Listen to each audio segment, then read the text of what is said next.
All right, everybody, welcome to the ZeroSpace Next Fest Masters. I'm Wardy, and I'm going to be joined by Soap for this first portion of the casting today, as we work our way through some ZeroSpace games. Soap, how you doing, man? How's it going? I'm doing great. I'm really excited to be here with you, Wardy. I've had the pleasure or displeasure of playing all these players in the ladder in the last week, and they're excellent. And I can't wait to cast their games with you. So you know all the things they're gonna do to try and beat each other up. Basically, is that what we're saying?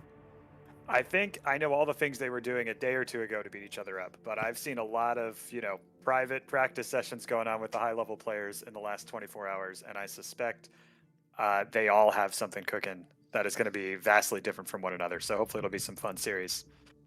Yeah, awesome. Yeah, so we were just talking about this, but the format's pretty cool as well. So we're gonna be playing best of 3 until the finals. But once you win a game, you have to play a different faction in a different mercenary group. So it's going to be quite a diverse selection of pretty much everything today, right? Yeah, absolutely. We have 5 different mercenaries for them to choose from, so I expect we're going to see some different mercenary main faction combinations.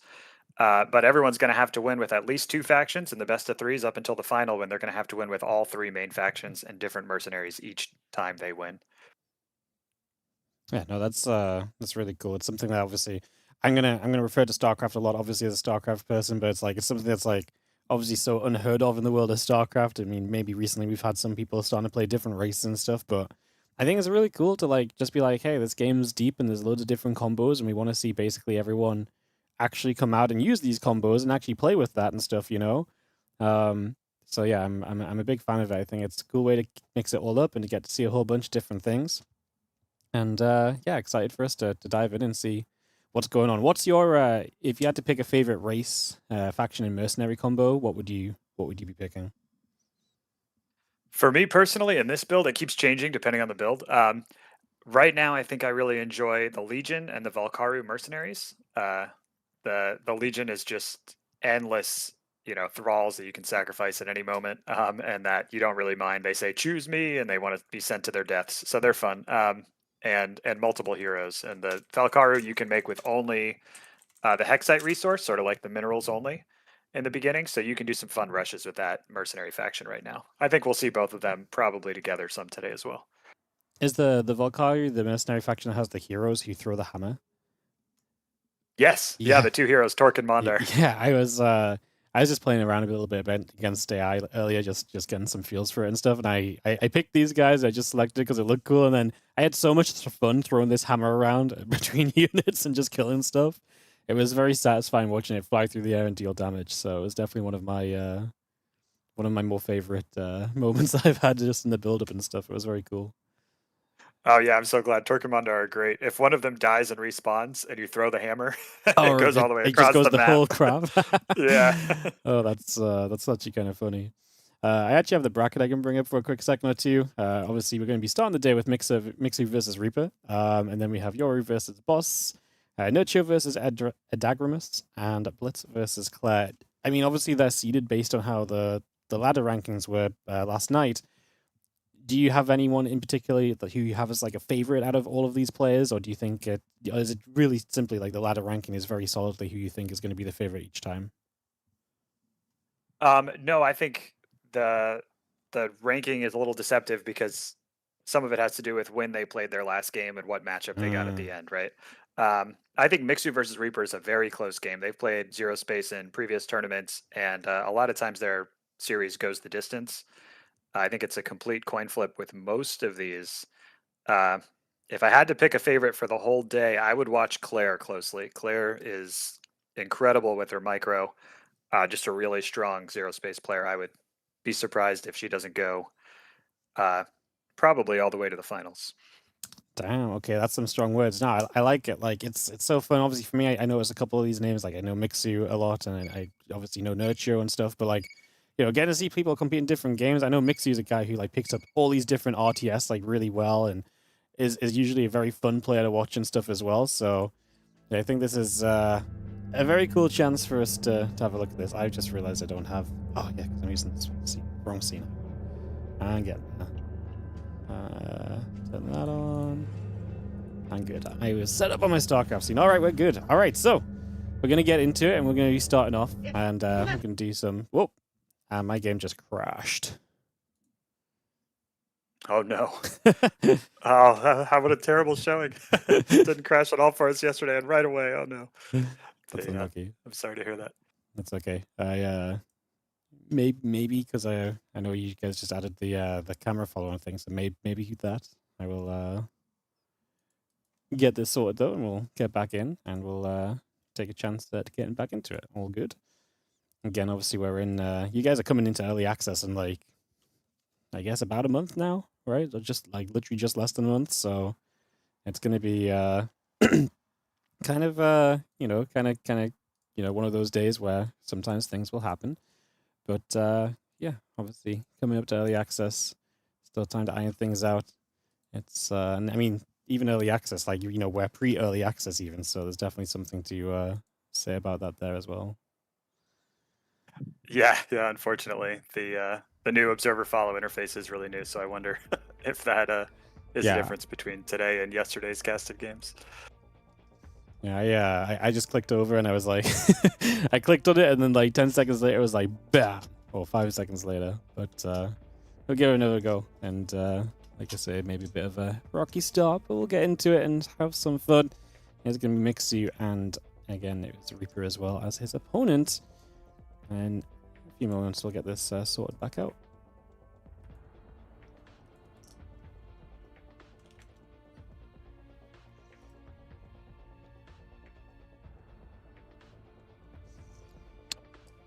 Cool. It's they're here in chat now.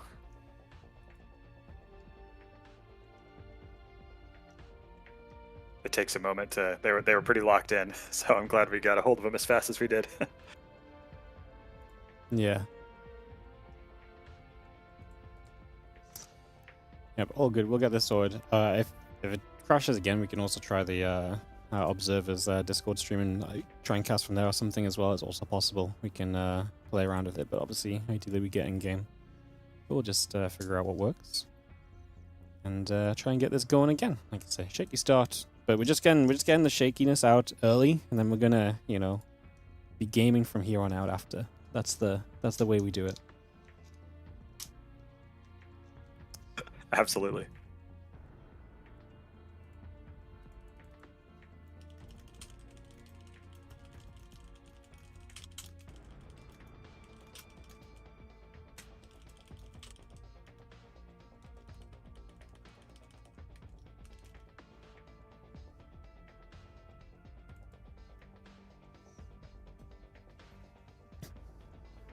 Sweet.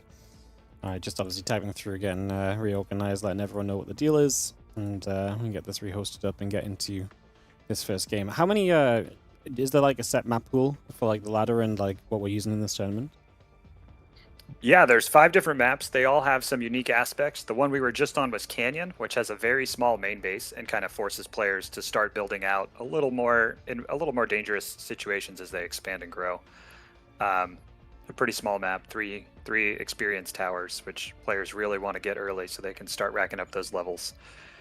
There's also a huge map, Coastal Outpost. I'm sure we'll see that has 4 towers, so you get tons of experience out on the map, and it's very open. So it's hard to both be out on the map and be defending your base.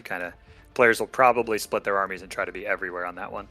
And there's a few different maps that are kind of everywhere in between. So hopefully they all provide a different enough experience that the game's, players will adjust their strategy some for the map. Yeah, no, I think one of the cool things I've seen from ZeroSpace, and I remember when I casted like a couple years ago even, it was like, obviously there's a lot of early game and there's a lot of movement in the early game, and you need to be out on the map because there's so much reason to be out on the map. So especially when you start getting to bigger maps, having to be out on the map, but then also you have a base that's super important to have back at home as well. It starts to stretch you thin super quickly in the game, so it's a very fun thing to kind of see. Yeah, absolutely. It's definitely very action-packed. You're out on the map the whole game, kind of a game. Turtling is only sort of an option. You lose the XP battle if you're turtling, even on a few bases. So every faction is designed to be able to compete on the map pretty much the whole game, which I think separates it from games like StarCraft, where one faction will have a more map presence at one point in the game compared to another. Yeah, no, it's a very there's just so many ways to kind of balance it differently then as well. And obviously, like, I feel like you can get so creative with your map design when there's reasons to be out on the map so early, and you can, like you say, have a map which is like even just a smaller main base encourages you to have to build outwards, and at the same time you're still trying to defend out on the map at the same time. So it's like there's not that easy kind of way of doing things. So yeah, very cool. So yeah, Canyon's going to be our first map. Like I say, a bit of a smaller one. What about the first? Would you say there's like certain factions that have like a bit of an advantage over other factions? Is there like a bit of a meta there, or do you think everything's pretty well set up right now? You know, there have been moments when I would say like, oh, this faction definitely has an advantage here. Like on Canyon, you kind of have some high ground right between the natural and the third. Um, and you can set some artillery up there. You can set some decent defenses up there. And there was a moment when that favored Protectorate.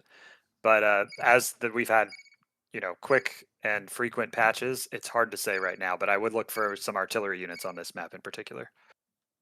Okay, cool. Awesome. Well, we're going to give this another try. I'm going to try and put us back on the camera. And like I say, if it doesn't work this time, we'll jump over to a Discord stream or so, perhaps. But yes, in the bottom left side, we'll do a little player intro. We're going to have Mixu as our orange player here playing. He's playing the Legion, right, to start us off. That's right. And up here in the top right, playing as the Grell this game, we have Gosu Reaper. Alright, so we're in the game already. We have Mixu, first hero out on the map straight away, and we're immediately seeing him going across to like the Thar tower for him essentially. So he's looking to basically contest a tower that his opponent is on as well, and we're going to have a hero fight from the very first few moments. Brilliant. Yeah, it looks like Mixu wants to steal Gosu Reaper's creeps. Those creeps each give 5 Hexite as they die, so in the early game that adds up to a decent economic advantage, and he just stole several of them from the tower Reaper wanted to get. Okay, so less so about taking the tower, which obviously provides experience over time, and more so about just getting, like you say, a bit of economy early.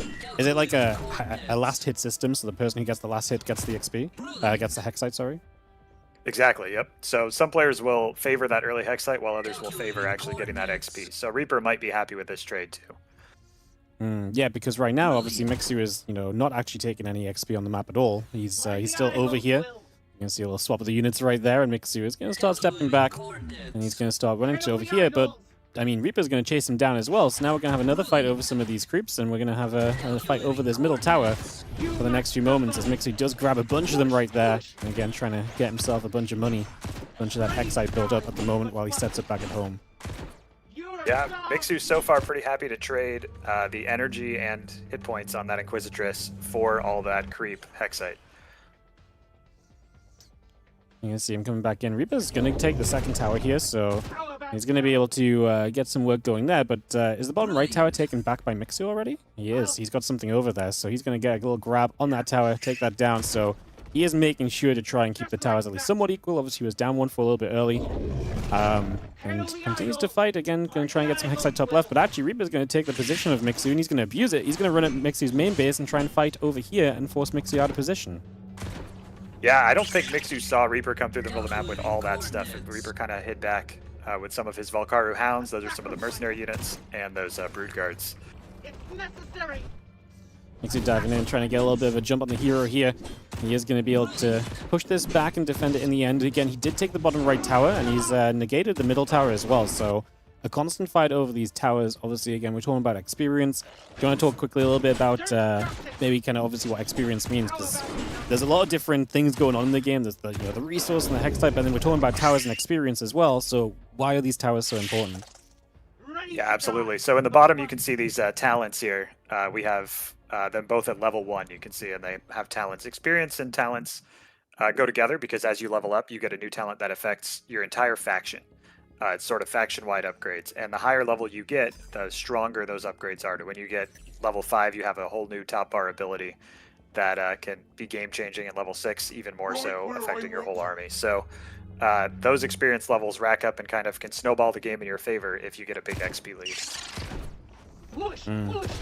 Yeah, just having more buffs across your entire army is obviously a pretty good thing, as we are going to be seeing a lot of fighting damage coming out here. Mixu's hero pretty low HP, going to keep running it back a couple seconds, trying to get some more shots off where possible. He is generally in repeat, and Reaper is chasing forward, looking to try and get a catch on this. Mixu continues to jump back and disengage, and he is just going to get pushed all the way back towards his main base here. As Reaper is going to take control of this low ground and set up for a little bit and keep on trying to trade. Mixu going to dive back into it, and we've seen a bunch of AoE coming down as these heroes are going to try and get involved once again. Mixu healed up a little bit, so a bit healthy to come back in, and looks as though he's overwhelming a little bit for the moment. Yeah, those Exalted have this ability right there. They're jumping down. They stun the things they jump on. So by jumping one at a time, they're repeatedly stunning Reaper's army right now. Really nice move by Mixu, who is losing the battle until then. Yeah, he's gonna get that core. We see a shield come down on it as well, so we're gonna see actually now Mixu just gonna jump after the hero, is gonna be able to get that. So hero goes down. We are gonna lose a hero on the other side though. This big bad boy, the Valkyrie Beast, is he's just killing it right now with his shield up. He's tough to get rid of, no? Yeah, he's a very tough unit. Reaper saved up all his energy from the game so far to drop that as the earliest possible moment in the game, and then give it the top bar shield that that he's able to, or the tech hero shield from his hero. And with that beast is tough to take down. Yeah, I was seeing like Reaper lose a lot of his units. I was like, okay, well this looks pretty good for Mixu, but then it got the shield, and once the beast got its shield, it was just not going down at all. So we're gonna get a grab on this base expand, and we're gonna be seeing Mixu really struggling just to get through the last little bit of HP on that, as it is low, and he's gonna try and chase it now. It's gonna be seeing a few units still gathering together. I mean, I'm impressed how much Reaper's been able to stick around here, because it really felt as though this was a kind of like a moment where I felt Mixu was going to break back through a long time ago. Eventually he does. I mean, coming out of this now, you see Reaper, his supply is down below 20 and Mixu's at 42, so how accurate are the numbers? Like, is supply being double a very good sign for Mixu? Is it as simple as that? Well, because of the way the talents work and that Reaper has had 2 out of these 3 towers for a while, if he can hit level 3 here, he probably has a decent chance of repelling this attack. Grell also has every supply structure in ZeroSpace has a secondary function that's pretty strong. Grell's heal the nearby unit, so it's hard to attack into a Grell base too well, but that expansion getting denied is a pretty big deal. So yeah, being kept back on one base here, is going to see Mixu actually going to come back around the top. Is that a little bridge into the back of the base? It is, yeah. It's a small entrance that both bases have right in the back. You can block it up with buildings, but if you don't, it's vulnerable. All right, so Mixu threatening that idea a little bit. He pulls back into the center, and he is going to regroup. You see Reaper has just taken his third talent here as well, so he's going to have a little bit more power overall on the army, but he is obviously maybe outnumbered a little bit as Mixu now gets his level 3 as well. Mixu has all 3 towers. He's going to be gaining a lot of experience, and these two have circumvented each other, so we could maybe try and make our way in for Reaper, but it feels like Mixu's going to have a lot, and he's probably going to be able to surge forward a little bit. Obviously, like you say, attacking in can be difficult, but if there's nothing defending, that feels pretty rough, although we are going to see a beast jumping onto the main the main structure here, and that's enough to scare Mixu into a recall back home to try and jump on this, which if he just jumps and cleans this out, this also feels very powerful for him. Yeah, I mean, the win condition in ZeroSpace is actually just killing all the main bases. So given that both players have stayed on one base, had they full base traded, the game would have ended right about now. I think Mixu was a little worried that he wasn't going to win that and decided to come back home. I think, you know, with the perfect view of the casters, he probably would have won that, but it would have been very close. A little bit of a safety play, but like at the same time, I think he has other leads in this game, right? So go back home, defend, don't die to the base trade, and then he's the one that's back on the map already and putting some more pressure in. Jumps on some of these units right away, and you're going to be seeing him diving through. He's going to continue to pull back, and again, just pick up some trades, pick up some value here. And again, if you're trading like this, the supplies look good for Mixu. It just feels difficult for Reaper to hold on. He's going to bring another beast into the fight, man. I'm terrified of these beasts. I feel like it takes so long to die after that first one. This guy's going to go down a little faster. Still tanky, but just a little bit overwhelmed, unfortunately. GG. Yeah. And Reaper calls GG. I like his play. He used some of those brood guards, and the more damage they take, the more of those little arcanids, the tiny little spiderlings we saw around the map, will spawn. And they can be overwhelming after a while, since even though they're one-hit kill, they deal decent damage, and it takes a lot of hits to kill all those. And it was working really well until those rhinos jumped on them outside of the main base of Mixu, and I think that was the turning point. Yeah, that like essentially like the stun lock essentially is just like you say, pretty powerful. You just send them one by one, a little bit of micro. That's kind of a fun thing actually. Like it's kind of like again StarCraft reference, but it's kind of like the opposite of like a blink. It's like instead of like blinking one unit back at a time, you're jumping down one at a time to like stun lock someone. I like that. That was fun. Very cool. Yeah, it was a great move. Had he jumped them all down at once, it wouldn't have been nearly as strong, but Mixu able to just singularly jump them one at a time for the stun lock was excellent and game-changing. Yeah, I think this first game is already such a great example of what I feel like ZeroSpace does very well, which is like straight from the start of the game, we had Mixu trying to steal creeps, you know, trying to steal units on that tower, trying to steal Hexite. you know, just action from the very beginning. Then it was a constant battle for towers. You know, Mixu was backstabbing with a single unit to capture a tower, and Reaper was, you know, busy elsewhere. And just a great example of just how fast-paced this game can be from the very, very early moments. Yeah, absolutely. If you're looking for a game with a lot of downtime, you have to look somewhere else because ZeroSpace is the constant action. Not this one. Not this game.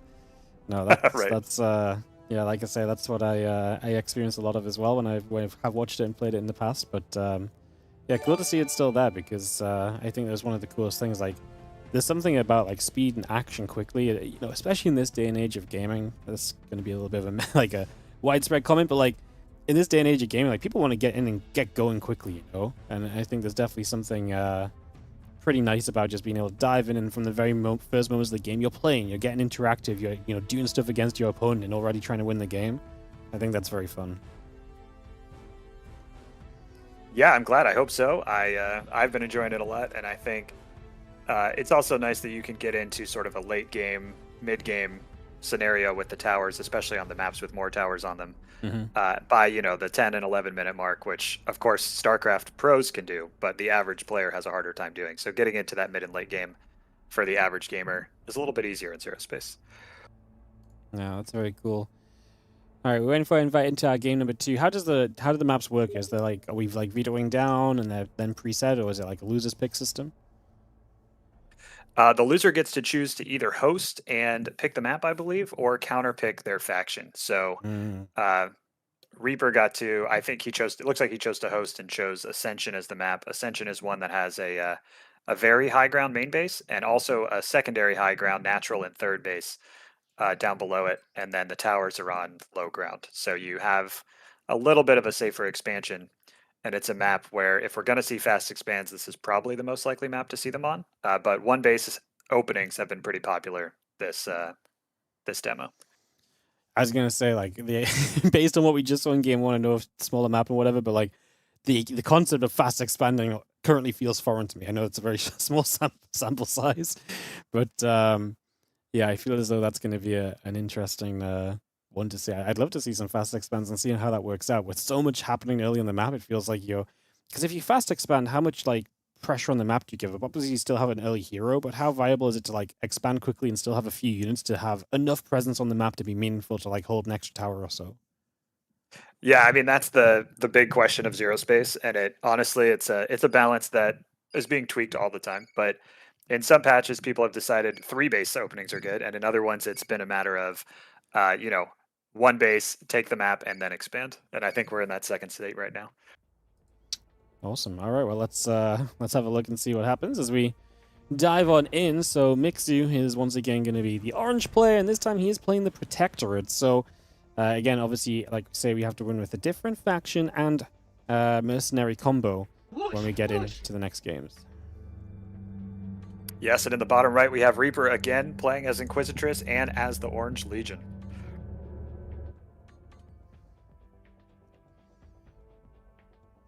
I anticipate this Mixu's hero is pretty good once he can get his turret out, but his turret starts on cooldown, so he can place a turret on the battlefield and kind of control some area. It'll be interesting to see where he places that first turret. All right, he's on the Prefect Asta. I just played him in the campaign a little bit. We had some downtime unexpectedly, so I played the campaign missions in the demo to get warmed up a little bit today. So I've been familiarized with some of the characters. He was pretty fun in the some of the campaign missions. The third campaign mission where you're like holding out for a while was I was just talking about this on stream. It was very fun, very action packed without being overwhelming for like someone who's not played the game in a while. So yeah, very cool. Yeah, absolutely. What difficulty level were you playing that on? I just played normal on stream out of nowhere.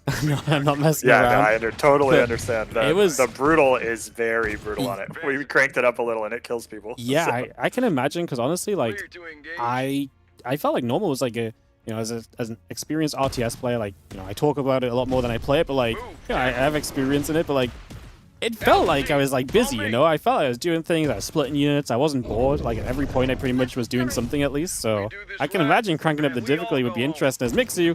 Enough about me, more about Mixu, because he's jumping onto this Reaper hero. The Inquisitress is going to jump away, but Mixu and Chase and putting that low early as Reaper does hold 2 towers to Mixu's 1. but that's going to change now as Mixu sends units to the center. Reaper thinking about contesting it, but that hero is low HP, so surely he can't get back in too soon. Yeah, that hero's a little low. Mixu has already rushed all those hounds. Reaper's trying to go for the fast expand, but this little scout from Mixu means he knows exactly what's going on. Yeah, he's going to actually dive in over here, so going to try and jump through. We are going to be seeing the jump onto this expansion, and Mixu putting some damage in. Going to grab a little kill on that right side. He's going to pull back now. He has the shields on his hounds as well, so just trying to keep those nicely protected in these early stages. There's that turret you mentioned, so he's going to be able to hold his low ground a little bit with the turret. Does that turret stay there for a certain amount of time, or is it just until it gets killed? Yeah, that white bar, anything that has a white bar in ZeroSpace is a timer for when it's going to expire. So you can see that white bar lasts for, gosh, I can't remember in this patch, a minute or so. So it'll be there for a while. Reaper's probably glad that didn't happen right next to his main base, though. Getting him to cast it down there is a kind of a small victory for Reaper. Small victory. Obviously, it feels like he's under pressure, but he's got this expansion up, right? So he's got this little bit of an advantage overall in terms of that economy setting up now. However, we have seen Mixu now take the entire tower kind of setup of the map, so his experience is going to be increasing greatly. With a second hero showing up, is going to come down, launch into this, and we are going to jump into this fight, so he feels like he can turn things a little bit, getting some more of his units up now, having a couple steel spawn up in front, as we are going to dive on through, really trying to get a catch here. Mixu shows up with a harvester right now as well to get involved in this fight, as that's not going to help too much, and Mixu's units are kind of getting a little wiped out here. Reaper is chasing aggressively, Mixu blasting and stunning backwards, but he got to get out of here. He's lost pretty much everything already. Yeah, it's a great move for Reaper, getting that second hero and being able to push everything back like this. Yeah, he is actually going to lose his Inquisitress as Mixu turns this around a little bit, drops the turret down as well, and starts to put some of the damage out on the Kragar, so he'll put a little bit more work in on the other side, and a few units still staying out in front, and Mixu just falling back, again using those hounds as the majority of his army, backing up with a couple of the commandos, and still trying to trade in the center here, so we're going to see Mixu diving in once again. Another nice stun just to block these units up for a little bit. Some lost damage time typically feels very good to help momentum in your favor, as we are going to see Reaper having to pull all the way back. Yeah, I like Reaper's economic lead, and for a second it looked really good. The turret going down kind of turned things back in Mixu's favor, and Mixu still has all 3 towers. So you can see he's ahead, he's level 2, he has an extra talent. That can start to snowball pretty quick if Reaper can't take some of these back. Yeah, Reaper has, like, he had a supply lead. It's a little bit smaller now, but like you say, there's other advantages to keep in mind here. And Mixu is going to defend this tower. Maybe top right, he's not able to defend. Reaper trying to play 2 different directions at the same time. Mixu will defend the bottom left, top right will go the way of Reaper at least. And he will get 1 tower back on track. Mixu already on level 3 though, so he's really powering it up in that regard. Yeah, absolutely. Level 3 is airstrike. Yeah, there's an airfield. He tried to build it aggressively. The closer you are to your airfield, the faster your airstrike lands. So if he gets that up, a plane will launch from that airfield and drop just big damage and an AoE on Reaper's troops. So we'll see those soon. I understand. Yeah, very powerful stuff. That airstrike's one of the top bar abilities, right? Yes, it uses power, which you gain faster when you lose units. So if Reaper starts to win a fight, we're going to see even more airstrikes. Yeah, and here's one right now. Cool. It doesn't do friendly fire, right? I'm going to presume. No. The only thing that does friendly fire in the whole game is the nuclear explosion that comes from Weapon X or Sol Invictus, which is a tier 5 protectorate mech. Yeah, okay, well, we'll see if we get to tier 5 at any point today. Right, yeah. We'll see.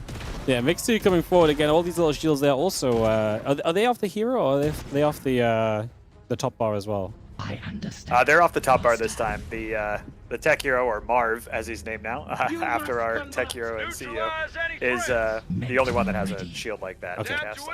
Not coming back. So yeah, seeing some of the usage of the top bar abilities, this feels good for Mixu this position, as we are going to have the turret already down. He can retake the tower, and again he's going to keep that tower advantage, so continues that experience to come in his favor. On the other side, Reaper is taking a 3rd base, so we're actually going to see him again setting up a bit more of this economy, and he's going to hit the bottom left. I imagine as he hits the bottom left, yeah, Mixu's already in position taking the top right, so again a battle over that as Reaper comes diving in. That hero is very low. And Mixu is going to get a couple kills, airstriking to zone his opponent backwards, so Reaper cannot get in here easily every time he's about to move in. Mixu drops that airstrike just to keep him back. As Reaper has a lot of stuff though, which is why Mixu's been trying to zone so heavily. Looks like Mixu's realizing it's going to be too much. He has to back away from this. He's going to fall down, and he's going to try and hold this out. Reaper loses his hero. The Inquisitors is down. Do we have enough to keep pushing through? And it looks as though Reaper is not stopping just yet. Yeah, Reaper with the big supply lead, pushing in, respecting the airstrikes and the turret, but once those are gone, not respecting anything else and saying, this is, I'm going to chase you all the way to your base. Yeah. Reaper is going to get a little bit stunned down there. Oh, the airstrike on the stun is pretty nasty. That's yeah, a nice little combo, and obviously you mentioned we're right next to the airstrike right now, so that helps as Mixu is making a bit of a defense. He's still down on supply. Obviously Reaper has the economic advantage behind this perhaps, but he's starting to take the tower advantage back, so he will start to catch up a little bit on the levels. And Mixu trying for a bit of a desperate defense here. As, looks like he might get there. These last few units coming back around. And we have lost another of our heroes along the way. Strike's just coming down constantly. Mixu is really trying to hold in this position. Yeah, Mixu using that green heal coming around from that hauler really well to keep alive way longer than he should with those commandos. These Steel Sworn do bonus damage to light, and commandos are light, so normally they would just shred them. That heal's making a big difference. Mixu is dropping it back down again. We are going to be seeing this falling, however, but we are going to get a bit of better pushback. Mixu with a few of the hounds coming up in front and being able to run on through here. I feel like one of the things we're definitely seeing, by the way, is that's the terror tank. I read about this. It sounds crazy. It really is big. Yeah, you make all those little white bars are different turrets completing, so he can choose between like shield damage and area of effect damage on those turrets. This feels like it's going to be tough to push back. Okay, shield. So he's basically looking to keep this tank alive and keep his units alive as well. Wow. That seems pretty sick, as we're going to be seeing one of the hubs. So Mixu getting caught. We are going to see Mixu still fighting out, just going to hit this position. Nice little combo there. Again, the stun pushback into the airstrike to just guarantee some kills, giving him some value. But again, he's been losing this overall kind of game and momentum in this game for quite a while. And we are going to be seeing Reaper still pushing forward, getting further to the front. And obviously, if Mixu gets pushed back from here, all these structures in the center of the map will start to go down, and then it's just even more losses that Mixu is going to find difficult to overcome. Yeah, if these helipads go down, he doesn't have airstrike until he rebuilds them, so that's a big deal. Oh, that was a huge nuke and fireball. Yeah, this is looking like Mixu might be a little bit dead. Everything keeps going down. Mixu brings his own beast in, which, again, I'm terrified of after that first game, the first push, but this one is actually dying, and it does look as though it's dropping here. And as Reaper still has a lot of stuff, still pushing through. Two of his heroes in position, all these airfields going down, and yeah, this entire position has been broken down for Mixu, which was, like we say, a heavy investment. His unit's not going to hold on, and Reaper is looking to tie the series up 1-2-1. Yeah, and Reaper going right against the conventional one base opener wisdom and saying, on this map I can expand and I'm going to make it work. That nuke and fireball combination there at the end with all three heroes out for Legion was just brutal. Yeah.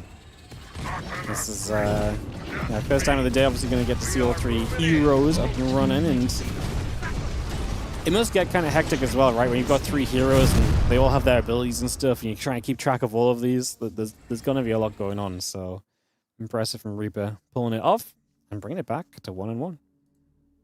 Yeah, it's a great game. I love that the series is going to match point already. Oh yeah, absolutely. No, we like the long series. We like the 1-1s. We like going to game 3. Big fan of that.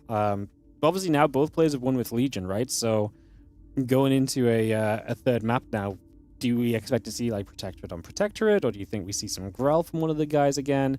What do you think? Do you have a little prediction for maybe some faction choice in this third one? I think Reaper is probably going to choose his faction based on the map, since he needs to switch off. And I'm going to guess Mixu's going to stay Protectorate. I think Mixu prefers Protectorate and Legion to Grell. But we already saw Reaper play Grell once, so I don't know if he's going to feel like that's not going to work or that is going to work better against Protectorate.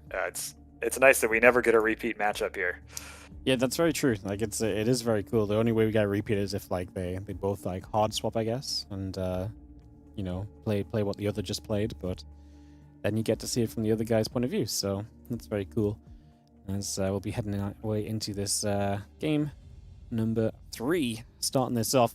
I'll bring the bracket up on screen for you guys. I don't have a link to put in the chat for the bracket, so if you want to see it, I will just pop it on screen every now and again between the games. But this is the bracket that we're working with through the day. There's $5,000 up for grabs across these 8 players who have qualified in. Very exciting to see so much availability to, some guys playing this game early. Yeah, absolutely. There's going to be a lot more tournaments in early access too, so I'm excited to see how the meta evolves. And especially when we get our 4th faction in the Zol. The Zol are robots that combine to make bigger and teched up robots, and they look incredible, and they're a ton of fun to play. I can't wait for everybody to see them in early access. Yeah, early access July 20th, if I'm not mistaken, and that's when your 4th faction comes available as well. The amount of variance with again, like I say, the factions, obviously having 4 factions is really cool, but then you have all the different mercenary combos as well. As like, it's really cool because then obviously like all the different units from your faction can interact with all the different units of the mercenary, and that obviously creates so many different matchups, essentially, which are really interesting. So yeah, that's really neat. Yeah, I enjoy that a lot, and it means even most of the mirror matchups are still different between that and being able to choose between, a few options of heroes each game also. The odds of having a full mirror matchup are pretty low. However, it does look like, at least so far, Reaper has opted for Protectorate Valkaru against Mixu's Protectorate Valkaru for Game 3. So we might have the very rare full mirror matchup. The full mirror matchup, PvVPV. That's right. Say that 10 times fast. Yeah, I don't have time already doing it, so... Oh yeah, I'm in. Sorry, I forgot to say that I'm in. Yeah, I'm in game. We're good.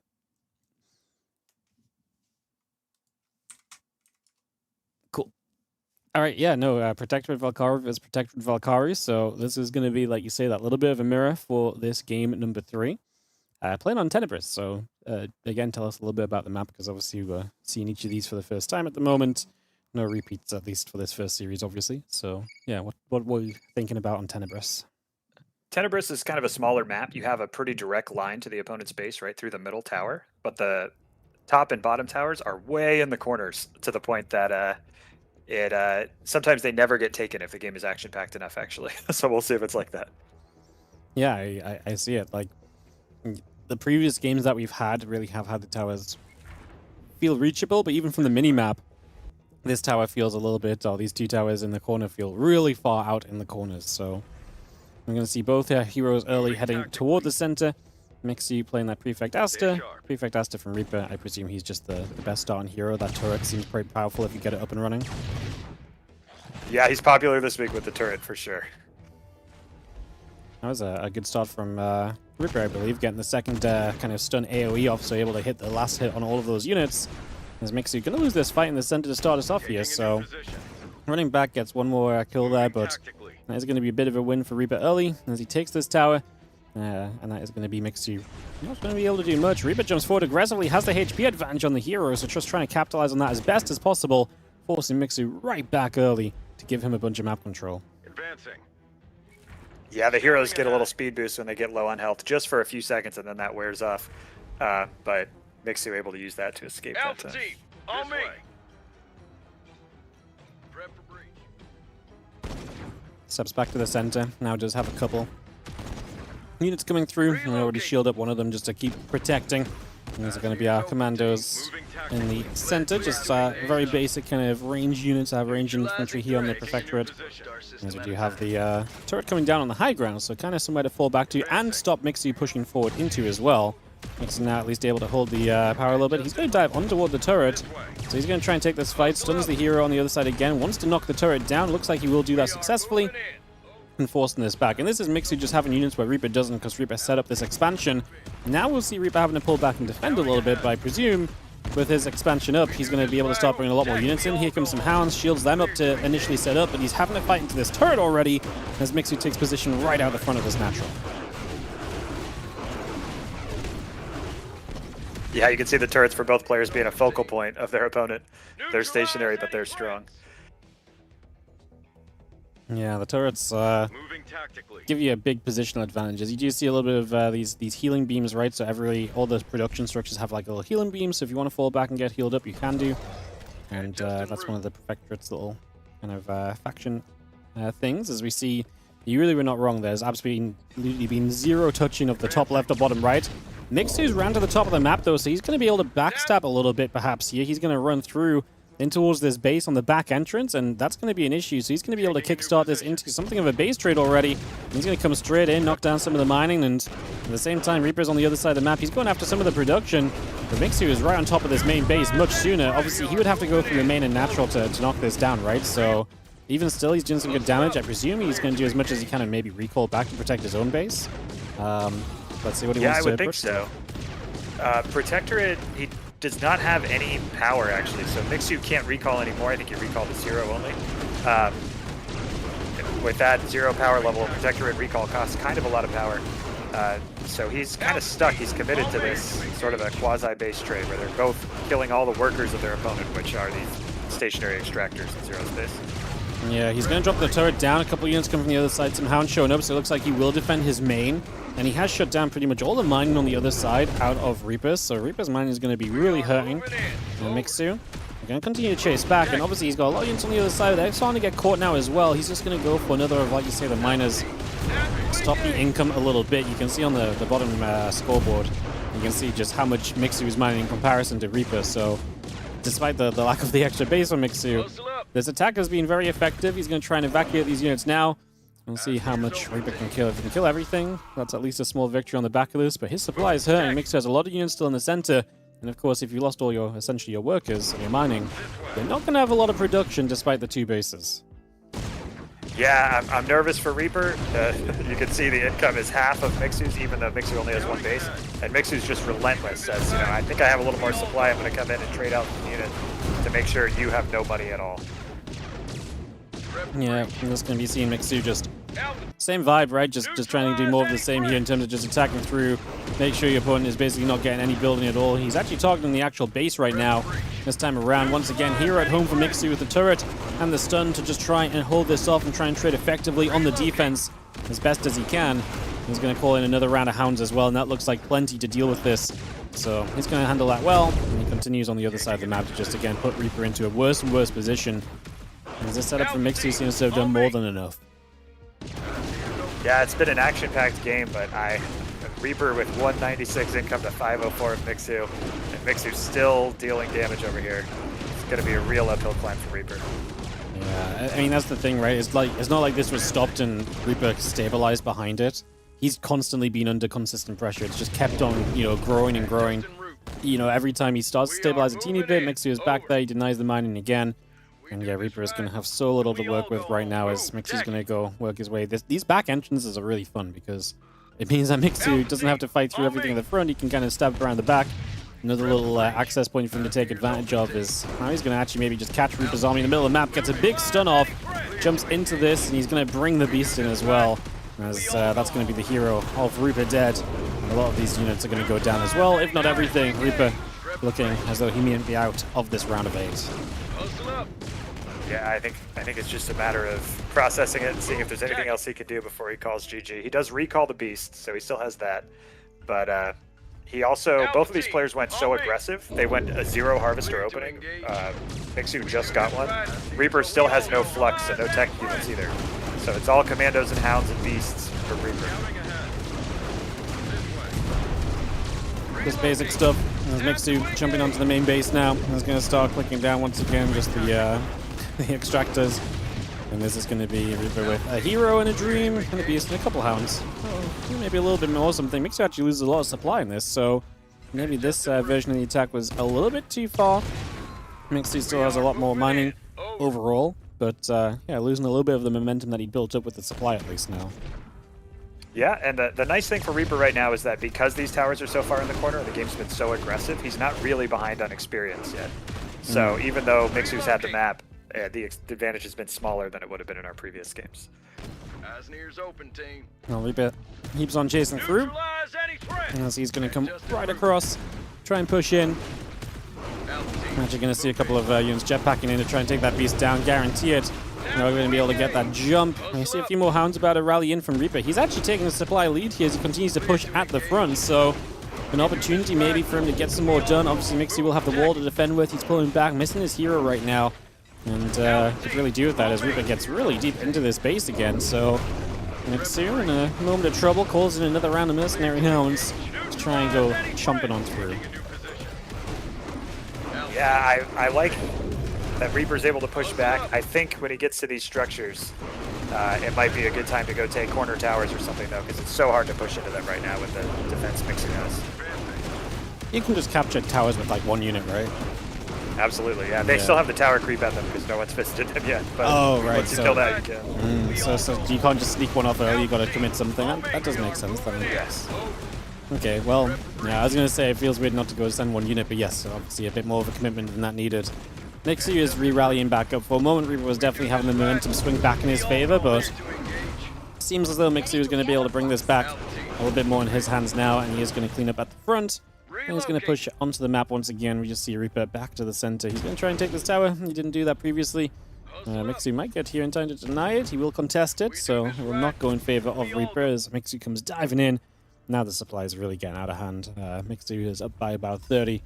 As he's just got so much more production, it feels like, as well. He's cranking out 4 units at a time, where Reaper's cranking out 2 for a moment or so. Now he gets up to 4. I mean, his economy's starting to come back online. I mean, he's not actually been harassed for a little bit, but Mixu's numbers are great. Mixu also has a bunch of flux banked up. Is there anything in particular he might be able to do with this flux to further his advantage? Yeah, I mean, he can, depending on where his tech is at, he can hire some better Valkyrie mercenaries right away as soon as his tech is complete. And I expect we might see something like a Valkyrie Towbot, which can pull units in, or even a Valkyrie Flamewalker, which can jump in and just destroy all the commandos around it very quickly. We are moving in. Over. But he may go for upgrades or a whole different route. There's a lot of options in that higher tech. We're going to see a big fight. The Beast is struggling to get too much done. He's going to get caught here, killed off pretty quickly. Mixu wrapping from the top and the bottom side. He's going to get a good stun, hits a lot of units again, continues to push forward. Reaper, his hero is about to go down, and I feel as though this is going to put him into once again. I mean, it feels like he's just continuing to lose this game. Yeah, like I say, he had a couple of momentum swings back in his favor, but right now, Mixu is definitely back in the driver's seat. A lot of mining available for him. Flux in the bank, tech available too. He's going to find this third base of his opponent up over here, so I'm going to try and put a denial on this, which seems reasonable, but of course we're near the base, so we'll have a chance to defend. Yeah, that was a nice move by Mixu. He also has a scouting drone alive and shielded all game. That's been helping him know everything Reaper's doing. Yeah, being able to see everything that's going on, knowing where things are at and what's taking place obviously helps. Another beast brought in. As it drops in, it does a bunch of damage as well, huh? It's pretty potent. Yeah, it knocks back. It does some damage, and that first attack, if you land on a unit, happens real fast. So sometimes if you drop it right on the unit you want to attack, you can get that first hit in quick. Mixu did take that top left tower, and that XP lead is starting to matter a lot. He can reinforce free units with using top R energy, while Reaper can't yet. Yeah, so going to be able to generate a whole lot more supply over this next little bit. Going to actually maybe knock down a barracks here, hit some production. We're going to dive in as Reaper. He wants to fight this, gets a good stun off, but man, it's going to be tough. We got some healing coming through on this Mixu army, so it's going to go down so much more slowly. Never mind the fact he just has more stuff to work with as well.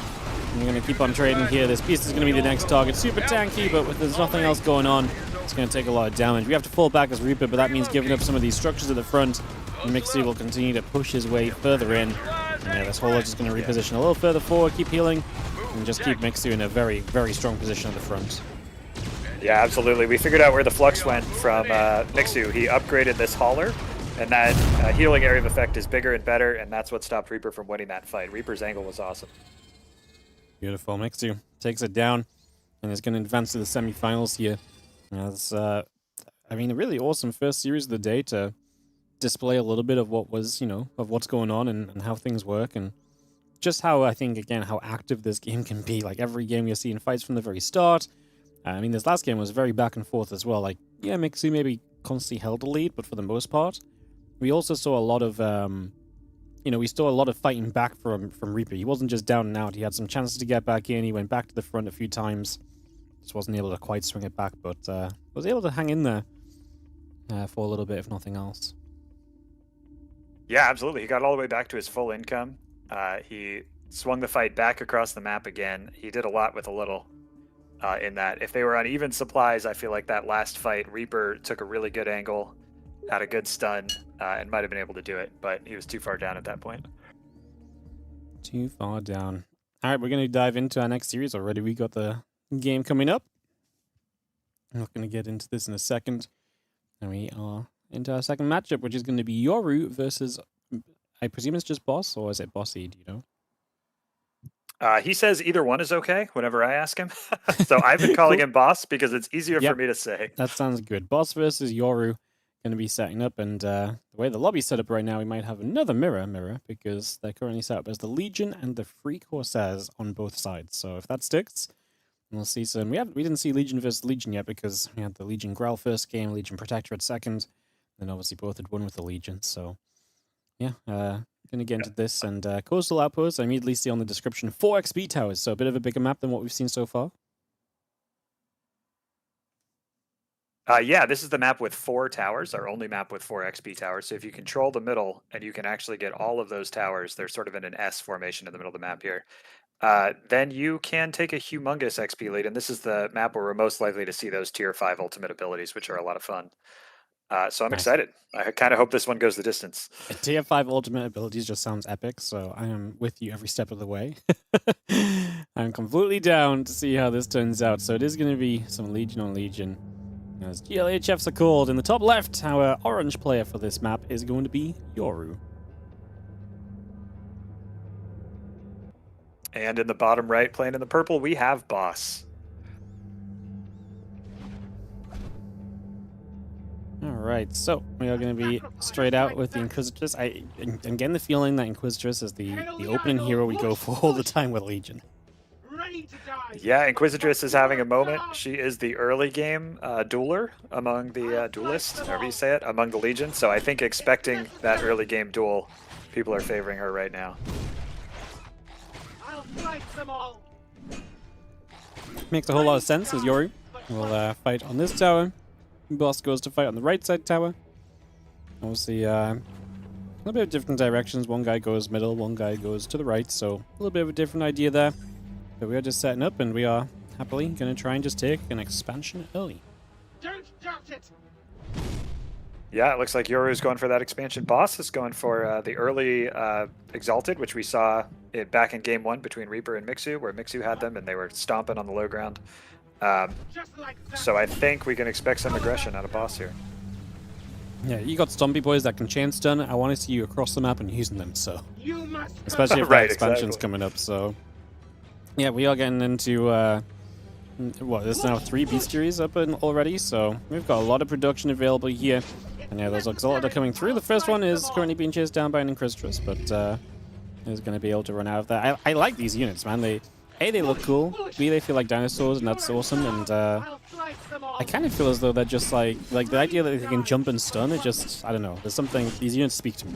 I love them. yeah, it's fun when they can't jump up cliffs, but when they jump down, you feel it. So they can only jump down cliffs, or like jump, can they, I presume they can jump on flat ground too, yeah? They cannot just jump and stun from flat ground to flat ground. Yeah, so it's it has an to be off the cliff ability. Oh, cool. That's even cooler. Yeah. No, that's why it was amazing how well it was able to work in Game 1. Yeah, because it was the perfect situation for it, right? Exactly. Damn, that's actually really cool. All right, well, yeah, I like these things. I like them even more because actually that probably would have been broken if they can just flat ground stun constantly. But yeah, I guess that makes for like a really interesting, like really good defensive scenario.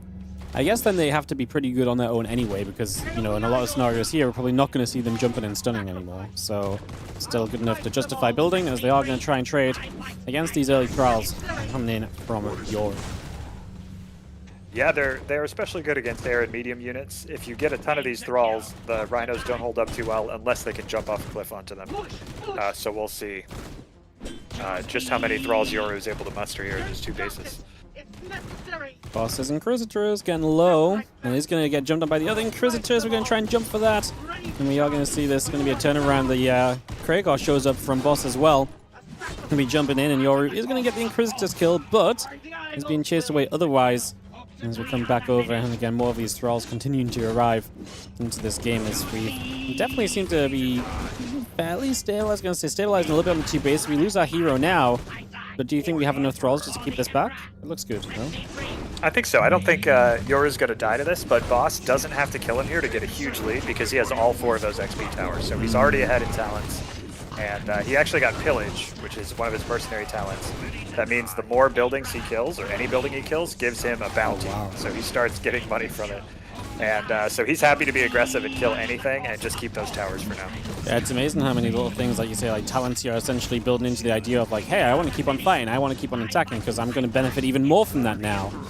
As we are going to be seeing the couple units moving away. By the way, I also love that the Legion's harvesters are apparently just freaking dudes who are being sacrificed and having their life sucked out of them. Yeah. Low-key badass. It tells you exactly who the Legion are and what they value, for sure. I mean, maybe not badass, but it's certainly a vibe. You're right. It's metal, right? Like yes. It's very metal. It's a great way to describe it. As Yoru comes back into the center, we're going to try and fight over a tower here. It is contested as we are going to be seeing Boss trying to hold the middle. He's now level 3, so again, turns out 4 towers is pretty darn powerful when it comes to gaining experience. We continue to trade up on this top tower, and we are going to be seeing in the end, Yoru is going to be able to push this back. We'll see how far he can go, see how many towers he can gain control of here. This Boss maybe level 3, but if Yoru can get a couple towers back now, start to even out its XP, that would be amazing. Definitely holds map control, and of course he has held the base advantage as well, so Boss with the XP advantage, but not with the eco advantage. Yeah, exactly. That's kind of the gamble Boss made, is can I take the XP advantage, maybe harass some of your stuff and get some bounty to make up for the income advantage, but Yoru's income is showing now in the supply and in his ability to start taking the middle of the map. A couple more units gather up. We're now going to be seeing another fight or two going on. And like you say, there's 3 orange turrets now, towers now. Feels like Yoru really just weathered the storm, you know, like a lot of momentum on the side of Boss early, but he defended, he got the hold, he kept the natural alive, and now obviously fighting back in the turret game or the tower game again. And so it really starts to seem like Yoru has a bit of an advantage here early with this kind of Thrall-based army that is continuing to look very powerful. Yeah, I think if he takes fights on open ground and doesn't try to fight up a hill into these Exalted or anything, Yoru is going to be able to stay pretty strong on the map for a while. Having the income lead in both Hexite and Flux is a pretty big deal if you can also take the map at this point. Yeah, definitely looking very respectable there. It's going to be seeing a jump onto this. We are going to be seeing this crack one going down in the front, taking some of the damage. Going to be seeing one of those on either side as we are going to pull back here. And we are going to be seeing Yoru just trying to push on up. Again, holding a lot of the map. And Visitors goes down. However, it feels like we just have so many other units anyways that backing away from this feels like a bit of a waste. So I feel like we should almost just stick around and keep it going. It feels like he just wants to hold the middle. I mean, right now he is down in level still, but if he can keep holding the middle and undo the level advantage, maybe that's all he's waiting for to, you know, feel a bit more confident in this game. Yeah, I think Yoru was a little nervous to keep pushing in. There's some decent defensive advantages that every faction holds. Buildings block shots in ZeroSpace, so if Boss is able to position himself behind his own buildings, he can shoot out from behind them, and Yoru will just hit the buildings instead. So I think Yoru thought, I don't want to push my luck too far. Yeah, sometimes it's, as a wise man once said, sometimes when ahead you should get more ahead. It feels as though that was That's right. Definitely the vibe we went for here. Yeah, we'll see if it pans out. Boss has a very large Kragvorn. The more Exalted that you lose, Kragvorn sort of devours them and gets bigger. So he starts to become a real terror in the end game. So we'll see if that advantage pays off for Boss. That's very cool. I like that. There's a lot of cool... there's a lot of like mechanics or units and ways that they work where you... Like you say, you explain it and you're like, man, that's just cool, you know, like it just sounds cool, you know, it sounds like I want to like play with this thing that gets stupidly powerful as I trade out my units and so on. Whereas we actually see a bit of a fight skirmishing here. Gonna get the catch on that forward unit, hero. It goes low, but it does pull back. Gonna see the ball of death firing in. Seems pretty scary. However, we do lose the Inquisitress on the side of Yoru, and Boss gonna try and keep fighting back here, still chasing over, and is gonna be able to get a catch on a couple more units right now as we keep on pushing straight forward into the middle. I cannot tell you how many times I have wished that the opponent would walk up to the edge of a cliff when I have Exalted so I could jump on them, and that's what just happened again for the second time today. Yoru walked his thralls right up, Exalted jumped down and stunned them all, and that's the reason Boss was able to equalize a bit in that fight. When the Krogthorn dies, does it lose its like stat boost from the other things dying? No. No, it just respawns with it. When it respawns, it's still stronger, so it's a slow build, but it's permanent. That's interesting. Obviously, that builds into this idea of using these Exalted through the game, because as they die off, they they feed into your big boy, and he becomes a pretty mean. Is he a kitty cat? He looks like a kitty cat. Yeah, he's some sort of eldritch saber-toothed tiger of sorts. Yeah, I don't know his lore. I'm gonna call him a kitty. So yeah, he becomes a pretty mean kitty as this zombie comes in. That's a good wraparound. That hero goes down. I mean, you can see Boss. He's been trailing the supply, but he's been continuing to be able to fight. He's been very present in these fights and engagements. And right now, it looks like he's overwhelming in the center. And that Krogthorn's gonna dive on in. He's just looking big already. Like he is truly growing as this game goes on. Yeah, absolutely. And with the hero upgrades, the supply doesn't tell the whole story in Legion versus Legion. It's really hard to tell by the supply who's actually ahead. Right now, it looks like Boss is. Really cool. Just going to see this army pulling back to that right side. I'm just putting pressure onto this third base. If we can land this would be amazing. As we are going to be in position to at least start chipping through some of the extractors on this base, if nothing else. Gets a massive slough and a ton of units. And this Krogthorn is actually just wreaking absolute havoc. He just dives on everything. He's just murdering so far.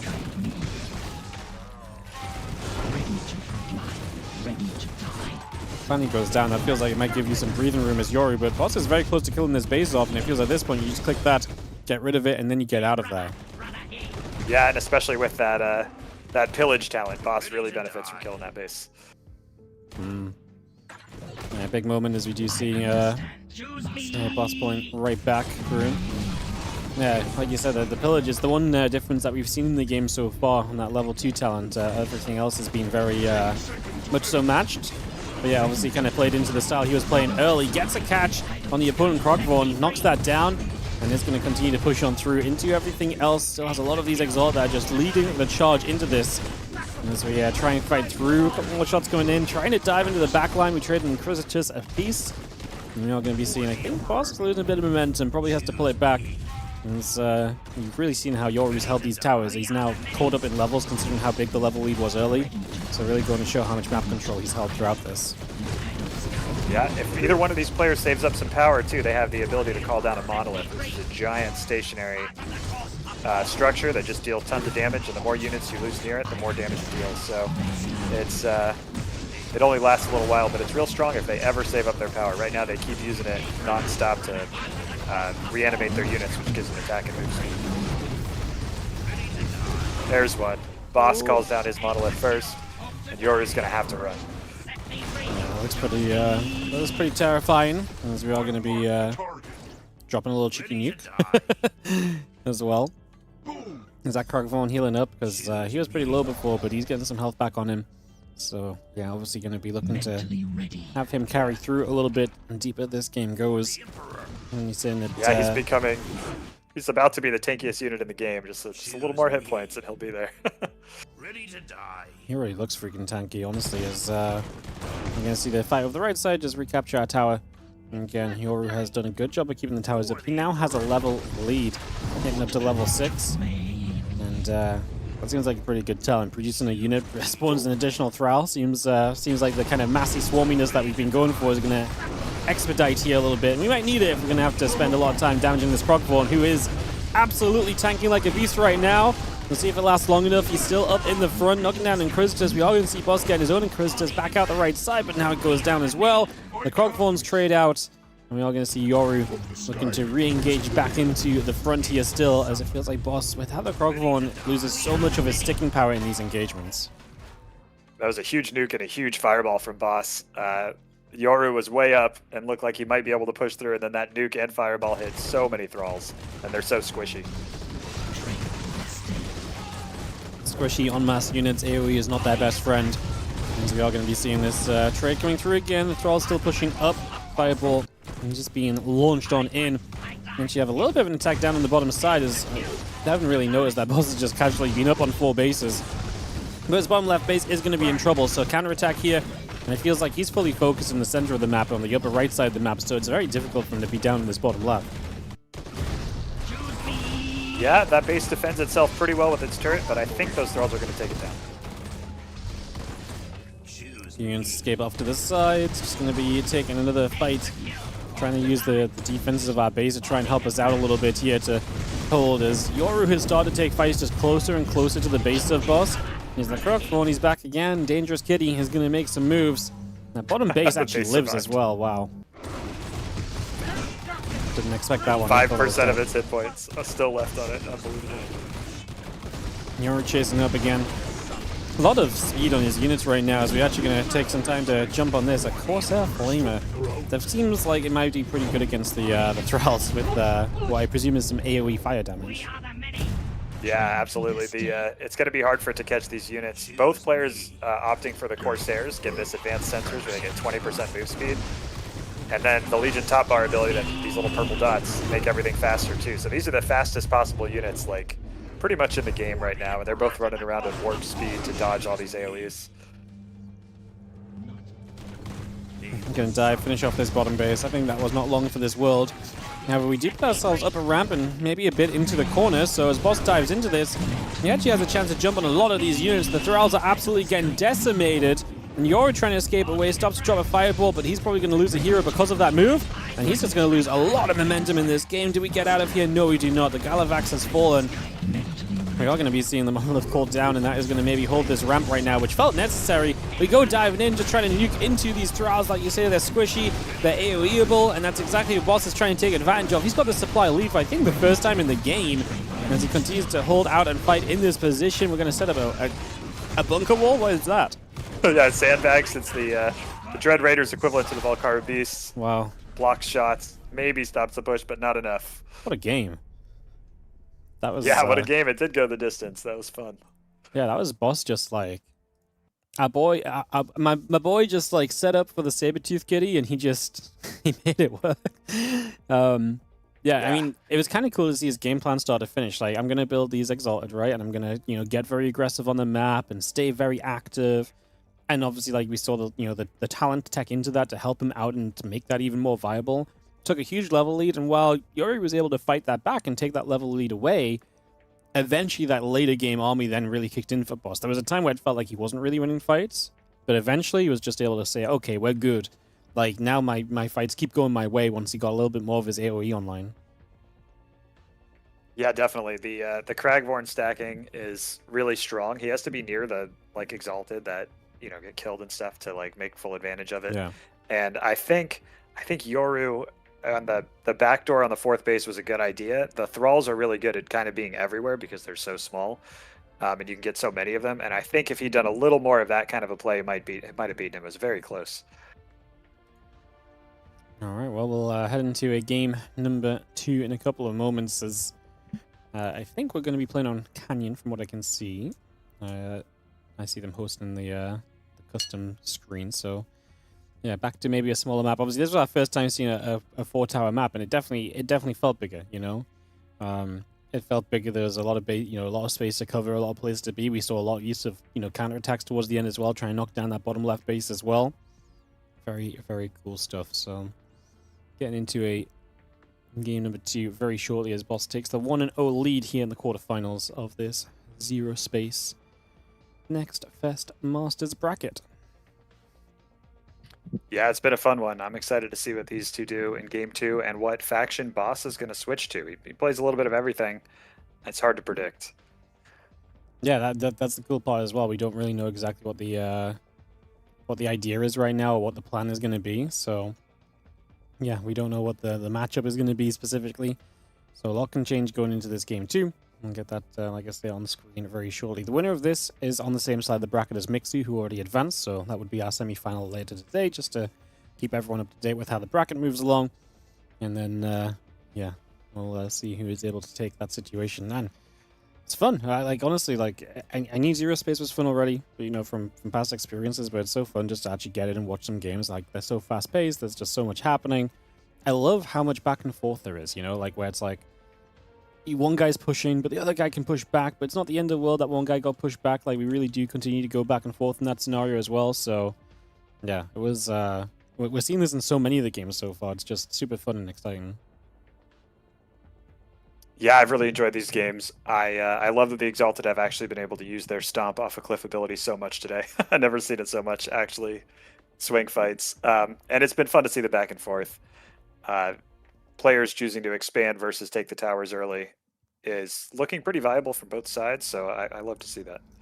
Yeah, you know, after that first game, I was like waiting for like one base like fight fest the entire day, and then we've just seen expansions ever since. So yeah, it's obviously when you're coming into like experiencing like a new RTS or something that you're not as familiar with, like understanding the value of what having a base means versus the consequence of taking that base is obviously very difficult to get grasp of. But like you say, we're definitely seeing bases be viable, even if you're giving up some map control early and so on, and some of the towers and the experience.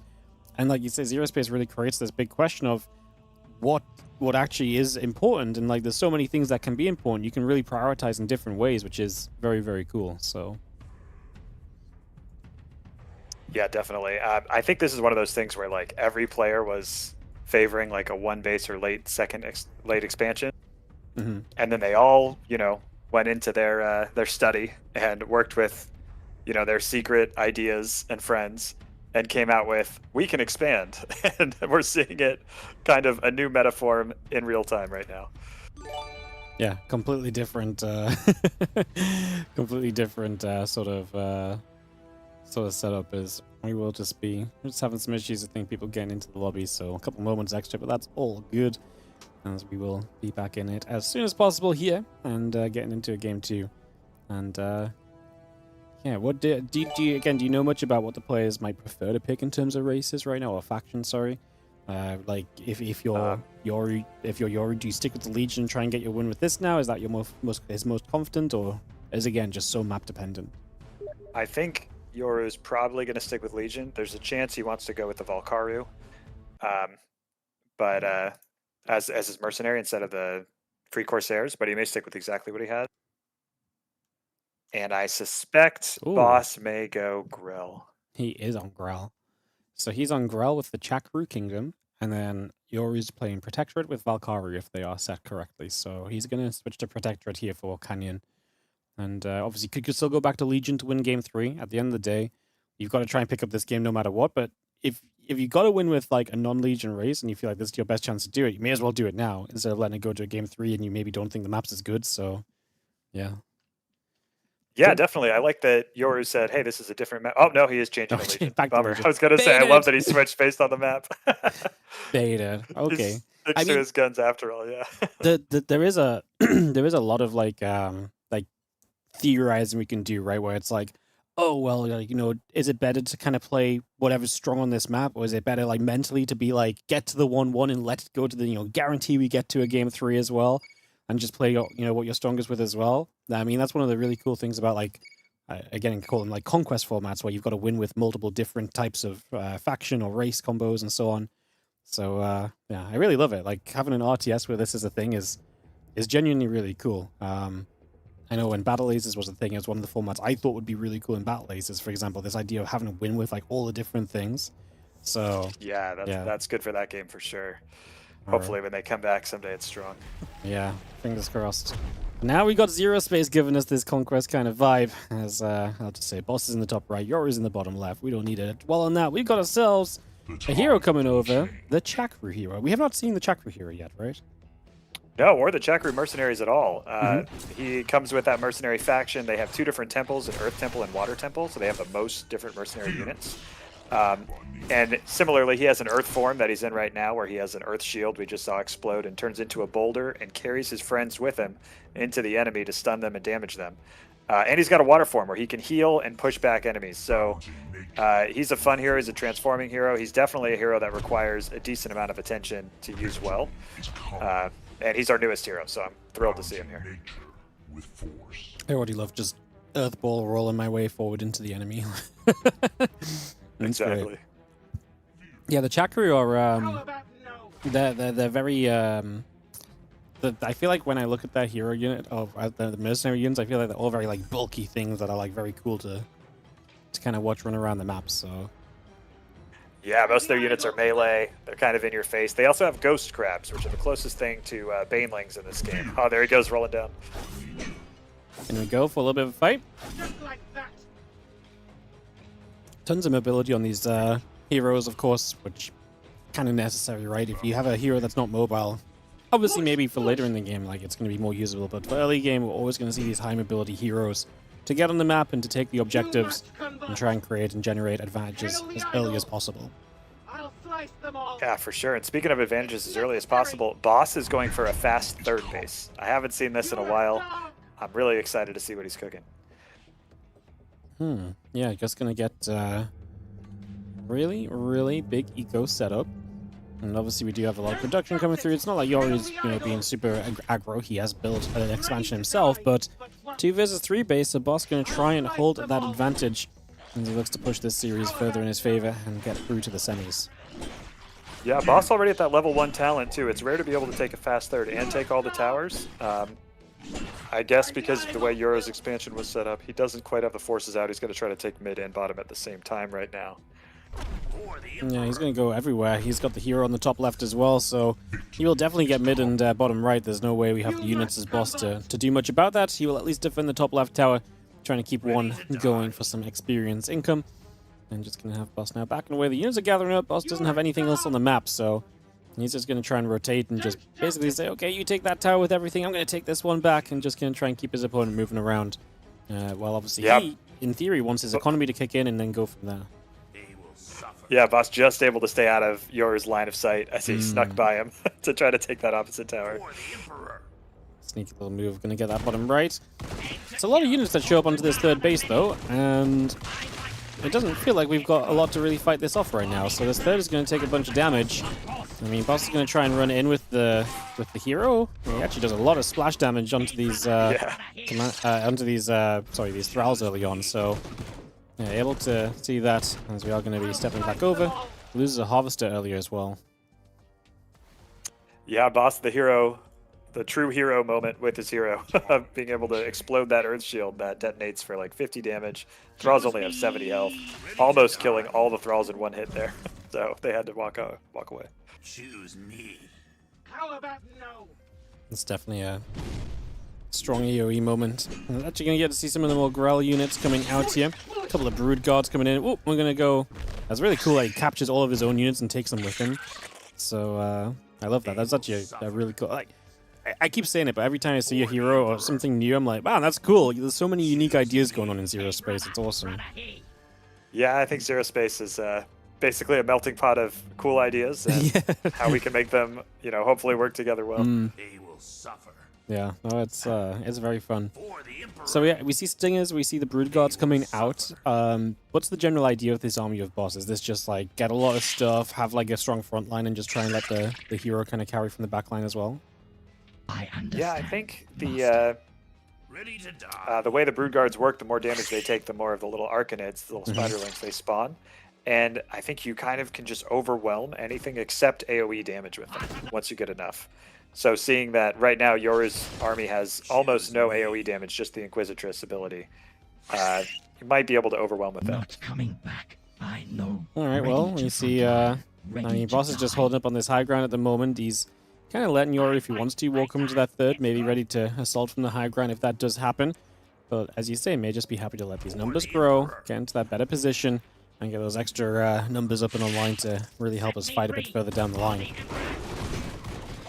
Yeah, Yoru has a huge amount of map control, just got the level 3 talent, and I think Boss can't allow this to keep happening. I'm not sure if Boss is aware Yoru has a third base. Oh, we do have Ghost Crabs. Oh yeah. They will detonate those thralls if they get a good hit. They run in from the other side and, wow. You're not wrong. So many thralls. They really do just blow them up. Yoru loses a lot. Now we're going to come rolling in as well, bringing our Brood Guards a bit further forward, and we're going to be able to catch a bunch of these units. I mean, the Thrall's trying to retreat away, continuing to go down. Yoru's losing a lot, and Boss definitely winning this fight, and maybe a chance for him to take some of this map control back, take some of these towers, and go from there. Again, we try and roll our way through. At least going to get the bottom right tower, but it feels like he might have the momentum to move through to the middle as well. Try and take some of this level kind of advantage away from Yoru, get it back on track for himself. And he is still, like I say, 3 base, but now against 3 base. So we got to try and start stepping back in this game, which you would hope is going to be through this army. We're actually going to get a roll right into the center of this. It doesn't quite go off, though, because we are going to be seeing Yoru able to pull back. And now trades with these units as they fight in the center. Boss still heading forward. I understand, Master. Yeah, I want to see Boss take the other towers. I don't know if he can keep pushing. Yeah, maybe this was a moment where you split a couple units up to the top left. You try and hold the center and, like I say, undo a little bit of that level disadvantage that you're playing with right now. It's kind of a weird one. Like, it feels like he took that early third, and then he's obviously just got the 4th base up bottom right, but he took the early 3rd base. But he's never really seen like the eco come through strong enough to get enough up to maybe punish that. We'll see now. We're actually going to see a waterfall. A hero coming Those through. grabs. Oh, man. Oh, they're good, no? They're great, especially if you're not respecting them and focusing them. And Boss is good at sneaking them in. Yeah, no, that was... I think it's the fact that they're not always here. There's just a few every now and then, and when they show up, they are absolutely decimating. As now Boss has a bit more momentum behind him. I was down a little bit his position in the way that this game was going, but he is continuing to win fights on the map, and just seeing his units being able to trade very well is the success story for him right now. He's up to lashes as well, so starting to again tech through some of the different units in this early stage. Now going to try and dive forward here. Yoru trying to capitalize and kill a bit of Boss's forces. As Boss maybe again ran a bit too far forward. Maybe again, like you said before, maybe just hold the center would have been a little bit of a cleaner place to be. Yeah, possibly. Boss was doing great in that fight until Yoru got that Tier 4 talent. He got that 20% move speed, and now he can start kiting and avoiding more of what Boss has. Movement speed is pretty darn powerful in games like this, and now Yoru right across the map. Needs to be careful not to get too close. Gonna be seeing Boss stepping back. Eats a little bit of the nuke right there, though. Can he bring enough units down to this low ground? He has been continuing to improve his tech and bring a lot of extra stuff in. You can see the Krag one going down already. Boss is going to lose his hero, though. And we are going to have his force pulling back again away from the fireball. And this Boss is going to sit on this high ground and see if he has a chance to jump back down and play defense. For the Emperor. Bottom right I forward. like the rotation of that base right there. It's a lot harder to defend this spot. Yeah, just gets in position, puts himself in a good place. Man, that hero on the top is slipping for so long, just goes down, so tries to disengage. And it's based under pressure. Boss does not have a hero up to really help us with this right now. Going to try and spread around the right. And we are going to try and engage through. I mean, he feels as though he wants to defend this location. And he's going to try and go for it. A lot of the thralls starting to go down. This defensive position. Oh, nice little nuke. Hits a bunch of stuff. Wow. And that is going to kill a lot of things off. We're going to get the charge through. As our big boy Reaver tries to play a bit of defense there. And he's going to power up a little bit before going in again.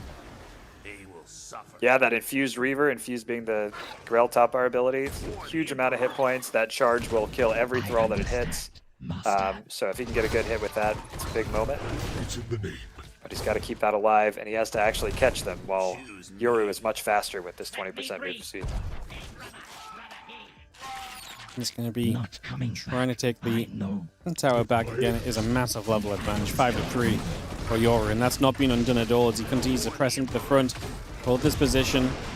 Yeah, that Reaver is going to be the big tanky boy who just tries to hold out for a little bit and needs to maybe lead this army into battle. Maybe get a good charge in. It's going to get jumped on a little bit here, though. It's getting slowed once more. We're now going to see Boss coming back in. Another nuke lands. A couple units go down straight away from it. Boss's hero is actually taking a bunch of damage. His Reaver does get a charge in, but it goes down.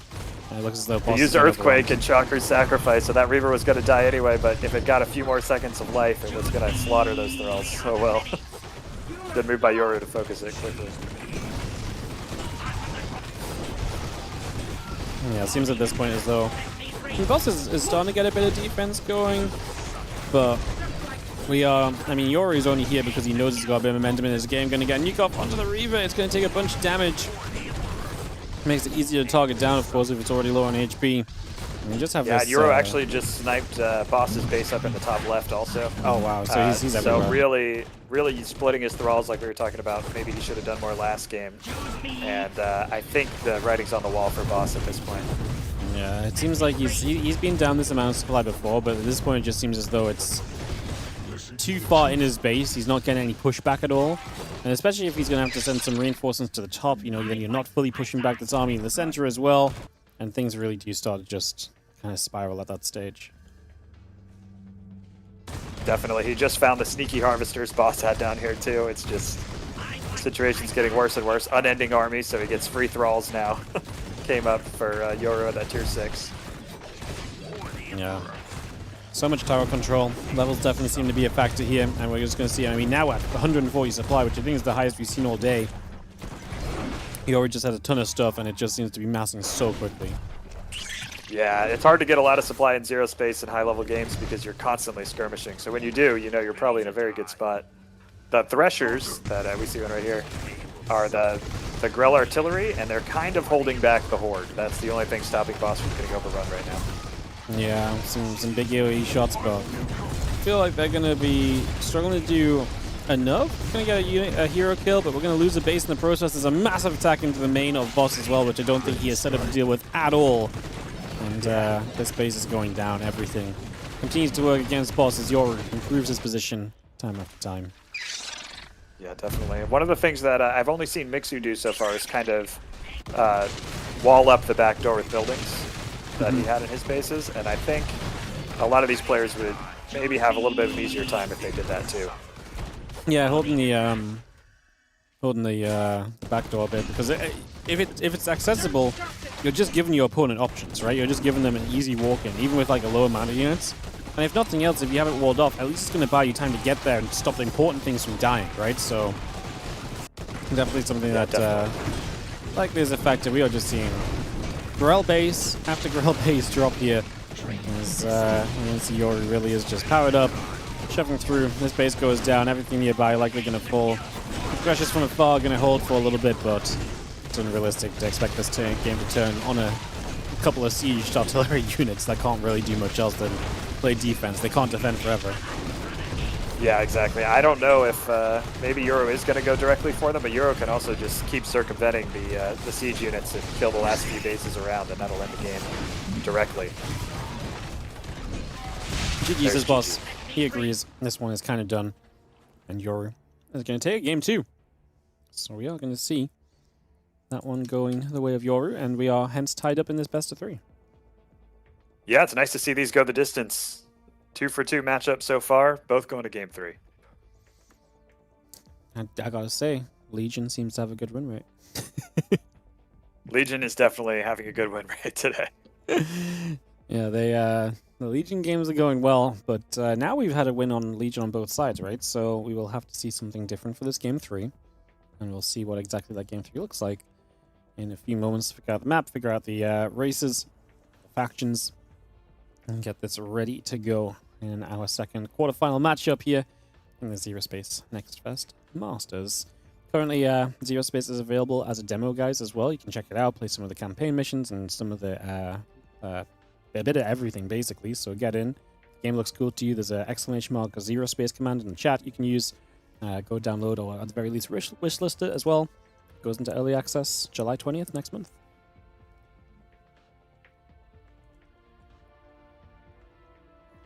Let's just wait for our lobby to come up. It looks like we're going to be playing on Swamp Fever, which sounds like a rather exciting map. Yeah, that's the for some reason when we joined it name for Tenebris, the one with the Tenebris. towers in Cool. the top left and bottom right corners again. We'll see if they actually take all the towers this time. I don't think they ever took the bottom right one in that last game, or if there's too much action in the middle for them to make it there. Yeah, no, it was. We finally saw one taken, and eventually in this map on the last game, like really late when it probably didn't even matter anymore. So yeah, it looks as though boss for now again may still change, but he's currently set as Grell. So currently set as Grell, getting set up here, getting this ready to go. There we go. We got Yoru and boss in. So he's going to be playing, well, we'll see what if he selects something different, but currently set as Protectorate on the free Corsairs. Yeah, he loves the movement speed at that tier 4 from the free Corsairs. He's also been using the snipers a fair amount. We haven't gotten to talk about it too much. They're hiding there in the back. They're really good against light units, so every faction's, low tier units. And they have some of the longer range in the whole game. So if you can't get to them, they can really wreck your army. All right, well, everyone's ready. We're loading in for game number 3. Second time we get to go to all 3 maps today. Let's see what happens as we go into Tenebris. And we kick this off. In the bottom left, now in the pink, it is going to be Boss, and he is still playing the Grell. And being very kind to let Boss know he switched his mercs at the last second to Valkaru. We have Yoru as the blue Protectorate. All right, back to some Protectorate gameplay, and Asta is straight on the map to go and try and fight in the center early. As we are going to see some very forward-placed barracks here, so it looks as though we're going to have some constant pushing. Really just obviously trying to basically reinforce straight into the middle of the map. Great if you can hold on to the position, but the moment you lose it, production comes into fire. Obviously much easier, very easy to be punished on. As Yoru takes the center, Boss actually going to go to the bottom right, which I kind of like, because if those towers are so unreachable, getting one now might be something that's very difficult to take back later, although I guess with the troops cleared early, you can obviously maybe just send one unit there later to take it back at some point. Yeah, it's nice to have those cleared early on, and I think Boss thought he's going to be up against Aster and probably didn't want to deal with that right away. So he's going to take that bottom tower, rotate up to the middle, and Yoru is going to get more of the creep kills here, so a little more Hexite early. But Boss is probably going to end up with 2 towers to the 1 for a while. So yeah, a little bit of a money advantage versus the XP advantage. Again, trade-offs that make a lot of this early game very intriguing. And like I say, a lot of different things to track and consider when you're playing through it. Yeah, Boss for a very different style this game. I don't think he's started to take an expansion at all. Looks like Yoru is taking one. So I think we're going to get some very big aggression from Boss. But Yoru doesn't have to have any Flux Harvesters to make Valkaru mercenaries, so we might be able to repel this as well. Do all mercenary units cost Flux? All of them, except all of their taverns, so in order to start building them, they all cost at least 25 Flux, except for Valkaru. Valkaru are all Hexite. Damn. Sounds like Valkaru's OP, man. Valkaru early game is scary for sure. Yeah, well, Yoru is going to push up a little bit. Boss falls back. Already just investing into a lot of these early units, getting the early little bits up. Some of the stingers out and about actually on this other side. Going to run through. We see even more barracks coming down here. We are expanding. These few stingers just seeing a little bit of what's up. Going to start pulling back and seeing what they can get up to. As we do have middle tower may be takeable right now from Boss, as the bottom right tower may become Yoru's very shortly. He's actually contesting for top left. Boss is actually just going to go and run onto the bases, though, so he's actually just going to go for a chance to knock down a bunch of these extractors and these miners. So we are going to lose a bunch of income here. Yeah, it looks a little similar to what happened last time we were on this map. Boss on the one base, but killing all the extractors for Yoru, suddenly he has the income lead. Oh yeah, there's going to be a harvester down as well, so there's another expense early, and that's going to be Boss just, bam, just going to rally your way out of there. Exactly, yeah, taking that Koru worm home. Beautiful. A little escape after, again, doing a bunch of damage. So that's going to put Yoru into a really bad income position. So he's not going to be able to afford a lot right now. You see this attempted spread. We are going to get the dive in, and that's going to be Yoru getting jumped on. His hero goes super low, runs back, gets some healing. Again, middle of the map barracks are going to help a lot there with that, being able to run up that high ground and help. But Boss is doing the right thing. Contest in the middle, keep the units there from his opponent, and bam, he's taking the top left and bottom right tower in sync. So again, starts to fight back into that level advantage over the next little while. Yeah, I think Boss needs to be a little careful around this middle tower. Yoru's buildings being so close means he has healing nearby, and he has that hill right there to fall back to. However, that also means Boss's run-bys are that much stronger because the structures aren't protecting Yoru's main bases. Step around, just having the other few units coming back over. And we are going to be having... Oh, yeah, Ghost grabs from the top side, and if they get close, I mean, we just don't see the chance for this army to target them, so they get a bunch of AoE in, and another one around the right side, and Yoru just gets wiped out. GG, just like that. Oh, Ghost GG. Crabs. Ghost Crabs. I mean, for a second, Aster was able to knock those back with the stun, but then there wasn't enough DPS there to focus them down, so they just kept showing up again.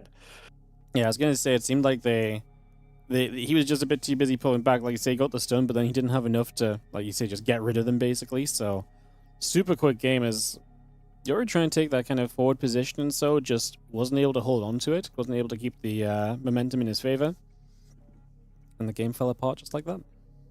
Yeah, absolutely. You can see on the post-game chart that Ghost Crabs did almost 25% of boss's damage throughout that whole game. And they did it in 1 second. Yeah, I was gonna say we saw Ghost Crabs like connect one time and they did 25%. That's kind of crazy. Yeah, it was a it was a big moment for sure. Crazy business. All right, we are wrapped up then on the boss advancing on through. I'll bring the bracket up again. So again, it will be Mixu and boss advancing through into semifinals. We will be jumping into that in a little while, but obviously we still have some quarterfinals to get through. Nurtio against, I feel like I'm saying his name wrong, but Adagamis coming in for the next one, which I believe is a battle of 2 Polish players. And then Blitz versus Claire to round out the round of 8 and before we get to those semifinals. Yes, that is the way I've always said it, Adagamis, when I say it correctly anyway. It's one of the ones where I'm like, I feel like I know how to say that, but I have to just take a moment to just make sure the right sounds are going to come out of my mouth. Yeah, Adagamis. Right. So yeah, Adagamis against Nurtio coming up next as we get this ready to go. Like I say, another quarterfinal matchup. Another best of 3 coming in, just keeping the action running nice and quickly through game through game here in the ZeroSpace Next Fest Masters. Again, like you say, that you mentioned there's going to be a lot more tournaments coming in early access, right? So that's super exciting. So if some people like what they're seeing here, there's definitely more to come. Yeah, a lot more. There's going to be a full Act 1 of the campaign in early access and on July 20th. So we should have at least 12 missions out for that. And more of the campaign to come by full release, of course. And the Zol faction, of course, I'm very excited about those. They're kind of my favorite. I can't wait to see how they're matching up against everybody. And the Endari mercenary faction will be here shortly as well. So one more mercenary to choose from. They're a little bit more horrifying than the others in a fun way. Well, that sounds exciting based on the Legion already seems kind of horrifying with extractors being people having the life sucked out of them. So I'm in That's true. I'm in for more horrifying options across the mercenaries as well. Sounds exciting. Yeah, I'm glad to hear it because they're definitely. I think they're probably a step up in the horrifying factor from the Legion. At least I hope so. Yo, thanks back to Warcraft. You just rated us up. Welcome, guys. We're casting some ZeroSpace here today. We've just made our way through a couple of quarterfinals. This is the ZeroSpace Next Fest Masters. I'll just repeat for a bunch of people who maybe just joined us, but the game is currently has a free demo available if you want to check it out. There's some campaign missions and so you can play. And the game is going to early access on July 20th. So make sure you check that out if you're an RTS fan and want to come and enjoy some stuff here on ZeroSpace. It's a darn cool game from what we've seen so far today, especially.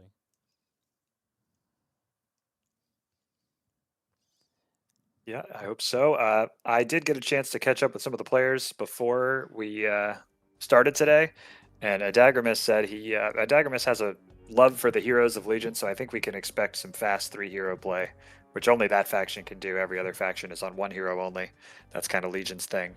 Nice. So I'm excited to see how he uses those. His hero micro has usually been some of the best. So hopefully we'll see some fun nukes, some fun fireballs, some fun Inquisitress dashes. Awesome. Yeah, no, that the Legion heroes have a lot of fun stuff going on. Like, Inquisitor's just super aggro early, and then as we get later, we see the big. It's just fun watching things blow stuff up, right? So the nukes and the fireballs, especially, have been pretty darn exciting to keep an eye on. So. Yeah, they're a fun faction. Now, what I don't know about Adagamis is what he's going to do if he wins his Legion and what he's going to switch to and how that's going to go. So that'll be an interesting moment to see for sure. Nurtio is the one player here I don't think I've played this week in this demo, so he's an enigma. I think he said he has some fun stuff up his sleeve, so we'll see what it is. Okay, that sounds exciting. Yeah, no, I'm just excited for every game. It's already been a lot of fun. We've got a whole bunch of games still to go, 2 quarterfinals, 2 semis, and a final. And yeah, seems like it's going to be fun. Nurtio just joined us here, so it looks like Adagamis and Nurtio should be ready in a few moments, straight into this quarterfinal number 3. And have a look to see what happens. We've had 3 games in every series so far. Let's see if that gets to continue. As it does look like we're lined up for the Legion on Legion starting match to begin with. Yeah, it looks like the same matchup we had on game 1 of the last series. Legion versus Legion, Corsairs versus Corsairs, unless somebody switches off again and jukes me right after I say it. Yep, no, it's right now it is set as a mirror. So we'll see how this goes. I mean, it was fun last time watching the which I mean, obviously last time we had it though, it was obviously still very different vibes from each side. Like we saw the Exalted, was it? Coming through on one side and then a lot of the Thralls on the other. So a very different way to bring us up and to get us set in that early stage from both. So we'll see if we see a difference this time, or if maybe it's even more mirrored than previously, as we are loading through to this game. And we are on Ascension, which is one of the maps you've obviously seen. Starting to see some of the maps a few times over now. As in the top left-hand side, in the red, is going to be Nurtio. What is it? And opposite Nurtio down here in the bottom right, we have Adagamis. It's the Purple Legion. Burn to a crisp. Bright and hot. Yep, we're going to get that instant build just going out the front here. And get that set up. It's your Start setting ourselves up as we see our Inquisitor starting to move out onto... stomping around. Sorry, Galavax moving out onto the map. What And Double Galavax. yeah, I was going to say, neither of these are the Inquisitors I've been seeing early. I mean, that Fireball's pretty good for clearing up the first bit of creep, but that's definitely a switch from what we've seen earlier. Yeah, I wonder if either one of them has any idea the other one is also Galavax, because they both avoided the middle tower, which is usually a sign you want to avoid the duel. And ironically, they probably are going to duel at the middle tower now. And both go, oh, you're Galavax too? It's like the Spider-Man meme. Yeah, he just, I mean, this is good for Nurtio though, because he's a bit fast on the setup, so he'll get a second Fireball off and get all the extra Hex Sight from this early stage. Adagamis will contest. Yeah, he used up his energy, so I think Nurtio's going to have to ditch, and we're going to have another situation where Adagamis gets 2 towers, but Nurtio got 2 towers worth of creeps. So a little Hexite lead for Nurtio, little XP lead for Adagamis. Again, great example of just the trade-offs in the game, right? No one just gets the free advantage easy. Nurtio going to try and run down here. He just says, well, you can't have units yet, so I'll try and just take this tower off you for a little bit and do what I can to slow that down. As we get our expansion up onto the low ground there from Nurtio, that just comes online. Oh, Nurtio actually getting his hero caught for a second, just about able to step away. And he's going to be retaking the bottom left. Adagamis retaking this tower, and he's also taking the top right, so he's about to have a 3-tower to 0 advantage. Yeah, that's pretty big if Nurtio can't get back there and take some more. But Nurtio did expand, so he's maybe trading the XP advantage for the income advantage for now.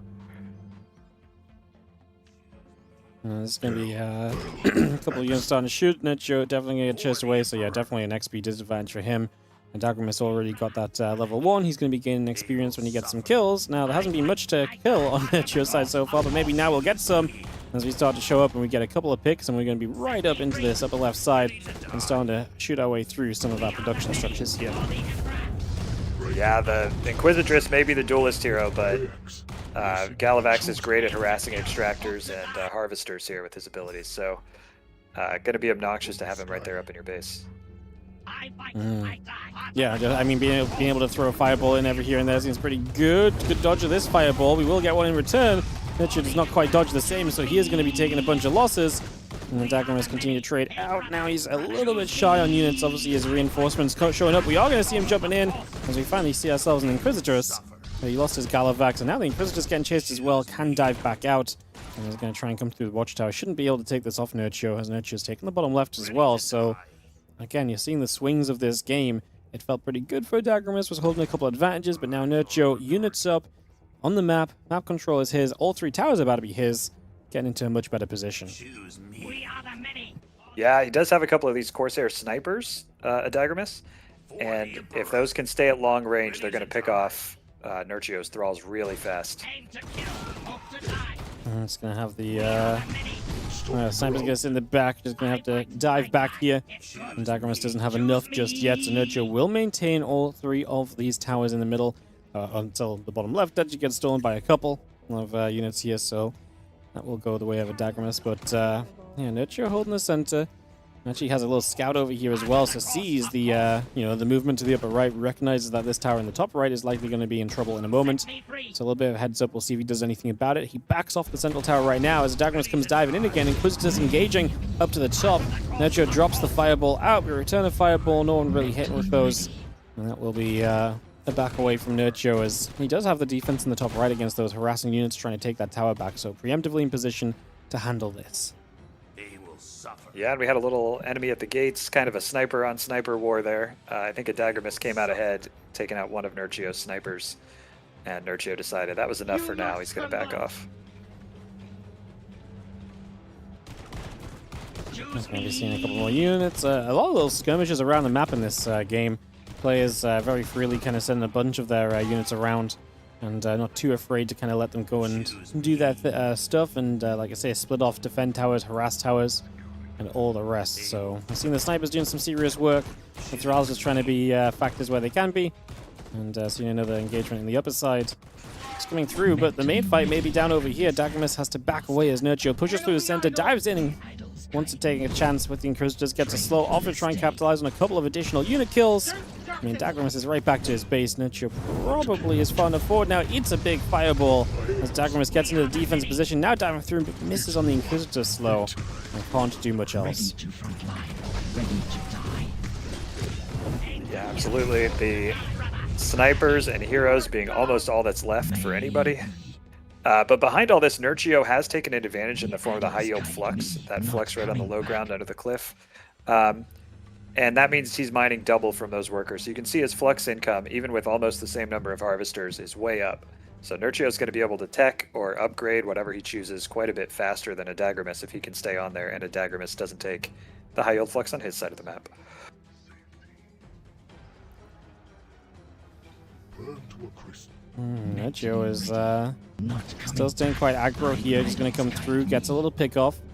And getting a couple of units in some different positions. Nurtio still holding the top right tower. Adagamis retakes the bottom left. They're both hitting level 3 right now. They're still both matching each other on the talent pathway. And so that's going to be pretty even in that regard for now. But Nurtio should hit level 4 soon, and we'll see if he can take a fight around that. Especially now as he's once again contesting for the bottom left. Again, every time you contest one tower though, it just kind of free up the other tower to be jumped on. So we are just going to see kind of a trade bottom left for the middle. Like that. Yeah, I think Nurtio was a little nervous about how far Adagamis was going to push. Did not waste time taking that tower. And came back to take the fight mid. Fireball is going to dictate a lot of how this goes. A big AoE to start us off could obviously be a big deal breaker.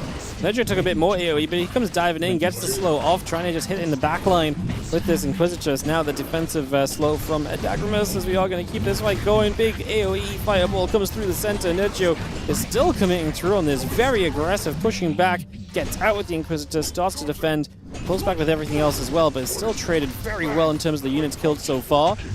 Yeah, great job from Nurtio, really understanding just how much you can do with his hero there before getting out. Still maximizing on the right-hand side, picking off a couple stray units and opening up a supply advantage because of this as well. So great job done there. And just going to go back to the center, retake some of these towers because we have had that go in Adagamis' favor at least while Nurtio's been pushing forward. Yeah, Nurtio pushing but deciding now is the time to take those towers. Both of them still even on talent level. So they've been staying fairly even on those towers, meaning Nurtio's supply lead is the biggest lead in the game right now. Yep, no, he's up big time. Yeah, this game has had a lot of small skirmishes on the towers. We've seen a lot of just small groups of units coming over. fun to see how Ready to front game to line. series to series, every player's kind of got their own little thing. Like, these two are clearly bringing out these little small skirmishes from each other. That's been a lot less a factor in, like I say, some of the previous games. Nurtio leaving some units on these towers, forcing Adagamis to kind of come over with a higher unit count. It's been very intriguing compared to, like I say, what we saw before. Yeah, it's fun. A lot of players will send one unit to the side tower to just try to take them while they think their opponent's distracted. So then the other player sends 2 units, and then 3 and 4, and so on. Oh, that fireball is just going to go directly into the main retreat path of Adagamis. I don't think he really thought Nurtio was going to think exactly how good that pathway was going to be, but he is going to catch a bunch here. Nurtio's still chasing through, still trying to capitalize. We are going to see a defensive fireball now, and we are going to get some kills. Bunch of heroes going down, as we are going to see Nurtio actually losing out big time towards the end here. He's going to come forward with some flame blasters as well. One more fireball to disengage with. He still holds about a 25 supply lead. And he's going to take these units back up toward the center and once again retake a tower in the middle of the map to take a bit of control back in his favor.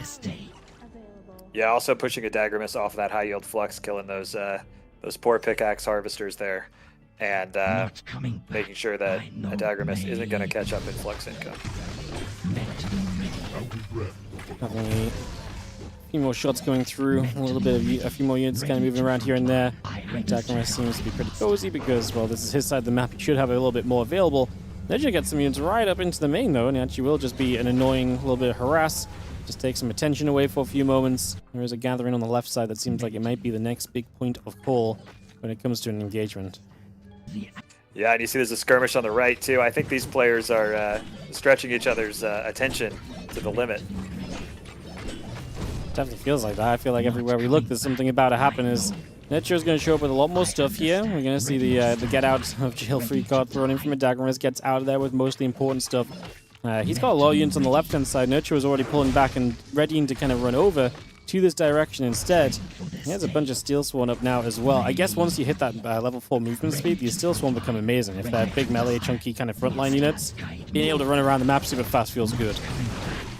Absolutely, yeah, and it's even good for these slow units like the Corsair Flamers that suddenly they can get into the action a little faster, be a little more likely to dodge some of those fireballs and nukes.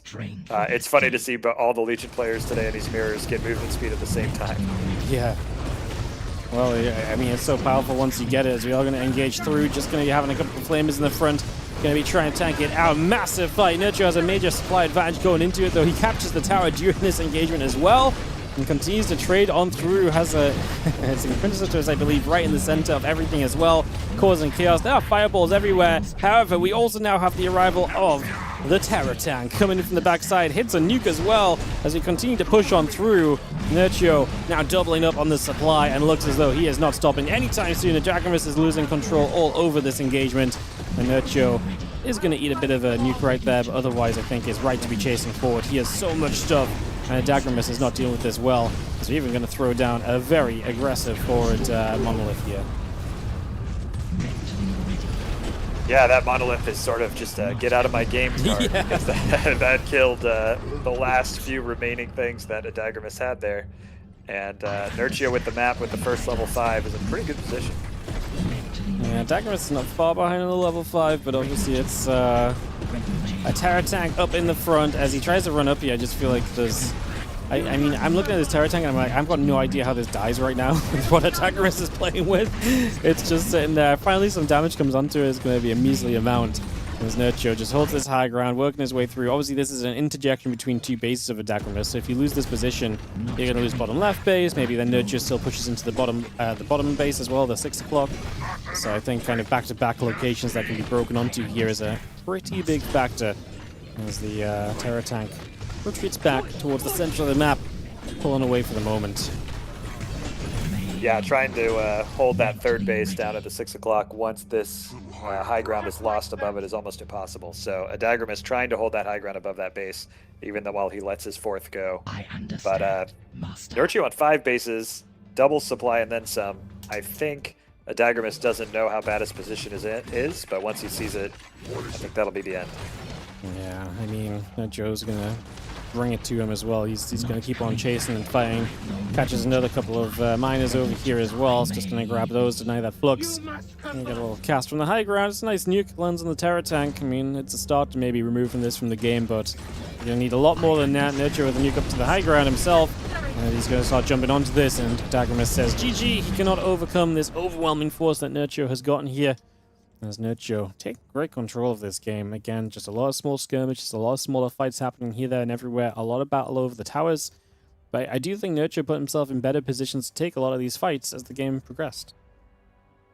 Yeah, Nurtio with even the slight XP lead, the slight flux lead, was able to get that first Terror Tank out and just one or two more of those Dread Flamers that kind of hit everything in that fire AoE. And slowly but surely, I think that tipped things more and more in his favor. Terror Tank was crazy, man. Both times I've seen the Terror Tank, I'm just like, oh my god, like, do you not love that for the enemy? Yeah, Terror Tanks are they're pretty good. There's some units that will take them out pretty handily, but they're also pretty high cost end game units. So if you just have that first Terror Tank out and the opponent isn't ready for it, it's pretty brutal.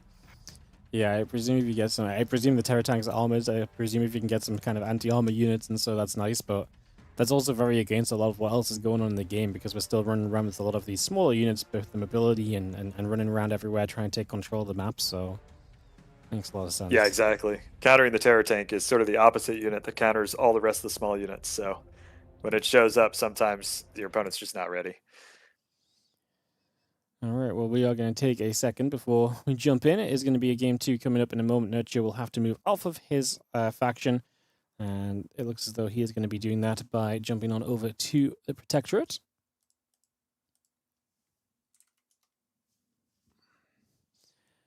So yeah, he's set up as Protectorate Valkyrie right now. It looks as though Adagamis is going to stick with Legion Corsair, so repeat for him at the moment.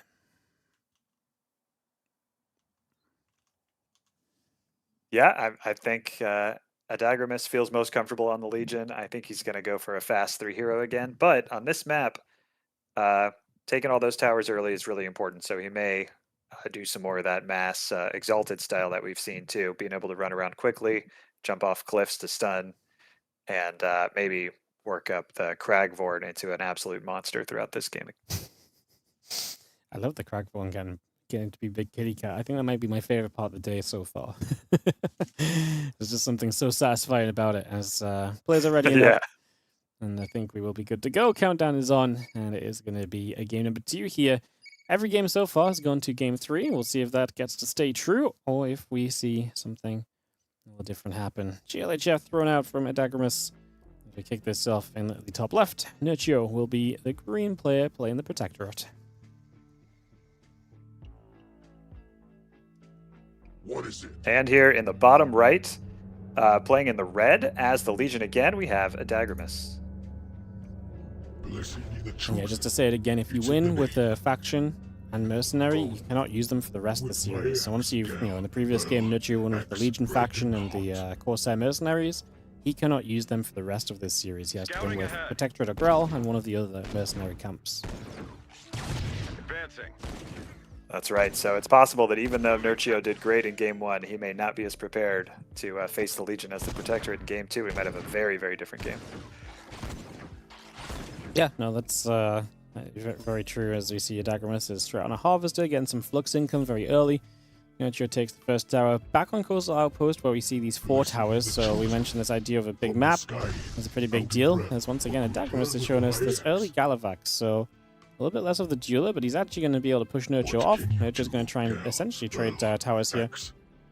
The one that's been taken on either side going to swap through. Nurtio with the expansion coming online and getting himself set up with that economy early, whereas Adagamis, I believe, is pretty much fully just sending it into units for these early stages instead. Yeah, Adagamis with an early altar to build a second hero. It's his style. It's what he tends to love to do. I wasn't sure if he was going to stick to it on this map, but it looks like he is. And with the slower expansion, it's kind of on him to push Nurtio off the map.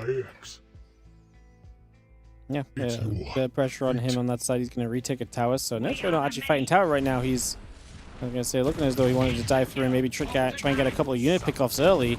He took a step to the other side. He's going to put the turret down, so he's going to use the aggressive hero turret to take position. He does get nuked, though, so he's going to lose his hero. Still has the turret nearby. The sneaky Gallivax spear is great, and forcing Nurtio to drop the turret out of range of those Flux Harvesters, which is probably where Nurtio wanted to drop it, by just kind of body blocking with those Thralls, was a nice move by Adagamis. Cool stuff. Cool stuff early. And let's see the turret goes down, and definitely feels as though Nurtio's initial game plan falls apart a bit there. Like you say, Adagamis was able to take the towers, so he's got 2 against the 0 at the moment. And then just going to come back through, retake 1. We have this interesting scenario where obviously the left side is still to be taken later on, but we can't go there too quickly because we're going to have to clear creeps off of it. So that's going to be a bit of a factor, as Nurtio has got a few hounds up, I believe, ready to now maybe start joining some fights here and there. Yeah, Nurtio with the 0 Harvester, 0 Flux, Valkyrie build again, rushing those hounds and some of those commandos. Is going to be able to put in a lot of pressure at this moment. And maybe drop a beast a little bit later on too, as we saw in those earlier games. Yeah, the beast is such a fitting name for it. It really does feel like a beast when it comes down. Nurtio, again, he's going to be way off in terms of tower count, but he is going to come diving through. He jumps on these miners now, so he's going to be able to deny those. And keep going through. Again, the turret is in position. Let's see what we can do here, as we are going to see a dive in from Adagamis. Second hero up now already with the Inquisitors. She's taking a lot of damage, though. Nurtio is winning this fight in this position at the moment. There's a lot of units left over. That turret's still pretty healthy. And Adagamis has to be careful. Some extra Thralls showing up. They're going to do a lot for him. There's the spear from the Gallivax as well. Onto Nurtio's hero as well. Try and do a little bit extra. Try and get this Inquisitus. We know that she's going to jump out the moment that it gets low, though, as Nurtio needs to get out of there. And looks as though he will start to make his escape after all of this. Nurtio with a bit of a supply lead, but again, has been a bit behind on towers. He's down on levels right now. Nurtio with a little bit of a dodge. Working out a little bit, but now just get caught by the spellcaster. Yeah, Nurtio was able to use Protectorate's individual recall. The other factions have 1 large recall and a long cooldown. Protectorate has a more expensive top bar power recall, but can recall individual units. And that's why we see all these hounds coming right back. Recalled them home, got them healed up, and they're right back in the fight. That was a quick little pick off there, as Nurtio back on his right side. Has to step away from the fireball. Works. Dodges that AoE beautifully. So no damage taken there. Going to jump straight back onto this flux location. I'm going to keep on putting pressure onto this front doorstep. So Adagamis heavily pressured right now, struggling a little bit. His Citadel's already taking a bunch of damage. Now going to get a very far forward turret. So this feels dangerous for Adagamis, as Nurtio sets himself up in a great spot and continues to get so much work done. All of these flux miners are going down, and Nurtio's just picking off units as they're popping out of these barracks now because he controls the position. He's zoning the heroes away from the production structures. And Adagamis trying to figure this out. Nurtio finally backs off, but he took a lot of kills here. Yeah, I think if Nurtio can't stay on top of this production, this game's going to come to an end real fast. Adagamis may be able to push it back now that Nurtio's turret is gone. I'm going to try and get back onto this base location. This attempted base comes through again. Nurtio loses his hero, so loses a lot of the additional power to this, but the unit count is still great for Nurtio, so he turns around, fights, obviously up against 2 heroes, so there is a lot of spell casting and power available there. However, Adagamis is starting to push through this. Again, the power of 2 heroes seems pretty good against these units. They're very easy to keep alive. They have a lot of spell casting, slows, and so on, and AoEs, and that makes a big difference, as we are going to see the shields on the hounds trying to help. But Nurtio, I think, is going to have to fully back off and reassess this situation. Now, he did kill a bunch of the harvesters, right? So Nurtio is on a bit of a flux advantage right here. Obviously, is on 2 bases, but Adagamis is about to take 3. Nurtio had the extra tower for a while. Again, a lot to consider in terms of where we're at the grand scheme of things. Yeah, Nurtio just now making 2 harvesters at once in the last minute or so because he went with a total Hexite-only opener. So he's getting a flux advantage now, but over time, Adagamis has mined more so far, and that's how he has these Corsair snipers out that were able to repel all these commandos. He takes a tower in the center as well. Adagamis has had tower advantage a lot of this game. He's already level 3 as Nurtio comes diving into this fight. That Aster is getting really aggressive really quickly. Again, good step back away from the fireball. Moves out of there very comfortably. And we're going to keep contesting this middle tower. Obviously, Adagamis already lost control of the bottom one. Nurtio's going to lose control of that now too. Looks as though he's going to spin around and again maybe hit the right side. It's kind of funny. They're both expanding towards each other, like Nurtio expanding across the top and Adagamis up the right side. And it's kind of making this a 3-tower game where the left side tower is just so far away that's not really a factor at all. But you do have 3 towers that are very much in the line of play between these two players. Yeah, it's funny. They've been fighting so much on this side of the map that none of them haven't. I don't think anyone's even cleared the tower creep. So Yeah. that tower can't just be taken by a single unit either. Yeah, no, it would take a bit of an investment to actually get over that. It is just so far away. Neither player is happy to give up that much map control / momentum to make it happen. Ready to die. Fun state of the game because, like we say, 3 bases apiece. Seeing some of these extra bigger units coming out now as well. Actually going to be seeing this harvester running forward to try and mine a little bit. Well, then coming through, but this is a very forward position, so it's going to be difficult to keep these alive. And that's going to be something that Nurtio wants to be in a very forward position for. He wants to protect this position, as we do see those harvesters getting to work. The Dread Flamer is going to be really nice if Nurtio tries to jump on top of this Legion army. Oh, but we have the same unit for the Velkar on the other side. Velkar Flamewalker, both AoE, anti-light. Wow, that the railgun flames is kind of just bumping on the left-hand side, doing a lot of work here. As this fight takes a little bit of time to figure out, Adagamis still putting some work in the bottom side. However, we've lost our hero as Nurtio. Adagamis still has all 3 pushing forward, and Nurtio starting to lose momentum a bit here. Is going to get pushed off of this position. Thinking about maybe trying to come back through. Still has a good amount of units. Just getting them in position and engaging again is going to be tough. Nurtio going to lose tower control once again, and we're up to that level 4 already from Adagamis. So now he's got that movement speed. It's going to be so much easier for him to jump on units, chase units down, and to work from there. Master. I would love to see Nurtio taking the other high-yield flux patch below this while all this is going on so we can keep up there. Is taking out some of these harvesters on this flux. These harvesters for Protectorate have the ability to heal, so that's one of the reasons they're right in the middle of the battle. They're healing the units around them with their active ability.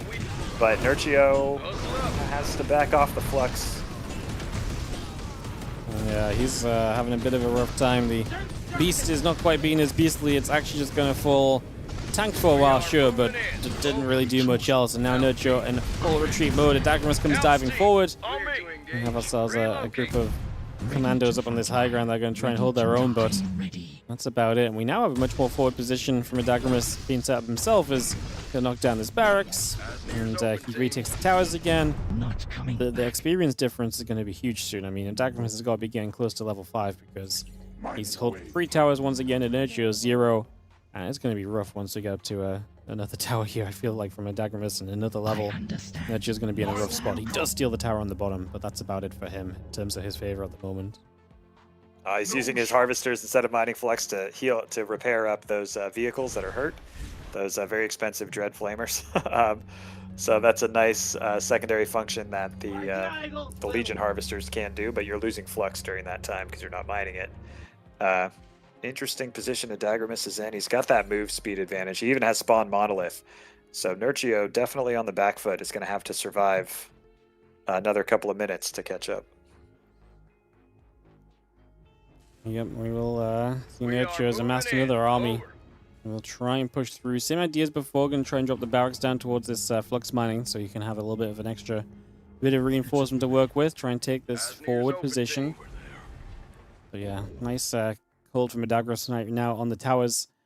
And is not overly eager to go fighting, although I love a few units running by. Going to catch a harvest on the left-hand side of the map. So again, just trying to deny Nurtio from mining up some of this tech resource.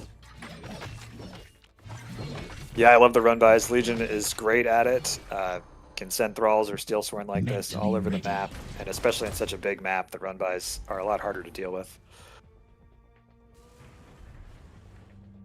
Nurtio does have the beginnings of a Hellfire force, and Hellfires are artillery. If you can get enough of them up, Legion just gets slaughtered before they get in range most of the time, so it's it can be a really big, sort of like having an endless number of siege tanks firing on you. It can be a really big deal. Maybe about to see a fight. We actually just had Adagamis take the bottom left base. First time in the game has been taken 11 minutes deep, so now that is something you got to consider as Nurtio as well. Another position to maybe deal with. We are now still level 5 here from Adagamis, but surely got to be level 6. Knocking on the door. Just going to have this force of Nurtio with this little stronghold. Trying to figure out where he wants to go and how he wants to approach this. He is now a 4-base player, but so is Adagamis. They both took an extra expansion along the way. Nurtio going to try and take this middle tower for a second. Oh, that Titan getting caught out on that side is a big deal. That's a very long-range anti-medium unit, really good against these Steel Sworn, if it can stay at range. Ooh, dropped the monolith right in the center. That feels pretty darn good. as it feels like Nurtio is going to be in a bit of a weird position here. You see fireballs coming through. This swarm on the left is just going great. A lot of units able to move forward quickly, but some of the heavier units from Nurtio are able to hold their ground. He's starting to push back over. We'll have to stop and deal with this monolith, but that's going to give Adagamis time to knock through the structures that were set up here. Nurtio did drop a beast into play, but it's also just running out of life. It's going to go down. His supply has dropped heavily as Adagamis shoves through. The nuke is going to catch a good few units as well. And he starts to push up to this high ground as Nurtio is in full retreat mode up to the top side. We are going to be seeing, I think, Adagamis powering through. If not winning the game here, he's definitely put himself in a comfortable position. Some reinforcements called in from Nurtio as he tries everything he can to hold this spot. But even that is not seeming like it's going to be enough. He's losing a ton of structures. They're getting absolutely nuked. Thank goodness. Yeah, these Dark Disciples we see with their capes here, the longer they attack, the faster they attack, the more damage they do. So they're wrecking through these structures with nothing to shoot back at them. Adagamis did a great job falling back to his monolith there and then pushing forward again. Yeah, fell back, let the monolith really do as much as it could. And then, like you say, bam, just re-engaged in, had so much, and it was immediately a bad fight for Nurtio. And Adagamis takes game 2. ZeroSpace is the game of game 3s, man. It's not stopping. Yeah, especially in this format, no one can play Legion this game, so which seems to be a favorite faction today. So we'll see who is the best non-Legion player in just a moment. Best non-Legion player. Yeah, no, Legion seems to have a pretty good run rate still, but the fun of this format is you can't just rely on one race, and especially when we get to the finals, it's going to be fun seeing someone actually have to run with like Grell, which we've not seen yet today, or maybe we saw in one game, we saw a win. But yeah, it's going to be fun seeing a lot more of those matchups as well later on. This is the third quarterfinal of the day, and going to game 3 once more, heading into this final map. And after that, we'll have one more quarterfinal to play through. Yeah, that's right. I think there's a lot of fun games to see here in the semifinals and finals, especially when people have to play so many different main factions and mercenary factions. So that'll be a fun one. All right, we are going to be loading into this next game. Getting into the lobby as we speak for a game 3 here. It's going to be on New Star Sand. And we're going to see what setups we have in terms of the factions and the mercenaries very soon. Honestly, I think Nurtio is probably going to stick to Protectorate Valkaru. He's already set as that. Probably makes some good sense. It looks as though Adagamis might be looking to play that mirror match as well, so I think a lot of these guys are... Oh, no, he's switching. Free Corsairs right now. I'm excited just watching the lobby, just watching everyone change their setup. Yeah, it's interesting. I'm like, I don't want to comment on it too soon because I'm always wrong. Yeah, I know. Switch it up. I'm learning because now I've mentioned it and now he's back to Valkara. It's like, just wait until the game starts to talk about it then. Yeah. So Star Sand is sort of the other big map aside from Coastal that we just saw. Coastal is really big on XP with those 4 towers. Star Sand is a map where you have the most bases you can take. I think there's 14 bases on this map. Wow. Instead of like 10 or 12 on the others. So every once in a while you get a split map exhaust play situation on this map. And this is really the only map where I see that. So it might be one of the reasons players haven't played it yet today because they're a little nervous about how they're going to do in the end-to-end game if it gets there. But at the same time, Protectorate Valkaru is the factions you can survive with only Hexite early and just rush the heck out of your opponent. So it may go a very extreme one way or the other. All right, awesome. Let's see what we get. Let's jump into a game number 3. Adagamis, top left, Nurtio, bottom right. As we have Protectorate, and they were both Valkyrie, right? So mirroring it up all the way through in this one. Yeah. Yeah, I wouldn't be surprised if we see Aster against Aster again as well. Could be the full 3-part mirror match. That the little thing that zooms out of going build always catches me off. I'm like, it's a scouting drone, and obviously it's not. It's just a little it's just coming out of builds and structures. But far forward structures once again, so setting up right at the front. Obviously we can expand behind this, but it does give you a nice forward position to work from. As our first hero starts to stun, AoE, and just clean up creeps top right and bottom left tower being fought for at the moment, which is obviously just going to make a whole lot of sense. And then we're maybe going to converge into some more contest. In the middle, Nurtio a little bit faster and a little bit more efficient early, once again on this hero movement and cleanup. And it's just going to be one step ahead of Adagamis going to the center, but it's going to be pretty close, and we'll see who can win this duel in the next few moments. I'm a little nervous for Nurtio because he went for the bold forward expand right away. I think he did it first before anything else. And Adagamis went from a pretty far forward Merc Tavern, so he's going to get those Valkyrie Hounds and Barracks. So Nurtio's going to have to survive. Yeah, here's the Hounds already. Fastest possible Hounds right here. Nurtio's going to have to survive the next minute or two if Adagamis decides to push him. Yep, that does mean that Nurtio will just back off the tower. He's obviously going to recognize, okay, you've invested into this early. You absolutely are going to take some of the control of the map, but I'm going to have control of the economy. So like you say, get built up, get set, and then we should be able to be okay for Nurtio. But, you know, Adagamis will get some benefits from this outside of the chance to push forward. It's kind of the cool thing about a lot of these games. It's like, yes, you have the chance to push forward and do damage, but it's not just about dealing damage. Like, the map control that you create in these scenarios is so meaningful as well. Nurtio drops down the defensive turret here against the aggressive turret. Stuns on either side. I mean, this is a pretty even fight, so... yeah. I presume this is just going to go the way of Nurtio long term because he can bring units in a bit more quickly, but he is down a couple of units, of course. He's already killed the turret on the other side, which feels like it's going to help a lot. His own turret's still standing as we work through these last couple of hounds. And I think we are good to play cleanup and defend. Yeah, this was great for Nurtio. He had the one healing drone from that barracks going to work, able to cause a perfectly symmetrical violence, never stopped anything situation with an expansion up. So now Adagamis is behind economically and didn't get enough damage done to make up for it. Yeah. Some great stuff as we do see another barracks coming down. Like we say, just Nurtio in a position where, yeah, okay, bottom left tower is maybe going to go down now, but he's actually going to start having enough units on the map to actually come across and to actually, you know, come across and start taking some more towers himself. Like, he can actually take some map control, step forward fairly comfortably here. We're going to see a little bit of contest from Adagamis. Does he want to go for it? We dive forward as Nurtio, looking for the stun, gets the big AoE off, which is nice. He's going to engage through and just take a little bit of an edge in his favor right now, and chasing for a couple of kills, gets a hound. Going to get a commando pretty quickly as well, and then just back away from it, trying to protect his veteran hound right now as well. And he sets the turret up on the left side. He's going to hold that position nicely, but it does mean if we rotate around the right, it's going to be tough for him to do much else. Yeah, Adagamis checking the high yield flux, looking to re-engage on that middle tower. I don't think Nurtio's going to want that fight just yet. Yeah, he's going to dive in again. He gets stunned on the dive in. I presume he wanted to dive, stun himself, but then counter-attack comes back through.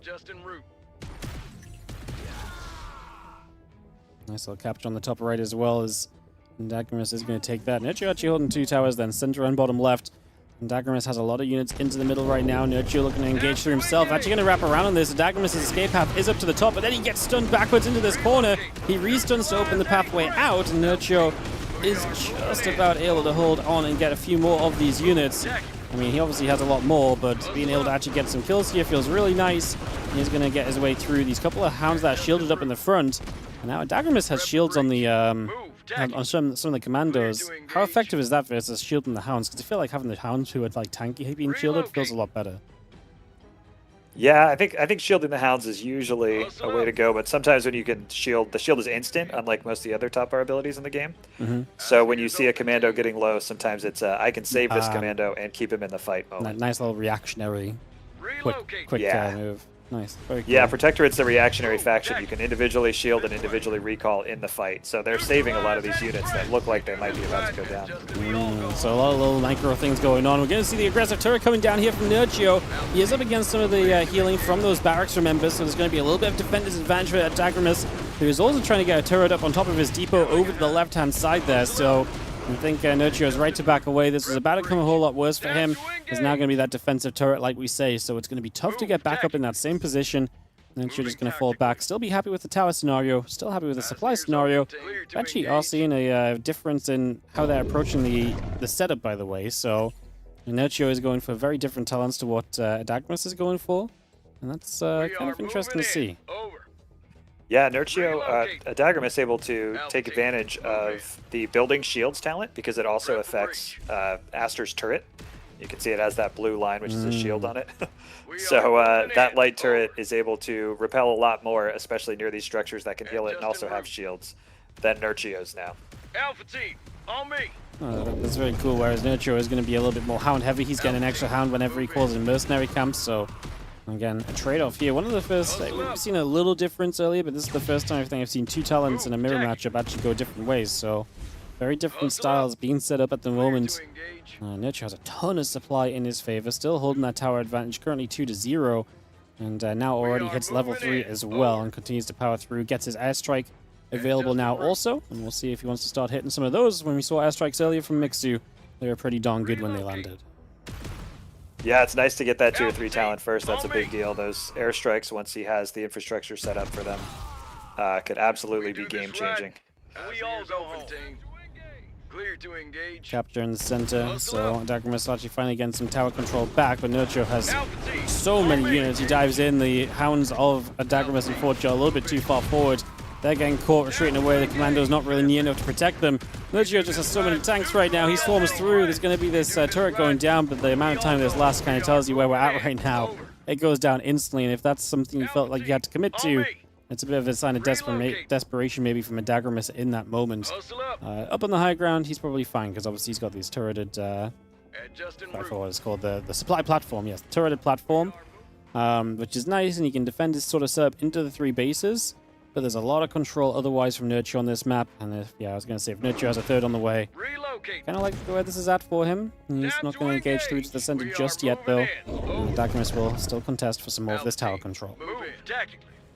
Yeah, I like that Adagamis was able to keep his hero alive so long, because now with his first talent, the Battle Hardened that Nurtio does not have, his hero has veterancy, those little yellow bars. I mean, that hero's quite a bit stronger, a little tankier, does a lot more damage.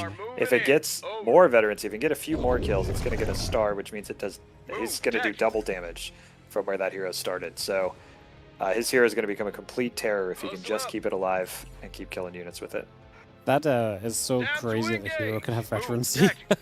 Yeah, it takes a talent, but it's good. Yeah, no, I mean that sounds real good. Yeah, that's awesome. Heroes can gain veterancy. Wow. Yeah, no, that's very cool. So again, benefits in different kind of ways. And like I say, those are choices you make early that are going to then be with you for basically the rest of the game. So you can see Nurtio engaging upper right is going to get rid of a bunch of these commandos here, take that upper right position back in his favor once again. And we just have the Adagamis army in the center settling down once more. Neutralize any threats. We are moving in. Over. Relocate. Well, a few moments of calm. I mean, Adagamis and Nurtio are basically trading this top right tower back and forth. I think Nurtio is he's eager to kind of get down here and fight, but has to come down the ramp, has to get his hounds in the battle as well. I think is one of the bigger issues. They're stuck behind commandos at the moment. As Adagamis pulls back to the tower, Nurtio going to try and engage on through. Going to get a beast called down onto his army that's going to tank a bunch. Then we're going to airstrike as well, and Nurtio is just going to sit in that. He's going to lose a bunch of his commandos, but then he airstrikes in return. It's a battle of the airstrikes, and it is going to go pretty well for Nurtio in the end. At first, it seemed obviously bad, but yeah, I mean, Adagamis struck first, but Nurtio struck back just as hard. Those airstrikes, a lot of times, especially with commandos, you can dodge them, but they were both committed to that fight. Nobody dodged the airstrikes, and the airstrikes are just worth their weight in gold. Yeah. Nurtio now has that level 4, and that's just going to be extra damage, extra range, which means these fights are going to be just easier for him to take, right? So already ahead in supply, maybe a few more units, and now you're in an even better position. We are going to see Adagamis trying to set up, the beast tanking a whole bunch up on the top side. This base about to go down. He does have a base to the left side, so he's going to be having a fourth, but yeah, he has a base to basically fall back to, but it's still not exactly ideal as Nurtio takes out a lot. This airstrike is going to land for the Aster, taking the hero out here. But is that going to be enough to turn Nurtio around? Another commando force getting split apart by an airstrike.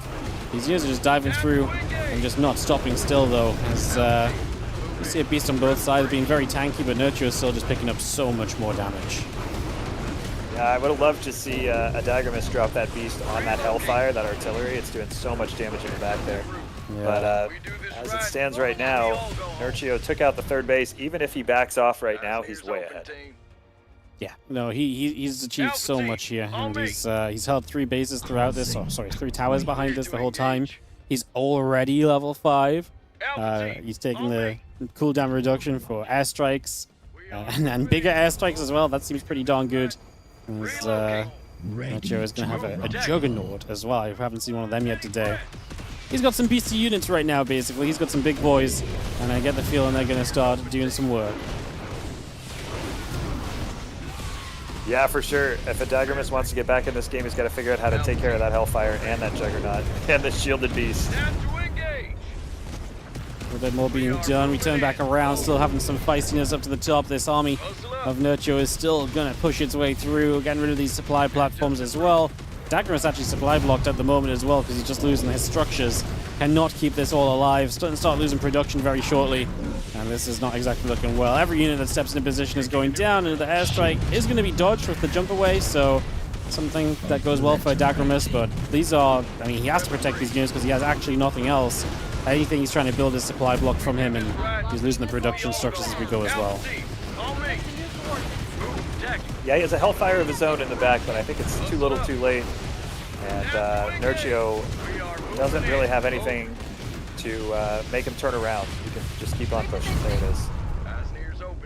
GG's. Nurtio. Just getting a little bit of momentum in this game, and he really kept it. Like, obviously, at first we saw Adagamis being the more aggressive player, but Nurtio was really able to just say, okay, I've got to fall back and defend my natural for a little bit. I've got to be careful for a few moments. And once he was careful for a few moments, he's like, right, now's my time to retake some control of this map, reset myself in this game, and just be basically ready to go once again and completely reset ourselves. And from there, he really took control of the towers, and he just kept control of the towers. Then he's fighting with a major level lead the entire way through in a mirror match that seems pretty darn powerful. Yeah, I mean, absolutely. Adagamis played really well, showed some fun, cool ideas. I really love that game too. But in the mirror matchups, both the beginning and the end, Nurtio was superior, had the better strategies. All right, well, that leads us to our last quarter-final matchup, which is going to be coming up right now. It is going to be Claire against Blitz. So Claire versus Blitz coming through, and the winner of that plays Nurtio in the semifinals as well. Obviously, again, our first semifinal is set as Mixu versus Boss, and our second semifinal will be Nurtio versus the winner of this upcoming series, which is going to be here in a few moments' time. Getting ready for this match in just a little bit. So, great game so far. Again, we had game three times in a row. A lot of action, a lot of fun. Hello. Hey, Katsi. Hello. As we do that, I want to thank you so much for having me, Wardy. I'm going to hand it off to Katz. An impossible act to follow, so fortunately I don't have to. Thanks for letting me join you. Thanks so much for being here. It was a lot of fun. Thank you. I'm looking forward to the rest of the tournament. See ya. See ya. Thank you, Soap. Hello, Soap is Katz. the GOAT, man. He The is goat. the impossible act to follow, to be honest. How are you, Yeah. Worthy Chum? I'm good, mate. I'm having a good time. We're having some fun. Yeah, with the Legions. The Trying to Legions get seem into the pretty game good, now. man. You can charge a balance in That this seems to game be because right. I don't know. Yeah, I am a little bit. Yeah, no, it's been fun though. Like, I actually think a lot of the we've seen a lot of really cool games. I'm loving the back and forth of it all. Like, it never feels like someone is truly out just because one thing goes wrong, because there's so much to consider when it comes to like getting back into it as well. So, yeah, it's very fun. Yeah, for sure. How do you like the pace? I think that the pace is something that people comment often on. And they either, I mean, I think the great majority of people do love the pacing, but some people are like, there's a lot going on, right? So how do you feel about it? From a viewer, it's great, right? But like, I think if you play it, it can probably be very overwhelming. But at the same time, you also play to the level that you're at, right? So, you know, we have this argument in StarCraft a lot right now as we're fighting over 8 workers and stuff. But like, at the end of the day, like, you play at the level you're at. So like, yeah, it's fast and there's a lot to do. But at the same time, like, that's only the case if your opponent's also doing a lot and is also doing, you know, if you're the same level, like, they're Yeah. also going to struggle with these same things, I think. So, yeah. Yeah, I completely agree. I think the game is like a lot more accessible than StarCraft in terms of just like getting into it. I think the controls are a little bit easier, and like the way that, you know, like the macro is structured and the production is structured makes it so that all of these things that are going out on the map are more manageable because they're the main thing to focus on a lot of the time. So there is that, but yeah, like I completely agree with you. Also, it really depends on who you're playing against. And right now we're watching some of the best players play for Yeah. sure. And they're mean, all over the place. when I consider it from like a viewer perspective, and we're watching like pro, like pro level, like these are the best people. It's great. It's fun. Like from the very start, there's fights. There's loads of engagements. We see a lot of people jumping on each other. Everyone seems to want to fight all the time. Like everyone's running through. Like we're very rarely seeing both players be like, no, you know what? I'm just going to sit back and do nothing. Because everyone wants to fight for towers or set up for towers or consider all of these things. So yeah, I think the pacing from a viewer perspective is super fun. Yeah, absolutely agreed. And oh man, I'm so excited for this one. I am glad that I jumped in for this one. Gonna follow the camera here. Just gotta get used to how you guys have been doing things. Yeah, we have this a beautiful observer. Makes my life even easier. Appreciate that. And yeah, we're diving in with the top left player in the blue is going to be Blitz, who is playing the Legion. How about no? Yeah, the undefeated Legion. And the bottom right, it is Claire. In my opinion, maybe the best player in ZeroSpace, and she is playing Grell. So I think if we're gonna see the Legion go down, it might be this one. But Blitz on the other side is an excellent player. He finished first in the last. He finished first in the ladder in the last opening that we had, in the last playtest that we had. But Claire wasn't playing as much, so I think right now, I played her a few games yesterday, and it was not fun. She is so good. Oh, I know she's good if she's beating you up, Cats. As you're going to see this early Inquisitress going straight across the map and is looking to Necessary.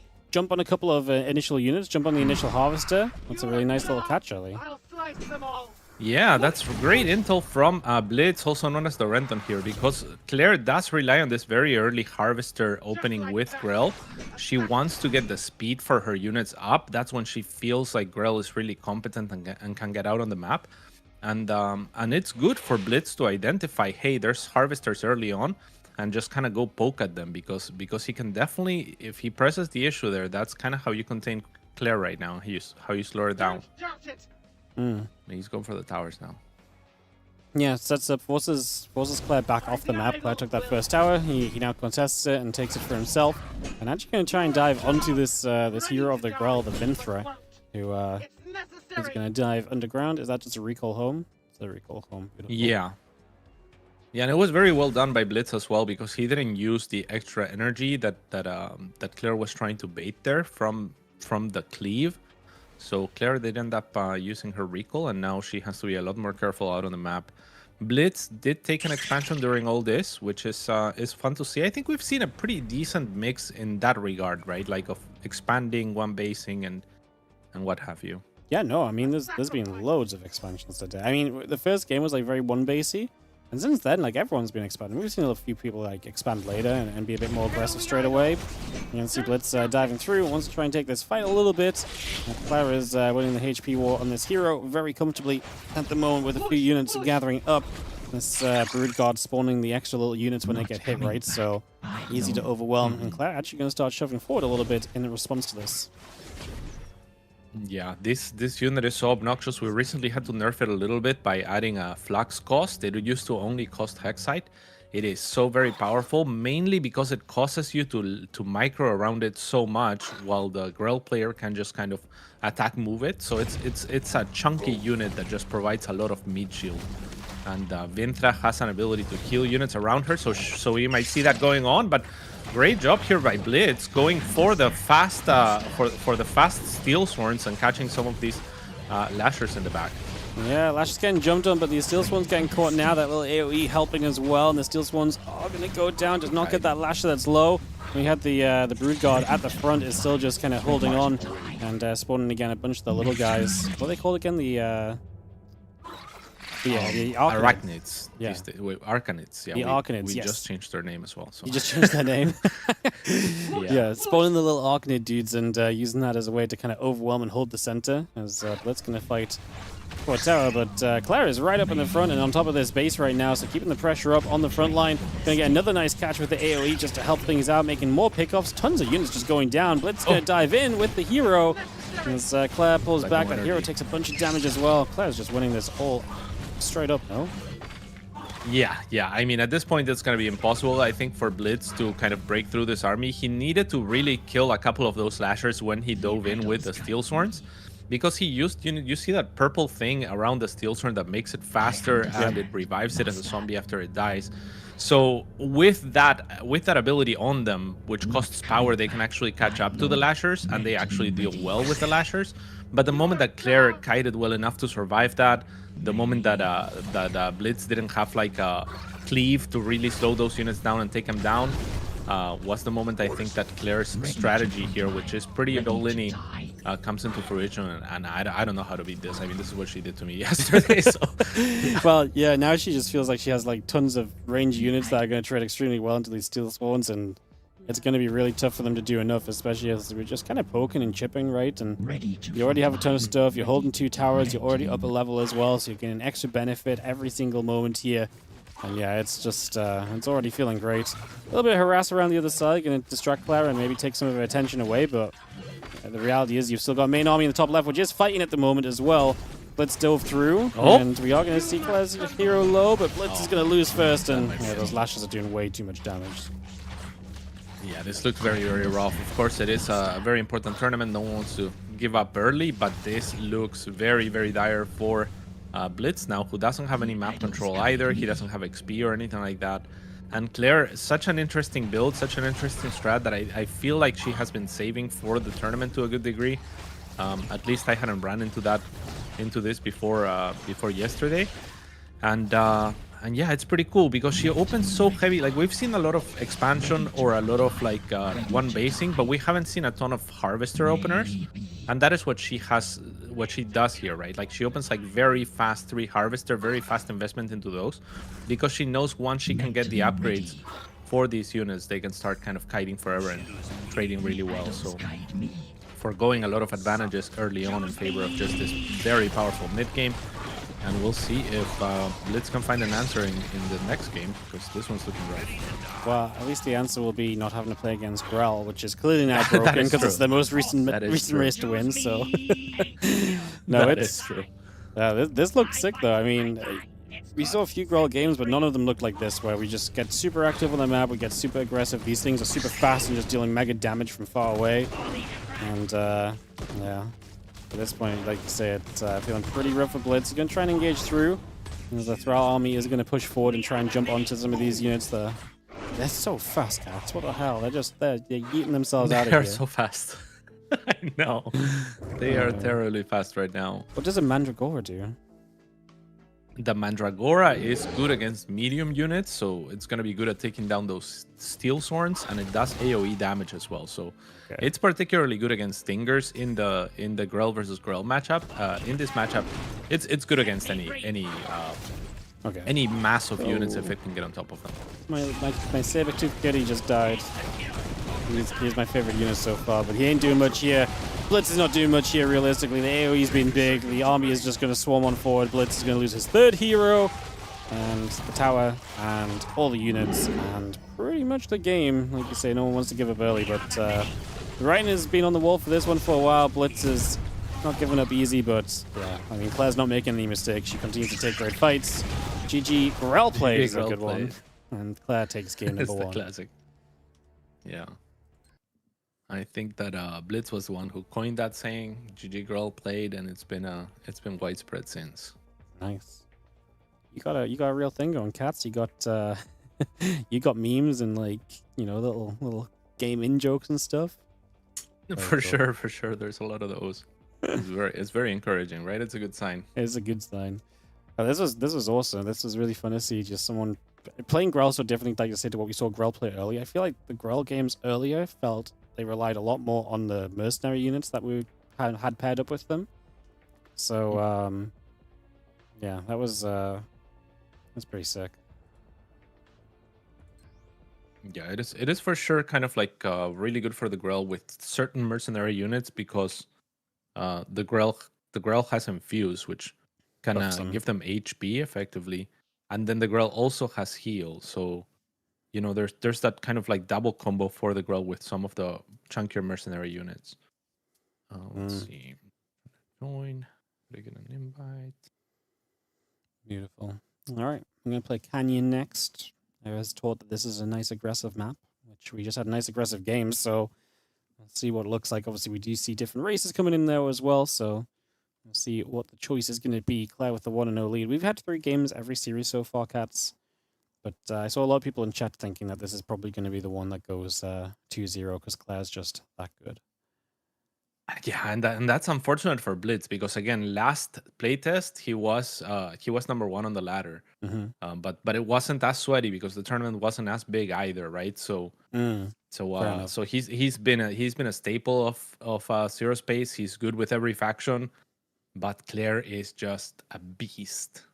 Yeah, no, it looked like it in game 1. You know, what'll be fun is when you see you know, obviously I haven't seen Blitz play yet, right? So, like, this is a very biased opinion where I see Claire look amazing and Blitz gets kind of stomped.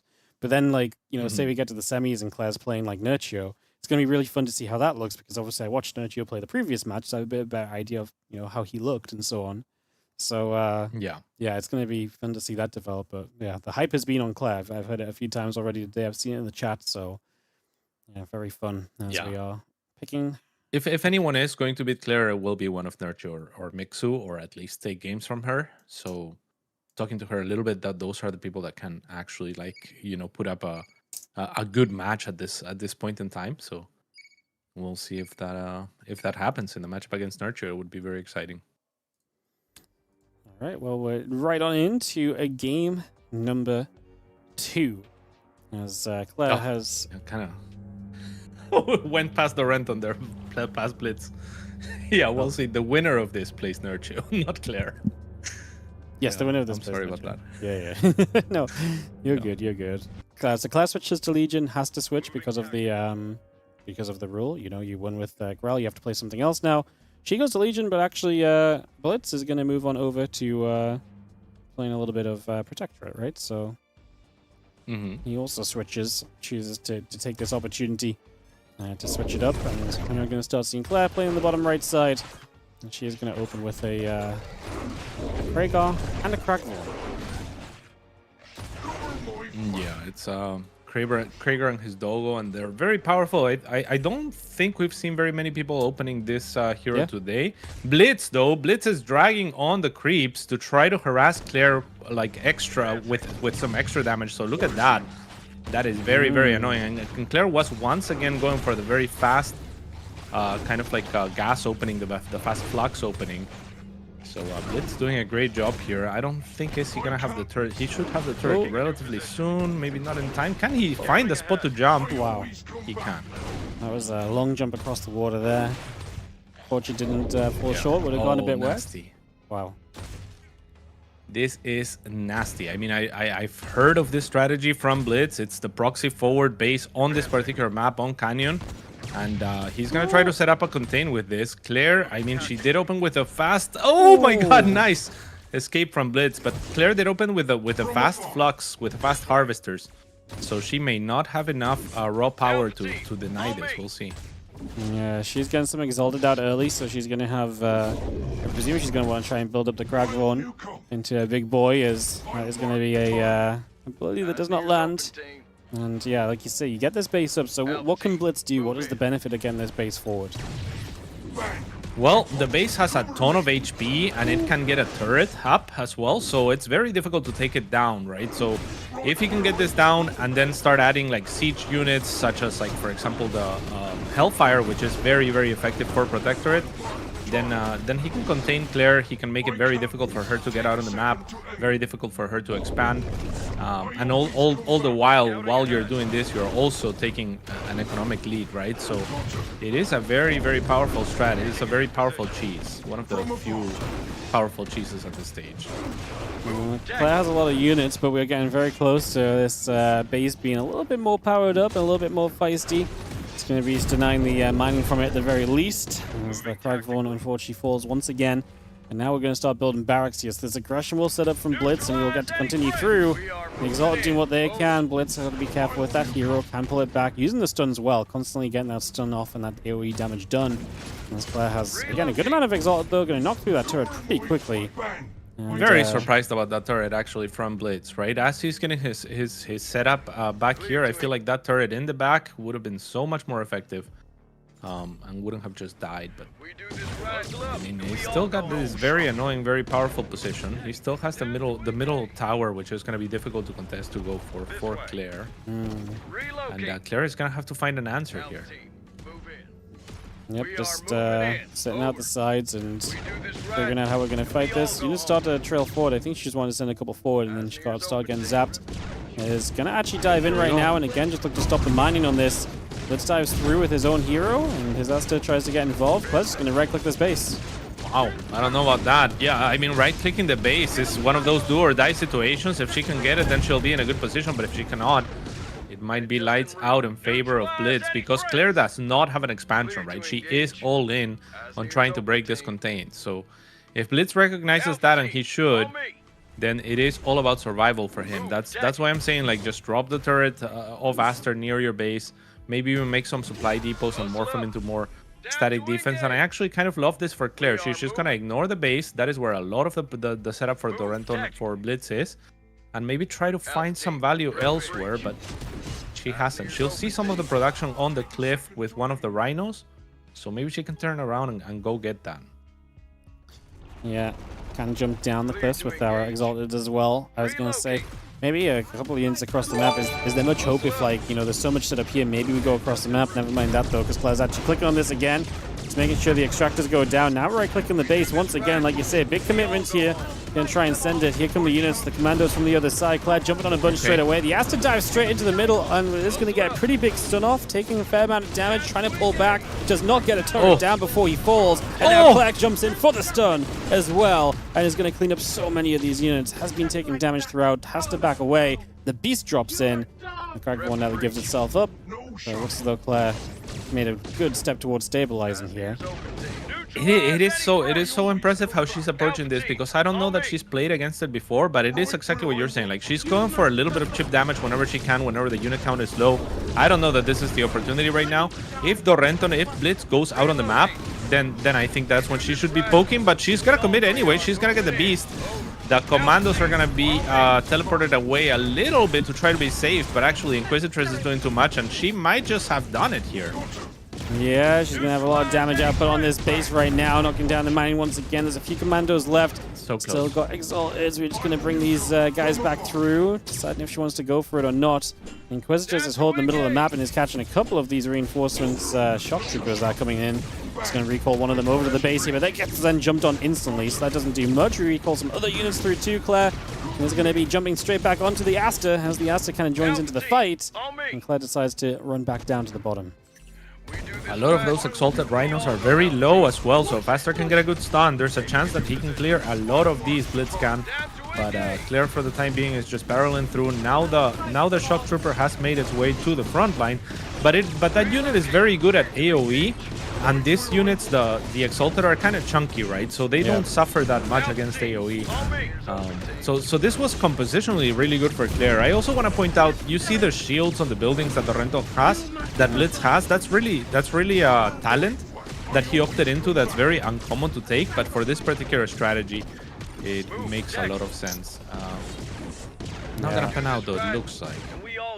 Yeah, unfortunately that Asta going down once again, as we are going to be seeing a fair few units here. I mean, we've got a beast that's kind of stuck in the back right now, can't get through your own units. Claire goes diving in, the beast is going to get right-clicked, that's going to get taken down surely so quickly.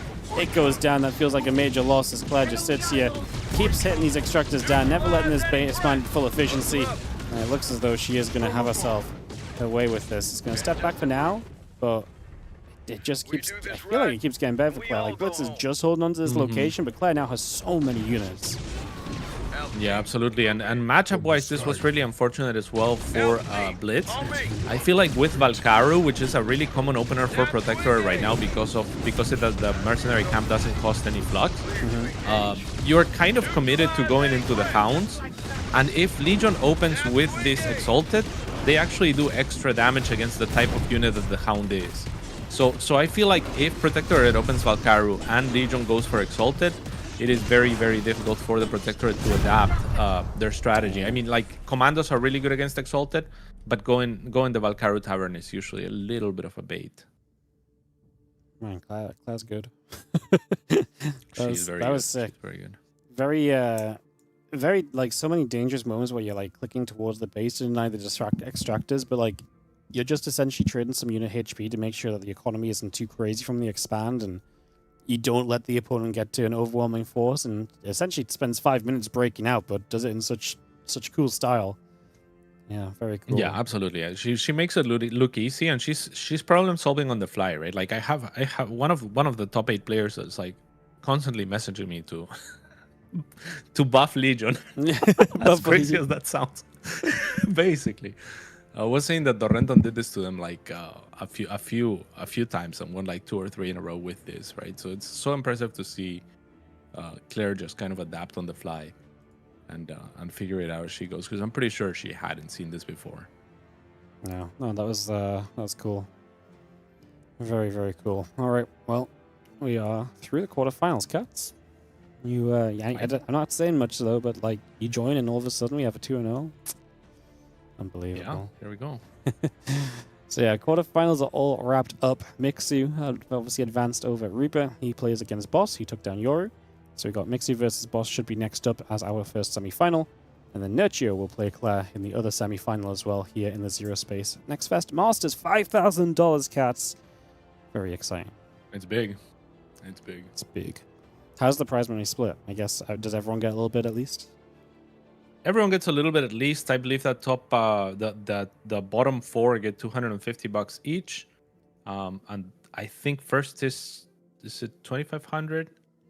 Nice. And then second, like something like that. Don't quote me on it, but something like that. Yeah. Very cool. Something that makes sense. Yeah. Something that makes it sounds like it makes sense to me. No, very cool. It's been great games as well. Obviously, you must be excited going into early access next month. Oh, super hyped, super nervous, but yeah, this has been very encouraging during Next Fest. We've gotten a lot of good positive attention, a lot of good reviews, a lot of content made. We've had a lot of people who, I mean, one of our favorite types of endorsement are the people who, for example, like there's this YouTuber who's relatively big, and they made this video and they were like, oh yeah, like I wasn't covering it because I didn't believe, you know, that there would be another RTS that can actually, yeah, like pierce through, and there's been a lot of negative sentiment around RTS in general over the last many years, but then he covers it, right, and he's like, but I actually think that this game has what it takes and whatnot, and then that sort of thing is extremely encouraging. We've run into a few bugs as well, but nothing we can't solve for early access coming up in July 20th. So very excited. No, that's awesome. No, it's fun, man. Like, I've been following you guys, like, you know, passively a little bit and stuff. Obviously, I casted that tournament you did like 2 years ago, or something. But I haven't had much of a chance to play. I've been busy, but like, it's been really fun jumping in the last few days and like learning stuff again and watching some games and just seeing how fun it is. And I think a lot of the stuff you captured when I first played, like 2 years ago or so, is still really there. Like the action from the start, the back and forth, the activity, the fun. Like it's just exciting to kind of get in and get involved on it. Yeah, for sure. And we're adding a lot more as we go as well. The 4th faction is coming up for early access, as well as our 6th mercenary faction. And you know, like the better we get at balancing and whatnot, the more variety there also is. Like, for example, you see a lot of Valkaru. This particular playtest, because I just buffed Valkaru like a few days ago, you know, so that's partly on me, but also it opens up kind of like mercenary possibilities in the early game.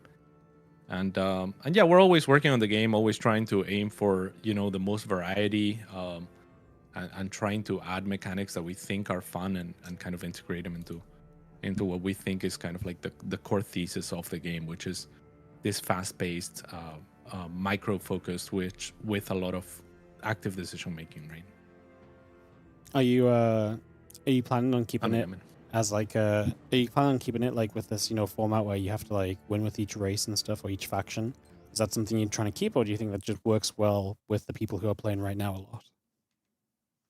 That's a great question. I think it's something that we have ought to try. I think that when you look at it and just how very different the is it Mixu that we're watching next? Yeah, Mixu. Like, I think he has a lobby up. Okay. So I think that when you look at the differences between the factions in game, like as you're watching, it might seem like overwhelming, and from the perspective of like there's a lot to learn and a lot of depth to the mechanics and the interactions, it is a lot of content. But in terms of actually getting used to the factions, like it is much easier to swap between factions in ZeroSpace than it is, for example, in StarCraft 2. Maybe not to the degree that it is in AoE 4, because the factions are a little bit more homogeneous as a whole. But in terms of just like the mechanical input, like what the game flow looks like, etc., it is a lot easier. So I think it's something that we'll have to experiment with and see where the sweet spot is. But one other option, for example, that we could integrate into tournaments, if not this, is picks and bans, right? For example. You need to collect spectate cuts. Oh my. Yeah, no, it's definitely a fun idea. I know at the end of the day, you don't have to have one set thing, but it's like I feel like it's a cool thing where it's like if you set the precedent early that like people should be playing multiple things, then like it makes people play like that in the first place, right? Like you could never integrate this into SC2 right now, you know, because you know it just doesn't make any sense. People are so far beyond with one race than they are all the others, so it doesn't really make sense. But like, yeah, it's very cool, especially right now. Especially for just demonstrating the game and all the different stuff. It's very cool. Yeah. Yeah, and I think again, like for example, like this playtest, I'm playing Protectorate predominantly, but in the previous one I played, in the previous many actually, I played mostly Grell, and I feel like by the end of this like 2 weeks, my Protectorate is stronger than my Grell. So you know, like I think that you can improve very quickly in ZeroSpace as far as the mechanical aspect is concerned compared to other games. I think we're very accessible.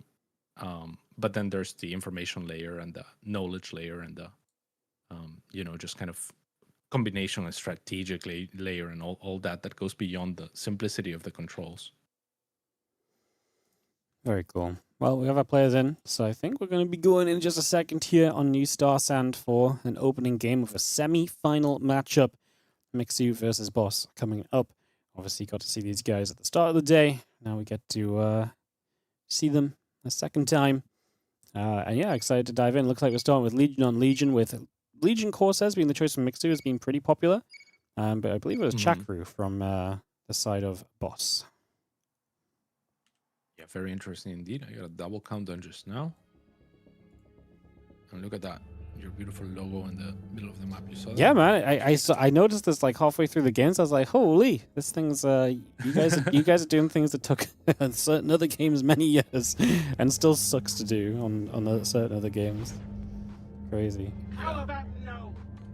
All right. Yeah, we really want to try to, you know, work alongside creators and focus and feature them and whatnot. And I honestly think it's one of those things where if you build it from the ground up, like straight away, like if you already have it, it's just so nice, right? Like integrating it later can be more awkward, but if you just do this stuff from the start, it's like it just exists. It's really cool.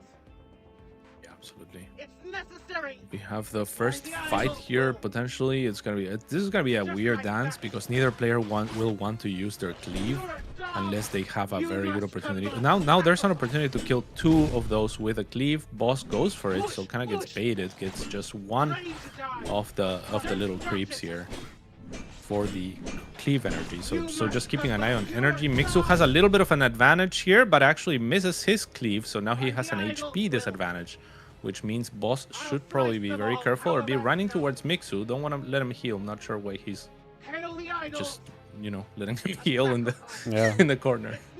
Mixu dances on the edges to keep it contested, but you're right. Like if Boss has this HP advantage, just walk towards him. Mixu can't surely fight back. And so Boss is just letting he's just letting this tower be contested for no reason. This had no reason to be like this.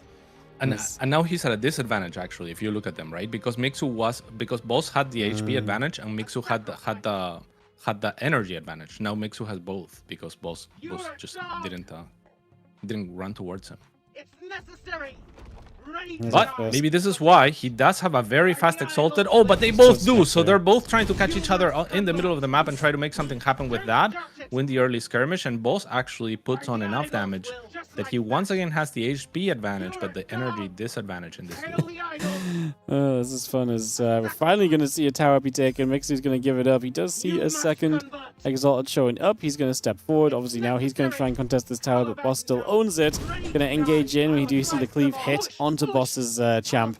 And we are going to see Mixu still holding back just a second. Just trying to think about if he really wants to get forward or not. They're both mostly building Exalted. We're seeing Aether also coming up now. Mixu dives in. Misses the cleave, though, but he is going to win the tower war now. Yeah, I'm a little bit confused. Oh, this is why. Maybe no, they're both kind of opening exactly the same, mirrored, right? And we do have replays in ZeroSpace, so whenever someone has a very powerful strategy, they'll watch the replay and it will propagate pretty fast, right, as you would expect it. But they seem to be pretty mirrored. I'm a little bit surprised that that Mixu actually ended up getting the better of that if they are indeed mirror build, because he was actually contesting for the further away tower. So Boss had that extra advantage where you would have expected his reinforcements to be slightly sooner, but Mixu will lose Inquisitress. This is a good opportunity for Boss to press the issue perhaps, and he will do that, but lose his Inquisitress in the process as well. Yeah, Mixu stepping away. He took the loss first, so feels like he lost a bit of damage there. Does get a nice bit of AoE down though. And he's going to fall back. Could maybe just run to the... What do you think? Does he really want to take the middle? Or could he maybe move bottom left and just take the creeps there and take that tower too? I think Mixu could have maybe done that. Yeah, maybe he was scared of being chased because Boss does seem to have a little bit of an edge. And Mixu's going to lose another one of these units. Very important units right now. He was trying to sneak around and try to take the top tower or contest for it. He will use the opportunity of knowing where Boss's army is to try to take the middle tower, and he will capture it just barely. Now maybe he can move towards the bottom as Inquisitress is also respawned. Oh, well, AoE's lining up, but not going to do too much. We are going to be seeing the engage in. Mixu is trying to get back into this, trying to get feisty. And again, we're both just spamming Exalteds. And like you say, they're both kind of playing the exact idea of a mirror match right now as we hold the center.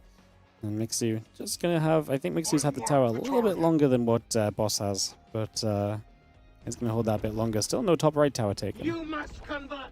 Yeah, it's very interesting. At some point, sooner rather than later, they will have to start deviating, I would think, just because, you know, like the replay only goes so far.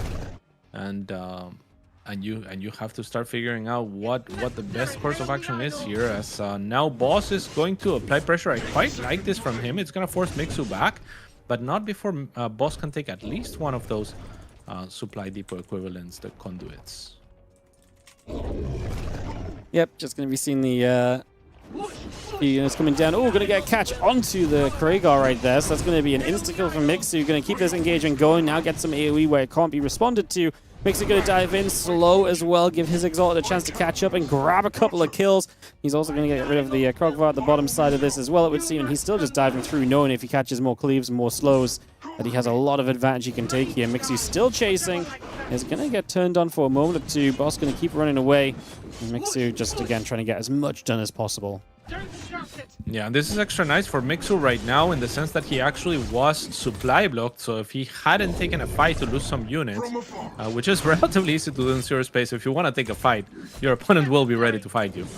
But yeah, losing some units actually on supply blocks and kind of negates the snowball of Boss, who had that supply empty to be spent. We take the tower on the top right. Mixu obviously will take a tower advantage here, 2-0 for the moment if he would like it. We both hit level 2, both attacking the same way at the moment, as Boss just holds the high ground in towards the center a little bit. Mixu is going to be moving around here. That tower to be taken, and now we end up in a bit of a fight. Mixu maybe losing a couple of his Exalted first, as we do have a couple of them just getting caught by those slows and getting taken down instantly. Yeah, that is far from ideal. I don't think we have a unit count here at the moment, but yeah, I mean, losing and bleeding some of those units here and there is definitely not ideal. In a mirror matchup like this, really, the unit counts are so important that I almost want to count them by hand. It seems like it's pretty close, 9-9 or 9-10 Exalted. -2 though to start the fight. This is not good for Mixu. I mean, he's clumped up going up a ramp, takes the full brunt of the AoE from Boss, And all of a sudden, I mean, I have to love this position for boss. I'm surprised that Mixu didn't just tuck tail and run with the Krager ability there. I think that the writing was on the wall when the fight started there. And that is a very, very nice move from boss that will give him a lead in this game, I believe. Pushes Mixu back, and he's going to take the center. Mixu hits level 3, so he is now going to be able to reanimate his heroes and get a third hero up a little bit sooner than boss, which might help in the next fight for a little bit, but we'll see how that goes. Just going to come to the center, retake this tower. Basically, as soon as boss moves to take the upper right, Mixu retakes the center, and he's going to go diving forward with this Inquisitress, looking for maybe the chance to find something of engagement. The tower's not going to be defended, so Mixu's just going to get there and take it back straight away. Yeah, reanimated Inquisitress already, and the reanimate, the way it works on the heroes, because the heroes already respawn, is if it survives in zombie form for an extra 10 seconds, it'll come back on the field exactly where it is, where the ghost is. So we'll see if that comes into play, as Inquisitress might get picked off here, and she does, but she is in ghost form, so she will come back to life, unless she's killed. Mixu took a lot of AoE just running into that. Just walked straight into it, took a few shots early. Ended up in a tough spot. Still boss not on level 3, right? So still kind of missing that as he's going to take this tower topside once again. Mixu will retake in the top right-hand side. And again, this tower battle just continues, cats. I mean, Mixu, I feel like as long as Mixu keeps you off these towers, surely it's hard for boss to catch up with these levels get out of hand. Yeah, for sure. Mixu also, because he has lost more of the rhinos, he has the bigger tiger. So that tiger is getting really, really scary too. Yeah, that's actually kind of funny where it's like you've lost a bit more in one regard, but then your other unit really benefits from that. And yeah, it is putting some serious work, and as you saw it dive forward there, it put some serious damage out and still is doing so. It's going to go down in a moment, but the work has been done. However, Mixu may have lost just a little bit too much. Is going to get the AoE out, and it is going to hit a bunch of those Exalted as they ran into that attack. They ran into the fireball, but Mixu lost so much anyway. I don't know if the fireball necessarily made up for it. This Kitty's still alive. I really doubt it. I think Mixu needed to make something happen right there.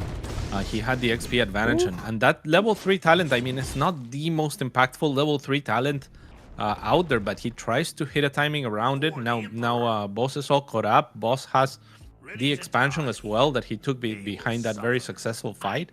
So it looks extremely dire for Mixu in a mirror match. You know, you don't want to be behind in towers, and now even in actually he takes an XP lead once again. So he does have an extra talent. We'll see if he can make some magic happen with that. For the Emperor. Well, he takes the vision and move speed actually talent from the Dread. The move speed's been pretty sick when we've seen it today. I mean, move speed's just a good thing. In an RTS, he would have guessed. As he's going to help him to run away right now, but he's still on a big supply disadvantage. Too many of these fights have gone against him. He's hero-less at the moment. Needs to get those back on the map and then reset a little bit. Yeah, but as long as Boss just stays kind of clumped up and doesn't give away easy pickings from his army, then it's going to be very, very difficult for Mixu to find an opening. I think with this speed, with this extra vision, like you're saying, if he can find a Rambai into a recall and start chipping away at Boss, that's what it's going to take. But the longer this goes, I mean, Boss is just mining so much more resources. Don't doubt it. Yep. Mixu is still going to try and hold some map control up this upper right side, trying to see what else is going on. I understand, Master. You're a dog. Going to run to the upper right again.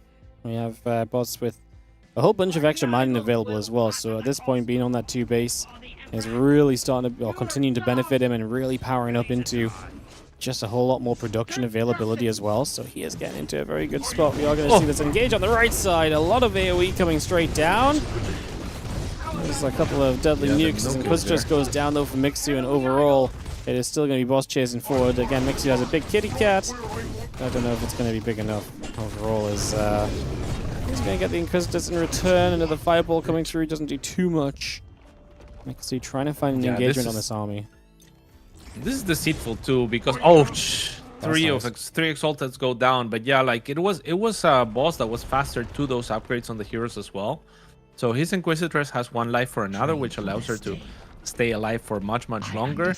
And nuke now available for both of the Kraigars.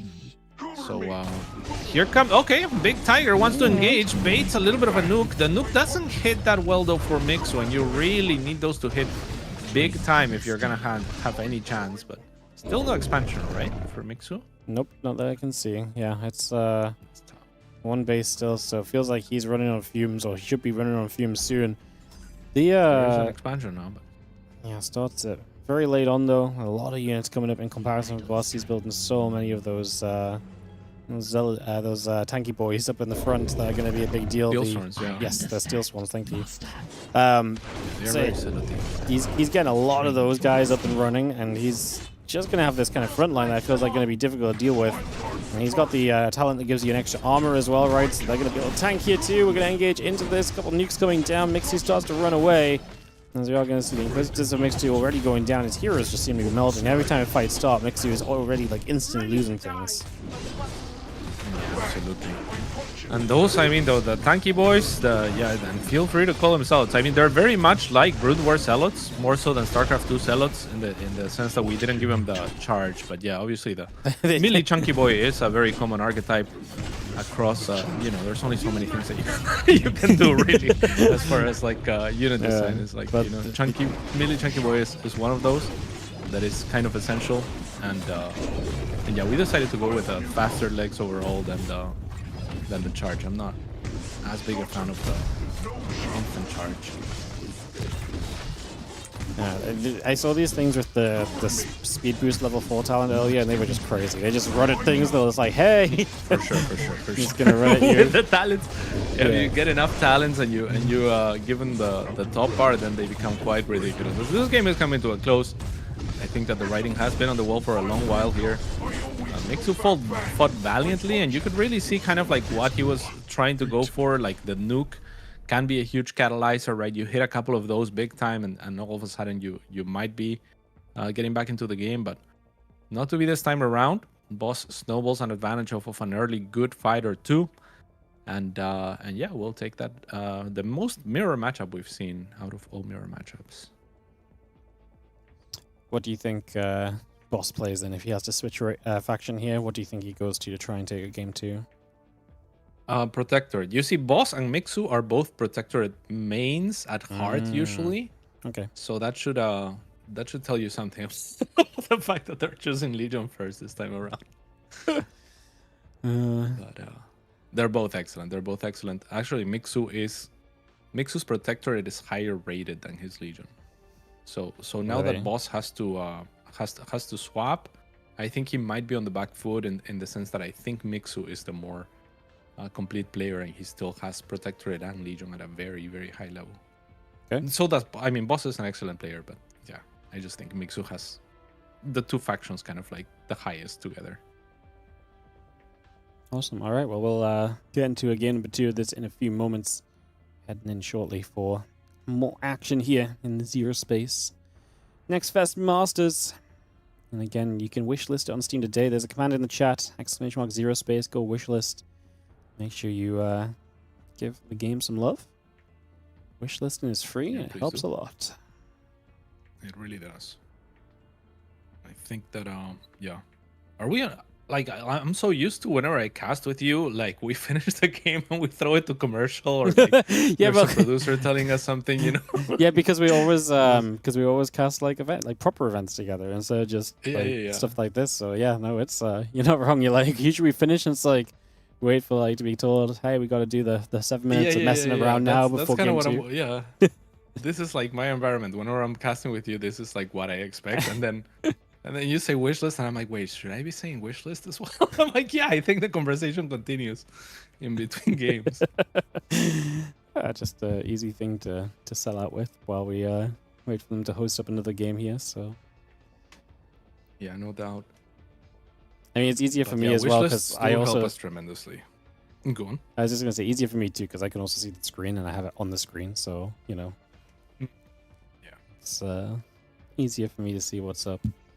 But yeah, no, wish listing is apparently super useful. So wish list today, and Yeah, it's incredibly. yeah, support Like new what it audience. does basically is it bumps us in the Steam algorithm. Like Steam has its own like kind of algorithm, and Steam is such a large platform, obviously, needless to say, right? Like it has so much visibility from all gamers that whenever you're doing good on their algorithm, is kind of like doing good on the YouTube algorithm, where it will just surface your game to more people. And one of the most effective ways to surface your game is actually by wishlisting it, because that tells Steam, oh, people actually like this content, people actually like this genre, they want to get behind it.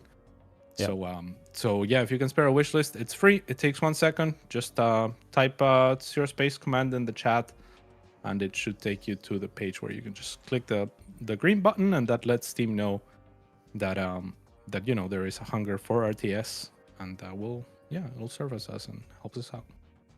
Hell yeah. All right, Mixu's gonna stick to Legion. He's gonna play Legion Chakra. Are you guys in Apparently. game? No, he just wrote in the Discord, so just, Okay. just relaying info to fill a gap. Yeah, very nice. So Mixu staying with Legion is interesting. Actually, it's maybe expected if he feels like that's a stronger Option. match. And yeah, especially against, you have to expect that boss is going to be going for Protectorate. So I think it makes sense. Okay. Yeah, we're going to be playing Coastal Output here. Is this the one with 4 towers? It is, right? It's got the 2 in the middle and 1 on the side each side. Nice. Yeah, and that is clever from Mixu as well. I think that Legion has the better mobility with their early game options, right? Like, and they have like that top bar that can grant the units extra speed. So Is that the purple glow? Yeah, that's the purple glow. Whereas I feel like Protectorate thrives in the smaller maps a lot more, because you can kind of set up like your buildings, sort of like what Blitz was trying to do with the proxy, but not as extreme, where you kind of crawl forward with some buildings, with some siege units. Like Protectorate has a lot of very strong zone control, but zone control when the map is this big is very difficult, right? It's like, okay, you got this pocket of a zone that I can't go in, or it's difficult to breach in, but who cares, because the rest of the map is still open. So I like that. And Boss, I love this from Boss. This is definitely not his best faction. I think it's his third best. Still very capable, but I think he's playing the map, because now he has turned things around, where he is like, oh, you want map control? Well, now I have the faction that actually beats Legion in terms of speed. So if they're gonna be fighting for map control, I think Grell is an excellent choice. Big map, right? So playing Grell gets some speed. Like, there's a lot of control you can do. I would imagine a lot of control you can take there. So yeah, I like it. Oh, and he's been talking to Claire, or at least watch Claire. Of course, I mean they're very close friends. They play with each other quite a bit, and Claire was just doing this last game, so Boss looking to do the Claire. All right, let's do it then. Just see a little bit of action starting up. We get this on the way. We look to see where things are going to go as we start on Coastal Outpost. And it's going to be Mixu in this upper tower. I mean, Boss just takes the bottom left tower. We had a really interesting game on this before where I presume you saw it, but like one of the side towers just didn't get taken for so long because the way the players expanded and everything just... It might not have been this map, it might have been the other map with the 4 towers, but it was like really interesting. It was on this one. It was that tower that was just taken, yeah. Yeah, it was that tower, just didn't get taken forever, and it was just like, man, it's like, it was so cool to see like the expansion pattern having such a big impact and so early. And we are going to take it. It was Nurtio against Adagamis. Yeah. They were really playing in the side. north. And Boss is going to find a weak Mixu here. Boss obviously didn't want to take a duel with Inquisitress. She's very, very powerful. Vintra is powerful herself. But Inquisitress is usually stronger. But, you know, when you have 30% HP, I don't think you have much of a right to fight any hero. Yep. No, and Boss is going to... It's kind of fun, just Mixu taking a bunch of creeps, but taking a bunch of damage and losing out because of it. As your DCR first exalted Rhino into the middle of the map to start fighting a tower on the bottom side as well. So just going to move to take that out for the next few moments. Yeah, that's very interesting, because the way that Mixu chose to clear on this map the creeps was by shepherding some of the creeps from the lower tower onto the top one, so that he could preserve energy and use just one single swipe to clear a lot of the creeps. But in doing that, he was taking kind of double damage from the double amount of creeps that he was shepherding, right? So I'm not sure if it ended up being worth it. Definitely ended up being worth it for the amount of creeps that he killed in that span of time and taking the tower at the top. But Push, push. then for the duel, didn't pan out. And yeah, now he's moving out on the map. Gonna have a lot of harvesters available to be hunted if he looks for them. Don't doubt it. So you're going to get a grab over here, and he is going to find Boss just a little out of position. Boss does find one of the Exalted coming over. He's going to slow that first one. It goes super low. Now the second one ran through the AoE little patch as well, so we lose 2 Exalted really quickly. Next he's going to take some damage on the Inquisitress as well. He's going to have his reinforcement showing up with the second hero now available.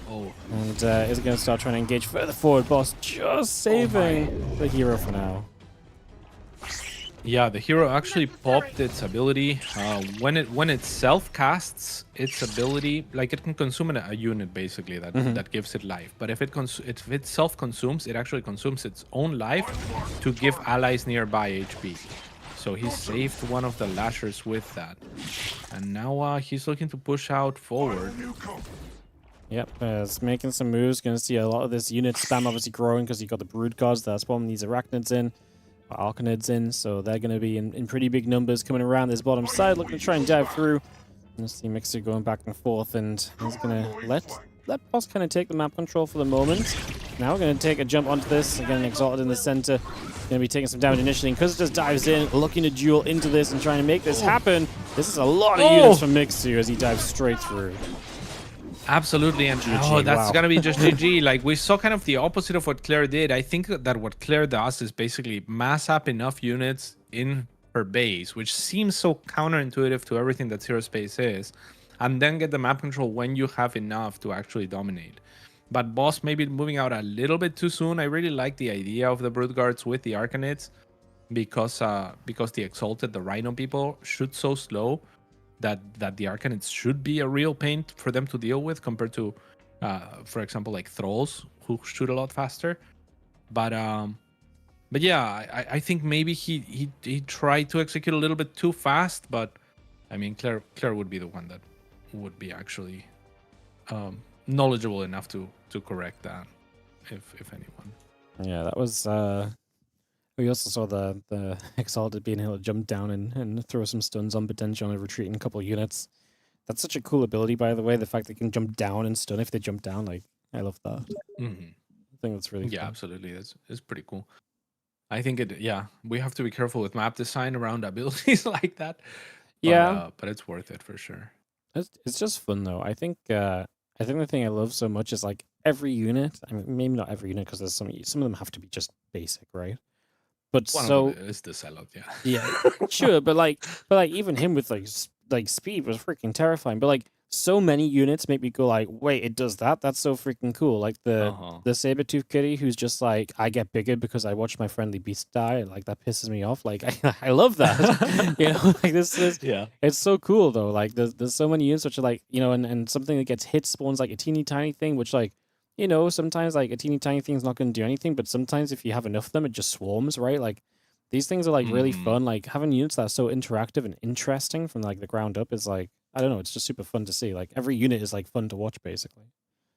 Oh, thank you so much. I mean, that means so much to me. I think we put a lot of effort into having crazy ideas and you know, making them work. So yeah, no, I mean they're very unique and interesting. Like they do their own thing, you know, but like not in like a complicated way either, right? It's like, you know, like there's this borderline of like elegance, yeah. It's like if it's like takes 4 sentences to explain what a unit does, I lose interest already. But it can jump down a cliff and stun, cool.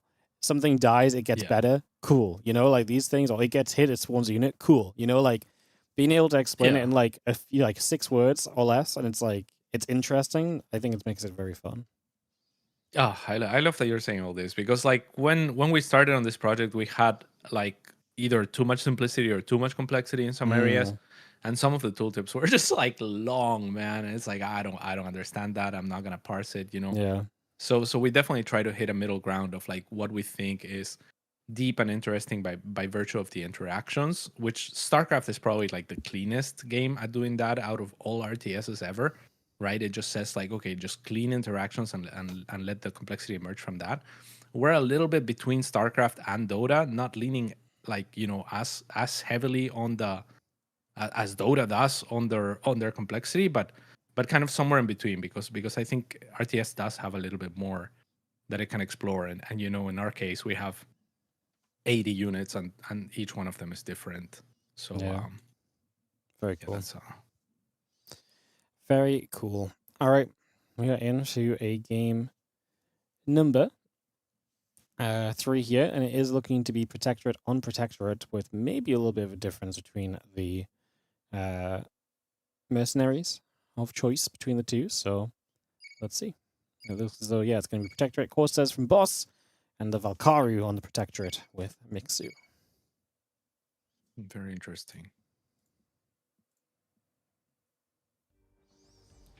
All right, Mixu spawns as the orange in the upper right-hand side, and like you say, a lot of this Valkaru stuff allows you to kind of get the Valkaru hounds out and so early because you don't need the Hexite, right? So that's maybe going to be something that You don't Mixu need the could be flux, more yeah. aggressive with. So, sorry, yeah, the Flux with. So, yeah, you don't be a bit more aggressive early, perhaps. So we might see a very different setup from both, despite this being the mirror match, just because of the mercenary options.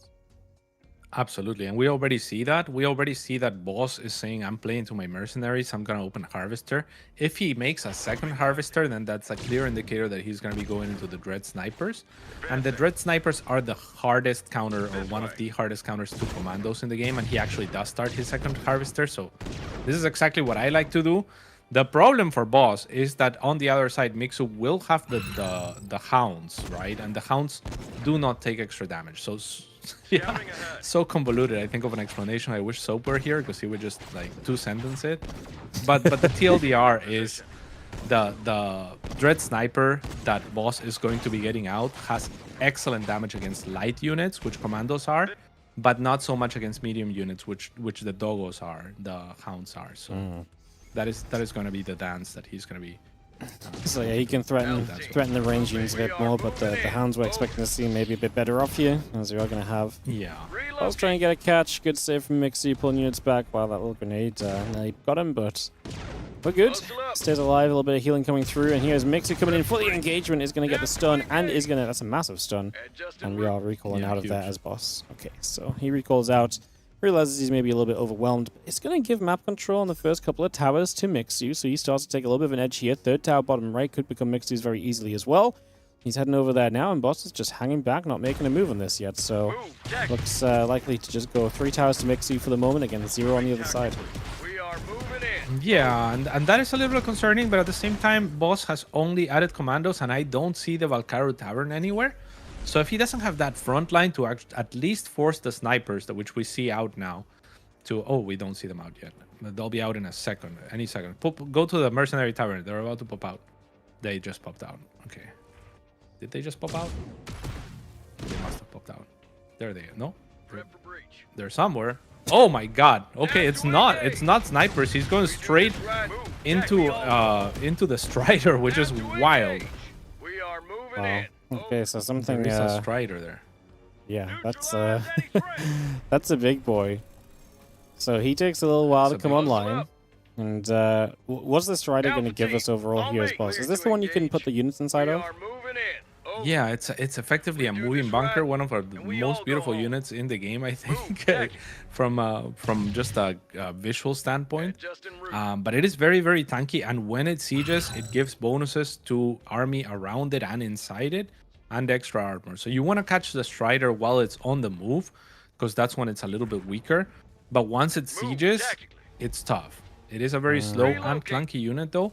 So there will be an opportunity here for Mixu to spot it and stop it. But this is very much a very committed attack I from Boss. Near's open. love team. how this unit moves, by the way. I tactic. put in it's in the campaign in the early missions, and it's just like, Moving in. it feels like it's a big ass thing that's like clunking around, you know? Hustle up. Yeah, It's very absolutely.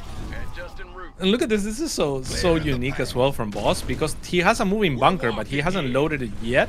He tries to push the units out with his army first because he wants to get positioning advantage to actually siege the Strider to where it will be strongest. Hasn't found that position yet, though, and Hustle up. that means he's falling behind in talents quite a bit now. Yeah, he is finally going to hit level 1. He is going to go Oh, for the snipers! veterancy. Oh, so you're going to put He snipers in loaded it the with snipers. snipers in the I mean, Strider. now it's yeah, it's all up to the Hounds, because if the snipers get on top of the Commandos with the HP, of the Strider, to defend them, it's not gonna be pretty for Boss or for Mixu. Yeah, Boss is... Here we go. What an interesting strat.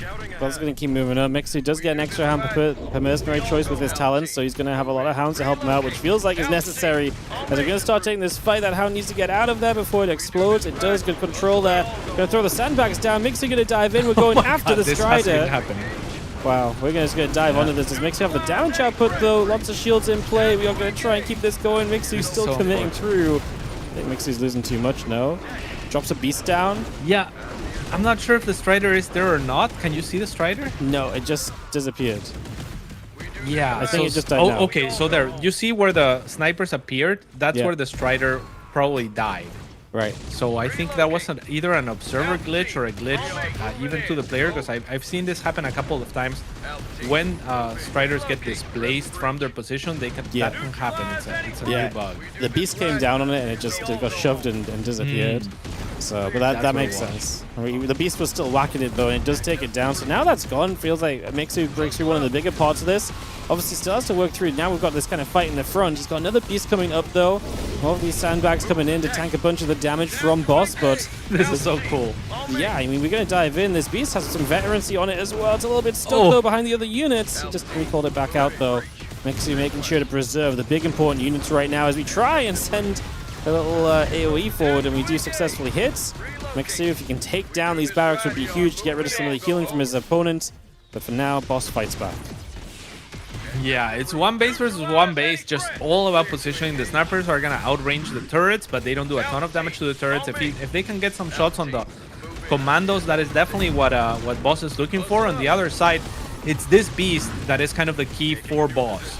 Because for Mixu, because Boss doesn't really have anything to deal with the beast, anything that deals extra damage to heavy at the moment. So this beast is kind of like invincible. On the other side, the snipers are looking to take down the commandos and doing a great job of that.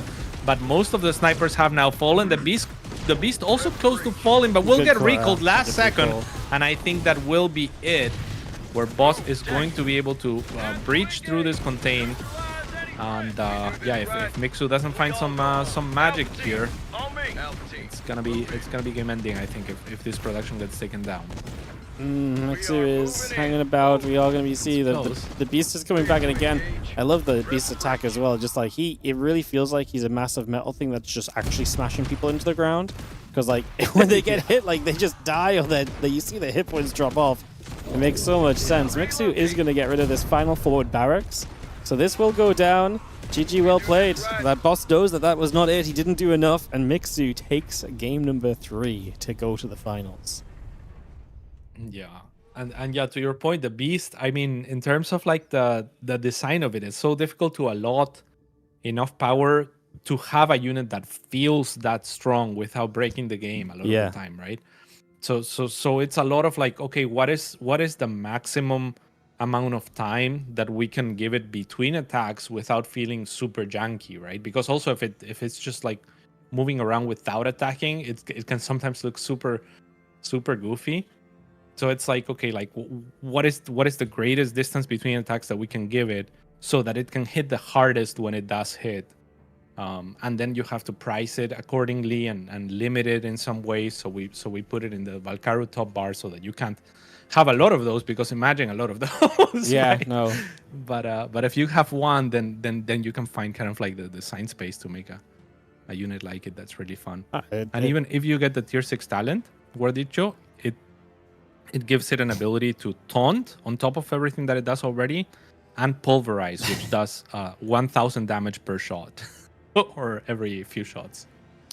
So it gets crazier. That's wild. I mean, we saw one in like the first game of the day or the second game of the day or something, and it was like, it's literally like it just got a shield on it, and the thing would not die because it's just shielded, and it's a big chunky boy just doing its thing. It was great.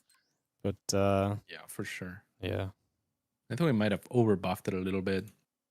Yeah, because it was 25 energy, I think, and then we lowered it to, I think, 20. I think maybe like 22 energy would be the sweet spot, but we're always tweaking those numbers and trying to find balance what's fair. But I love me fun. some beasts. It's another just cool unit though, right? Where it's like, yeah, like it jumps down because obviously it does damage when it lands on stuff as well, right? Is what I saw in one of the earlier games too. It's just like it drops down. It's just like bam, bam, bam. It does like giga damage for a bit. Like it just punches things. It's brilliant. I love it. Yeah, displaces units and like it definitely knocks them back, and I think a tiny bit of damage. But yeah, it's very, very powerful. Yeah, that's cool. This is gonna be a good one. I'm in. Yeah, second semi-final is Claire Nurtio. And we're going to be heading into this in a few moments' time for our second semi-final to see who will be fighting against Mixu in the finals of this event. Mixu just securing his position there after a pretty close series, a pretty close breakout as well. Got very feisty a couple of moments. There's a few units left that were just about enough. And it does look as though we've got Claire and Nurtio both here and ready to go, so we should be able to start this off in a second. We've been given the go-ahead to begin, so second semi-final cat's about to go. You've got me hyped up for Claire. Like everyone, you've just been saying Claire's great, but you said Nurtio might take some maps, so I'm excited because Claire was the only player to go 2-0. But obviously, I know Nurtio is a legend as well, right? So yeah, very exciting. Yeah, I mean, Nurtio at some point was kind of like the foreign hope, even, right? In StarCraft 2. Yeah, I mean, he is one of the absolute smartest players that I have ever had the pleasure of interacting with. But so is Claire, and it's kind of like a new generation versus the old guarding Nurtio, who is like I'm flattered that he enjoys ZeroSpace enough to get lost in it and put a lot of thought into it. But Claire is, I don't know, she's just too good. Yeah, I mean, it's kind of cool to see people that I've never really heard of in RTS come into something that's clearly very high octane, high APM, very technical, and requires a lot of skill, and just be able to kind of come in and just look great, and be competitive with a lot of these people that I know are very good in a lot of these ways. So yeah, it's very cool. It's very exciting. It's in the name. Yeah, absolutely. I mean, Yoru, who you saw earlier, I believe is like a StarCraft Grandmaster. Claire, obviously, she's a StarCraft Grandmaster, but they're more like Mixu type players who were actually looking forward to the next thing, playing Stormgate. Like all three of them were very good at Stormgate, for example. Right? So it's kind of like this group of players who are, I think, would be good enough to be at the top level of StarCraft if it didn't require because it is a 15-year-old 9 game. years of experience. Yeah, exactly. So it's like oh yeah, I play StarCraft every once in a while and I'm Grandmaster, right? So it is that type of player where they're not at the top of those games, not for a lack of talent, but just they're looking for the next outlet where they can kind of like be the people at the base, right? The innovators, exactly. Yeah, it is something that's lost a bit in StarCraft, right? Just because it's so well figured out, it is so well set up. The mechanics have been practiced for years upon years, and it is such a mechanical game as well. So, yeah, interesting. Yeah. This game starts with Nurtio on a Galavax, which he was doing in the previous series as well. But I want to say that I feel like Galavax should be a pretty good choice here early, right? Because, okay, you don't get maybe the dually kind of factor of the Inquisitress, but some of the AoE he can drop is surely going to be great against this this kind of very spammy army that we're going to be setting up for. I think you hit the nail on the head. I think, yeah, you're so intuitive when it comes to just RTS as well. Like, listening to you cast with Soap, I was like, well, like, he really just picks up on everything so fast. And yeah, I think that's exactly what it is. I think Nurtio knows that he's going to be facing Brute Guards, and I think that this hero Galavax is going to help him tremendously there. But not for the time being. We say that. Yeah. Oh, nice dodge. How did he know? Yeah, that was very cool. As now he's going to protect his own heroes, retreat back with the few Thralls showing up as well. We are also going to now see the first Lasher showing up as well, so we're now going to have the range to fight these Thralls off, and Claire starts to put the pressure on. Coming to the front, low amount of units, good AoE cast right here as we hit a lot of these small units. However, now the slow comes down, and that is going to be the Vinthra going to base. Yeah, Nurtio did open with a fast harvester as well to go into the snipers. So he has the answer to the Lashers. Those snipers are the best unit against commandos and against Lashers in particular because they do so much damage to light. The problem is they're so slow. They have a ton of range, low HP, very slow, right? So if they get caught, They are very likely to get down and go down, and that's what Nurtio has to be careful of. Yeah, this is going to be a little bit of a duel then, as we have Claire going to try and fight back for a tower in the bottom left. Nurtio just going to be holding the center a little bit, going to have a bunch of those lashes. Man, they're so fast so early. They just they just speed around. Yeah, I mean, she did invest into the super fast upgrade for them. It's not particularly like cheap or easy to get into, but she likes that investment to. Well, I mean, if it seems good, it makes them look crazy good. For sure. They're just running around like nobody's business. They which is cool because like I say, mobility is a major thing in RTS games, and you can already see the ability of it here. It's a nice AoE. It's going to zone. It allows you to take this tower without being contested as much. We're going to let the Brood Guards run forwards, and we are going to dodge the majority of this fireball, which is going to give us a fight onto this. We're not going to see Nurtio getting caught in this fight. The lashes are just going to go around the back. Once the target the sniper down, it gets it pretty quickly. And now Claire going to disengage. Did take a lot of damage on the hero once more. Is going to get a tower for a tower again. Yeah, not too bad, and she's gonna be able to get back with the hero like you were saying, but actually it's Nurtio who has the faster expansion as well. So Nurtio looking pretty strong here at the start of this game. I mean, the fights were crazy early on in particular. Like I was super impressed by the way that Nurtio dodged that ability from the high ground that Claire threw at him, and then had the patience to kind of wait in the corner with his hero. Claire knew to kind of exploit that momentum where the hero of Nurtio was effectively out to take down some units. But Nurtio managed to stabilize very nicely with the snipers. And I think right now he has a pretty decent position now, mining his rich flux as well. Claire's going to try and run up that left-hand side. Try and maybe find a different angle of attack here. Maybe pick off a couple of things as we go. But Nurtio's pretty well centered on the map. He's going to be able to be here. Main army is nearby. The sniper's already getting some good damage done. That's a good cast from the hero. He's going to get a lot of AoE damage done. Nurtio wants to run through it, though, because he knows how good it is. But the sniper's on their own, caught by the lashes. And now the hero, the Inquisitor, is going to go down as well. Claire is going to lose her own hero, but at least get some value out of this. Can turn and fight still. For a few moments, but the moment that Arachnid goes down, it feels like, oh sorry, the Brood Guard goes down. Feels like it's time to go, as we're going to get a couple of harvesters, maybe caught in the center, we kill one of them. But yeah, these lashes got to get out of here. Yeah, that is absolutely right. I mean, the Brood Guard will give this army so much longevity. As far as it's alive, it's going to be spawning. The little creeps that it makes, the Arcanids, they actually have 5 HP. Like, they die in one shot from anything in the game except each other. So you fight those against those, they take 2 shots, but everything else in the game just one-shots them. That's what, we wanted to avoid, like, having too many of those on screen and giving them each, like, health bars on top of that. So we figured just make him one hit. But it's really nice against units that don't shoot fast. Now, Nurtio does have a pretty heavy contingent of units that do shoot pretty fast and some AoE, so I think he has the means to kind of deal with them.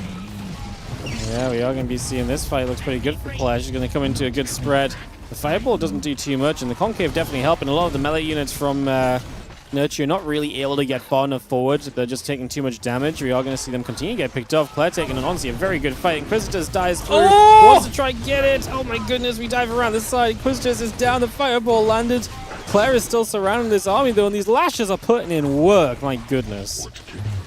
Yeah, I mean, that Fireball was wonderful, but on the other side, Claire's still doing wonders herself. And now the next Fireball is actually huge as well. Will kill a lot of the Arachnids that spawn out of the Brood Guards as they spawn. So all in all, I mean, Claire does seem to have a little bit of a stabilizing advantage in terms of supply, but Nurtio did take a third during this time, which Claire is still lacking. So again, I don't know, this game is so close, so even, that is so impressive, right? Like when we saw Claire against Blitz, and she just kind of killed them with this same unit early on, and that's what she did to me yesterday. But Nurtio really holding his ground, and when the players are really actually evenly matched, you can get this beautiful back and forth. Yeah, seeing that right now, and I love watching Claire play the Growl. Like, it's just so fast. The engagements are really fun. That these units are spreading beautifully. It's been really fun to watch this the Growl stuff from Claire, who is now once again looking to kind of get onto a high ground here. And rather than just fully focus on taking the tower, is maybe looking to grab a couple units, knowing Nurtio is much more positioned up to the top. She saw that with a unit of her own, and is going to try and take a fight at the front. Going to hit the immediate jump onto the Inquisitress. The Inquisitress wants to get through here. Claire pulling back. is going to be having a lot of units in position. You're going to see a good spread against the Fireball once again, and we also have the introduction now of the Mandragoras, so something that's just a little bit better against some of these other units that we didn't have an answer to before, and they're also just going to be nice and tanky in the front. Inquisitor's down, Kragar down, 2 of the 3 heroes are gone, and Nurtio is getting chased as Claire feels as though there is an opportunity to get some serious work done straight into this natural expansion, and is just going after everything. Eats a Fireball, but seems to think we can just get through, at least kill a bunch of workers, if nothing else. We got 30 seconds until heroes are back. Yeah, and Nurtio dropped a couple of snipers in desperation, but there aren't too many snipe targets that are good. So Claire with the Mandragoras as well, accounting very well for the Steel Sword switch that Nurtio was going for. And this definitely looks pretty dire for Nurtio if he loses this base. Now he does get a flame tank out, so that will help tremendously against all the little guys, well, against all the Arcanids. Like, they will basically be useless as long as this flame tank is on their face, but there's too much more, and I think Claire has done it most likely here. Yep, it is looking pretty good. That one big Mandragora that I presume has been infused is just chomping. It is so powerful. Yeah, no, that's really nice. Obviously, these bigger units, these chunky units that can actually kind of take a few shots, I think make the difference in these fights as well. The ability to kind of stand in and take a couple hits and just let everything else do damage from behind makes this a really nice combo. We're losing heroes as they respawn, essentially, as Claire spawn camps Nurtio. Inquisitors is down again, and we're just killing little by little until Nurtio's going to be out. He's losing a bunch of his supply-giving structures, so he's pretty much supply blocked in the second too, so he's going to be really doomed at that stage, it feels like. GG. He will have to GG. I was wondering if he had like maybe upgrades for the heroes coming up or something like that, because the Legion heroes do scale better and, you know, win most wars of attrition in the game. So maybe if he had like Nuke or something coming up is why he was holding on, but didn't seem like the case. Great game by Claire, though. Yeah, I mean, she had a rough start, and playing against those snipers seemed like a pretty good answer to what she was doing initially, but then finding a couple fights where she was able to grab the snipers and finding some other moments where she was able to grab some stuff, definitely doing very well, putting you into some better positions. Yeah, and you have to wonder as well, like the third for Nurtio, I don't think it would have paid for itself by the time that Claire ended up killing him. So I wonder if he was aware that Claire was still on 2 base when he took that fight in the middle of the map. Maybe he could have been a little bit more conservative for a little bit longer before, you know, being out in the middle of the map, if he had especially like those upgrades coming up or anything like that. But yeah, so it's so difficult to obviously know everything, and, you know, hindsight 2020, and when we have like kind of like gut view and we can see everything that's going on, it's a lot easier to make that judgment. We are going to be heading to game 2 then soon. Claire did not drop a map yet today. Obviously, second series now up 1-0. See if she can go 2-0 a second time. Considering everyone else keeps going to game 3s and Claire's just 2-0ing. It's she just seems to have such a strong control of, like, especially the Grell, which everyone's, you know, been doing well in Legion, but then she's kind of playing the Grell and beating Legions and stuff is so far being the deal breaker. So yeah. Yeah, absolutely. That's just it, right? In this tournament, we've seen Grell the least, but when Claire plays it, she makes it look like the best faction for sure. So it's rather interesting. It's so difficult to know at this stage. I think that Legion is also the easiest to play faction in general. So that probably also lends itself to, you know, more players getting more proficient faster at it.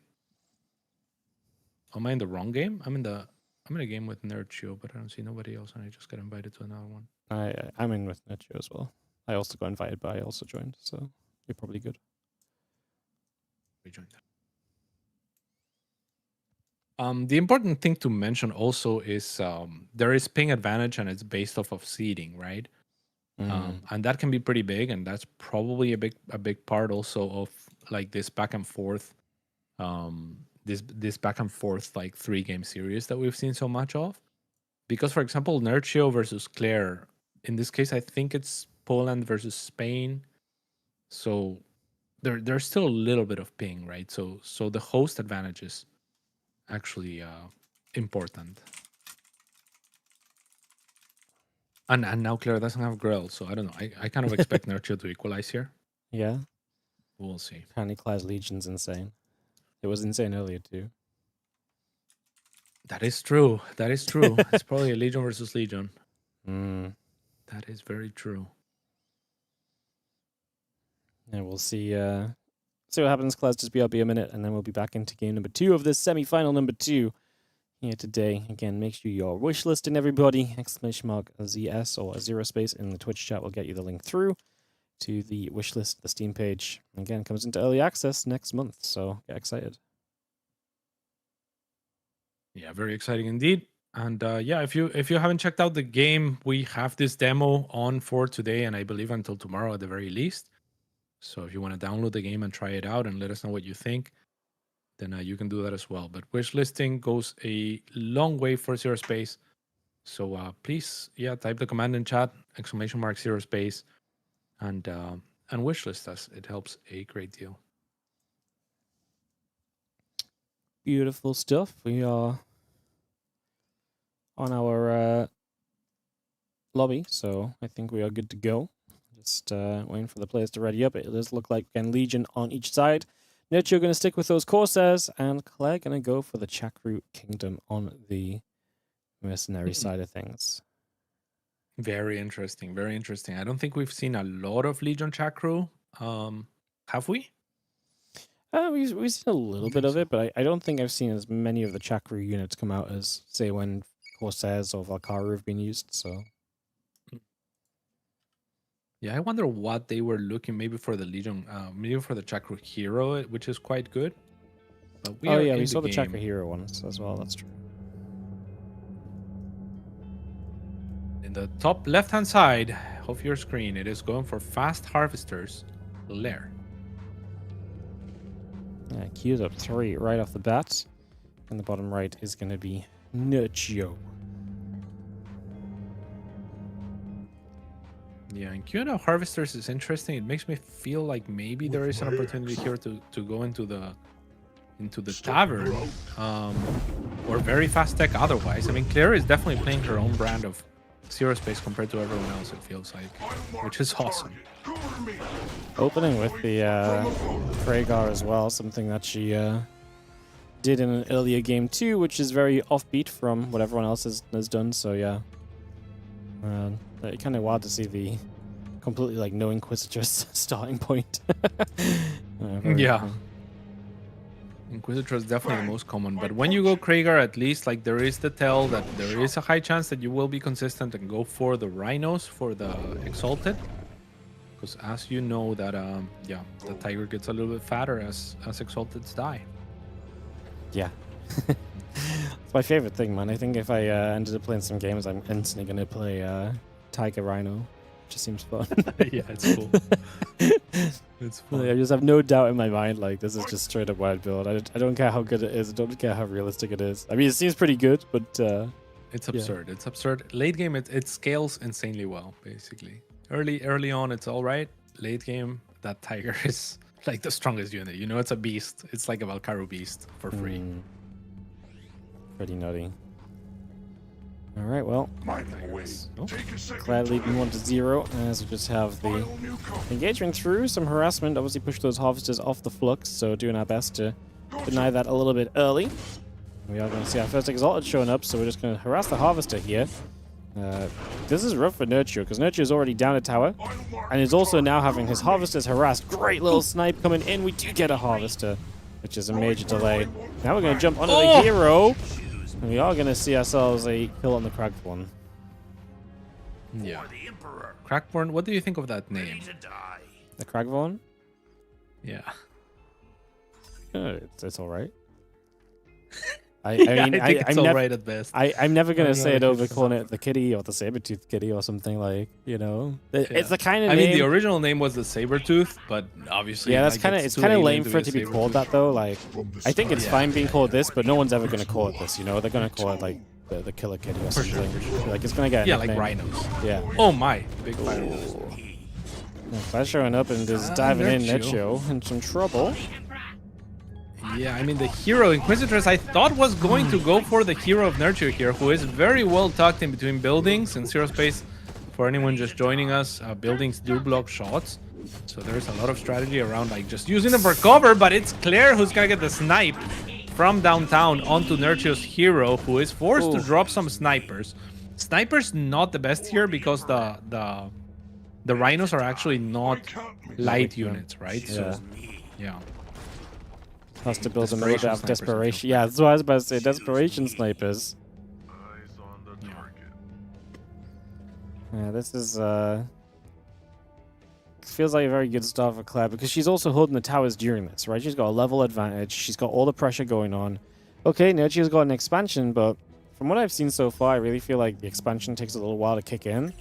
And the value that Claire can find from trades right now probably feels a lot more valuable for the near future, at least. So, yeah. Yeah, and the map as well. One of the things that I've been entertaining after this particular playtest is maybe modifying the way that XP works a little bit to maybe ramp up over time so that, you know, early game XP isn't as snowbally. I think that might be interesting, but late game XP still, you know, like you still ramp onto all the talents at a similar rate or something like that. Because I think you're right. Like I think the expansion doesn't feel like it pays for not being out on the map, like not even close, right? So Yeah. so that can be pretty oppressive sometimes. It probably, I mean, maybe the way the maps are designed, you have to be very forward for all the towers as well, though. Like, if you had, like, let's say you have a 3-tower map and one tower is much more close to each player's base as well, maybe it would allow for it too.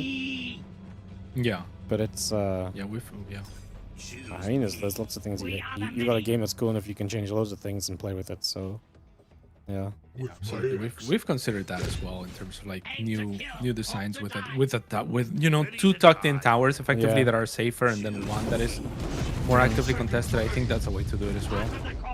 It's going to be seeing this dive up. We're going to get the Inquisitors getting a big stun off as Big Slow. We're going to try and recall away, and we do save a bunch of units, but as always, we leave a couple behind, and now we have additional units running through, so they're going to get caught. I don't think Nurtio was realizing that they were over there. We stomped down to the low ground because Claire's just vibing. Yeah. Claire's doing all the coolest things in these games, I swear down. She really is, and I mean this game does not look good for Nurtio at this stage. It looks like Claire has this on lockdown. It's very, very difficult for Artur. Looks doomed. Yeah. Does have a third though. I mean, he is prioritizing kind of like this like macro, and that always feels like he has a shot at least catching up in terms of units. But I think it's like you said, like the trades and the fact that Claire has that talent advantage, which you know helps to snowball the trades even further because now your units are better as you get the talent advantage. Makes it difficult to believe. Yeah, this part gets really rough as well, right? I mean, you get the 3rd hero from Claire already, so you can get that set up, a little bit more power in these fights. If she keeps tower control, she's going to get to the speedy rhinos as well, which feels amazing. Yeah, it's it's feeling very good for Claire. I mean, supplies are pretty evened out, and we are going to chill a little bit. Nurtio has a 3rd base up, which is nice as well, so you get some income lead, but Claire certainly has her fair share of advantages after all of this. Yeah, for sure. I mean, she did let Nurtio take a couple of towers here and there, and one of the heroes will actually get picked off. So that is very nice for Nurtio. Maybe that allows him to be out on the map a little bit more. As that hero got there taken down for free. And actually, this is a bad jump from Claire. Probably a mistake. And a lot of units are going to fall here as she has to retreat kind of in agony there. I mean, that is one of the problems with having your units just jump down to the low ground. If you click down on the low ground, is sometimes, you know, like maybe I don't think she intended to do that. Yeah, no, it didn't and look yet it is what intentional she at all. did.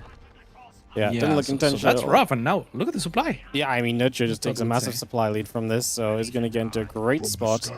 Claire actually goes for the lifesteal and armor on the level 4 as well, by the way, so we're going to go for something a little bit different. We've been seeing a little bit of variance on those taunts, which is nice. There's been a lot of taunts that have been very set in stone, it feels like, but this level 4 on the Legion seems to be one that gets a little bit of action either side. Yeah, I think that's the reason that Claire picked Chakru, because we haven't seen anything else from the Chakru kit come online for Claire. So it's been just for this talent that she's been working towards. This is a Chakru talent. So the mercenaries in ZeroSpace bring 5 units each. They also bring a top bar ability, and they also bring a set of talents. So whichever mercenary, you can pick mercenaries for so many different reasons. That was a fireball Fireballs across doom. each other. Yeah, that was very nice of Claire, but she's going to need to win a lot of fights here to make up for that previous blunder with the jump down to the low ground. We're going to try and trade a little bit, try and drop some AoE in. Still holding the middle of the map, knocks down a couple of the heroes now from Nurtio, and this is turning into a much better fight for Claire. These units are just sustaining so much better through the fight right now, as we see Nurtio having to back away. I mean, these Thralls are just not doing enough. We do see the Kragvorn going down.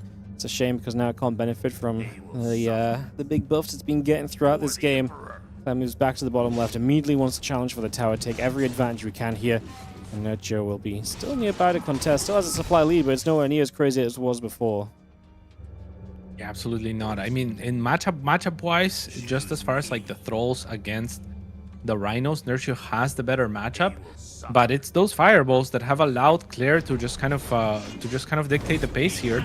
And there comes another fireball that Nurtio is gonna eat with at least another 5 or so Thralls.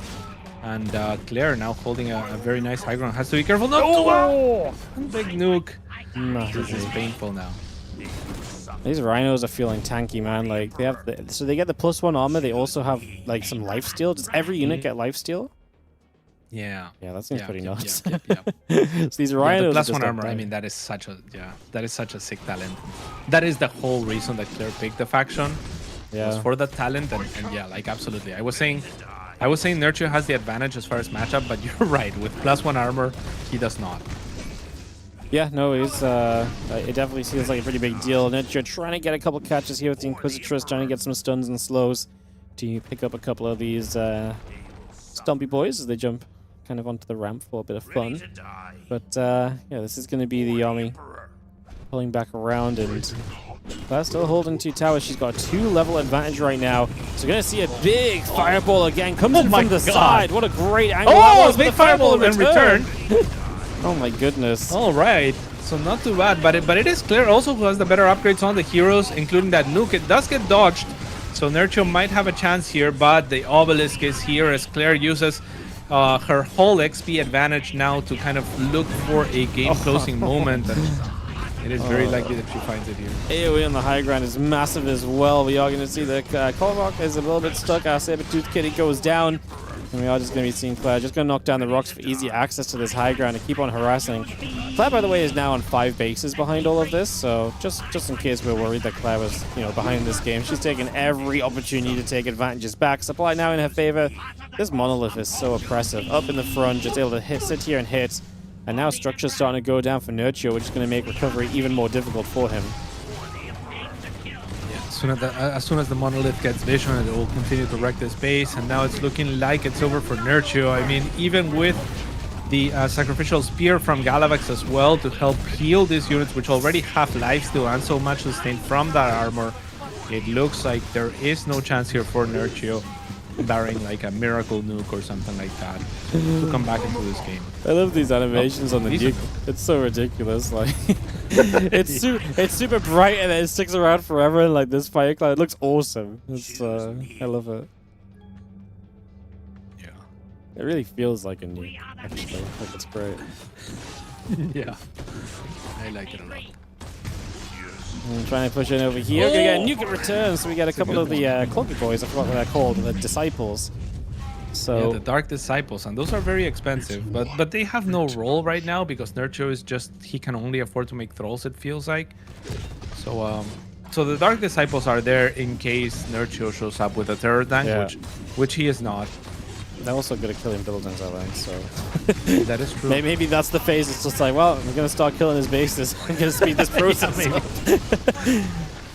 Claire is winning every single front on the top, in the middle, on the bottom. Everything is going her way. She's now up 90 supply, which is huge, and it's a nuke to end this game. Claire takes the 2-0, bouncing back in both games from a deficit. This time she made a mistake and got herself behind, but she came right back through. That's terrifying. She's great. She's amazing at this game. She's incredible. You can see it in the way the games are going, and especially having watched Nurtio against someone else earlier. Seeing Claire like play against Nurtio is like, oh wow, like, you know what I mean? Like you can really see it kind of kicking in, you know. Yeah, and it's really that thing that you were saying earlier as well. Like, I think it's like the stage of the game invites players who are creative, who want to figure things out. And Claire is very much that, right? Like yesterday, we were trying to fix the lobby bugs that we had for today, and we were like joining different lobbies and such. And I joined one of Claire's lobbies, and she was like, "Oh, I was just practicing against the AI." And it's like, she's the best player in the game. She doesn't need to practice against the AI. She's just actively testing everything and actively figuring out like how things fit best and how many harvesters you need exactly to do this and that over, over the other thing. And that sort of thing that really requires like a special kind of person, right? Whereas for many of us, it's easier to just copy Claire. Yeah. Very cool. Very cool indeed. All right, we got a finals coming up then in the next few minutes, which is going to be Claire against Mixu. Best of 5 now, Cats, so we will have to see them win with every single race. And we've not seen Claire play Protectorate, so that'll be fun, and will have to happen in this series for her to win. So, yeah, very exciting. Yeah. Very exciting. Both of these players can definitely... I don't think we've seen Mixu play Grell, to be fair, as well. Yep, no, very true too. Yeah, and Mixu does have the advantage of being the host first and potentially the host for 3 games, unless he at some point chooses the counter, which I don't think anyone is doing. So that should be a slight edge for Mixu going into it all. But I don't know, kind of difficult to get off the Claire hype train. Yeah, it is. It's I mean, you start hyping her up, and then the games have been good. She's the only person to post 2 zeros, so yeah, I'm kind of on the Claire hype train as well. I love Mixu as well, so I'll cheer on Mixu, but only because I feel like he's going to need it as well so far. Yeah. So I suppose right now the players are doing vetoes and what have you. But it is going to be the finals. Let us know in the chat how you like the game. Yeah, if you have tried it especially, let us know. And yeah, if there's anything else that you guys want to ask about the game, we're here for it. Yeah, no, it's definitely share your thoughts, guys. Let people know. The best part about being in a stream with people who make the game is you can tell them how to make it better. So... Definitely check it out. Yeah, Mixu is going to get the host first, so that's going to be nice for him. He was the high seed coming in. Look at that. What do you believe, Cats? Every single seed, the highest seed won in each of these matches. It's almost like the ladder was accurate. Impressive. But by that logic, Mixu should be Claire. That's what should happen for sure by that logic. And Mixu is at the top of the ladder, by the way, with both Protectorate and Legion, so he is quite the beast. Quite the beast. I think I finished like top 10 on the ladder, like right outside of this. Oh yeah. But yeah, but when I played Claire, it was like, whoa, like it's just... Claire made you not like be too upset about being here casting. No, not at all. Like, yeah, after playing Claire last night, I was like, okay, like I didn't want to be humiliated on stream. It's better to be casting. It's like, I could have finished seed 7, but I would have played Claire first round. I'll just lose my last match. I'll finish 10. Yeah, I think that was the wise choice. Wise choice. It was close too. Like, yeah, won a couple of games against like good players, and then, but yeah, just a few more points. All right. Apparently, Mixu is going to start hosting up. He's going to start Legion. Core says... Yeah, can you hear the vacuum on my end? The vacuum? No, you're good. Okay, that's good. You are good. That's great. No, you sound great, Cats. It's good to bring some Cardi Z back into the Cardi C, baby. Yeah, it's been a hot second. It's been a hot second. Yeah, I mean, the dream for the game is, to make it to EWC and all of the good stuff, but first we got to make it kind of like at the local level. We have to like grow organically in terms of esports. Yeah, we are looking to invest some money into running tournaments and events and kind of like growing an organic ecosystem, because we feel like the game has. It's kind of like you were saying earlier. Like if we do this from the get go and work with collaborators and work to bring in players, I just feel like the whole of the ecosystem feeds from each other. Like where commentators and content creators will go where there is like active good competition and like content to be produced like on a regular basis, and obviously the game has to be fun and all that. So I think we have the elements, and I mean, it's super fun to watch. Like, it's been. I mean, like I say, you messaged me on Monday or so. I had a pretty busy week, so I did not get to spend as much time with it as I would have liked to, honestly. But like, yeah, it's been freaking fun casting a day. It's been awesome. Like, and I think after casting for like a few hours, I casted 6 matches now or something. Like, you really start to get a feel of how certain units work, how certain heroes work. So it's really got that like understandability of it, I guess, that ability to kind of pick up on from a viewer aspect, which I think is really important. You know, like, you can start watching, and after a few games, you're like, oh yeah, those are the guys that do the, they do this or they do that, or this hero is going to do this as well. So, yeah. We try to be careful about that as well, in the sense that, like the design budget of units has to be very much tied with how they look, how they attack, like their size. If a unit is going to counter a different unit, it kind of like should feel like it does just by looking at them. Yeah. So that is something that we're very actively mindful of. Looks like our first game is going to be Legion against Grell. Claire looking to get a Grell win in early. So, excited to see how this is going to look as we get game number 1 ready to go on New Star Sand in the next few moments. Yeah, what's very interesting is, I guess Claire is using Grell in the first match. This is a really important match to win, because it's kind of like home advantage for Mixu, right? Like, he is the one that's hosting this game. He should have a slight ping edge. So if Claire can steal this one with her best faction, Grell, then it will be an uphill battle from then on for Mixu on multiple fronts. He won't just be trailing; he will also be trailing in terms of, host. I said this when I was casting earlier with Soap, and I was like, there's so many like ways you can like look at it, right? Where it's like, do you want to try and play like your best race to get the win early and feel good, or et cetera, et cetera. So we're gonna have a game here. All good. So like there's a lot of. See, are you following the camera and it's fine for you? No, I can't see the flux either. Okay.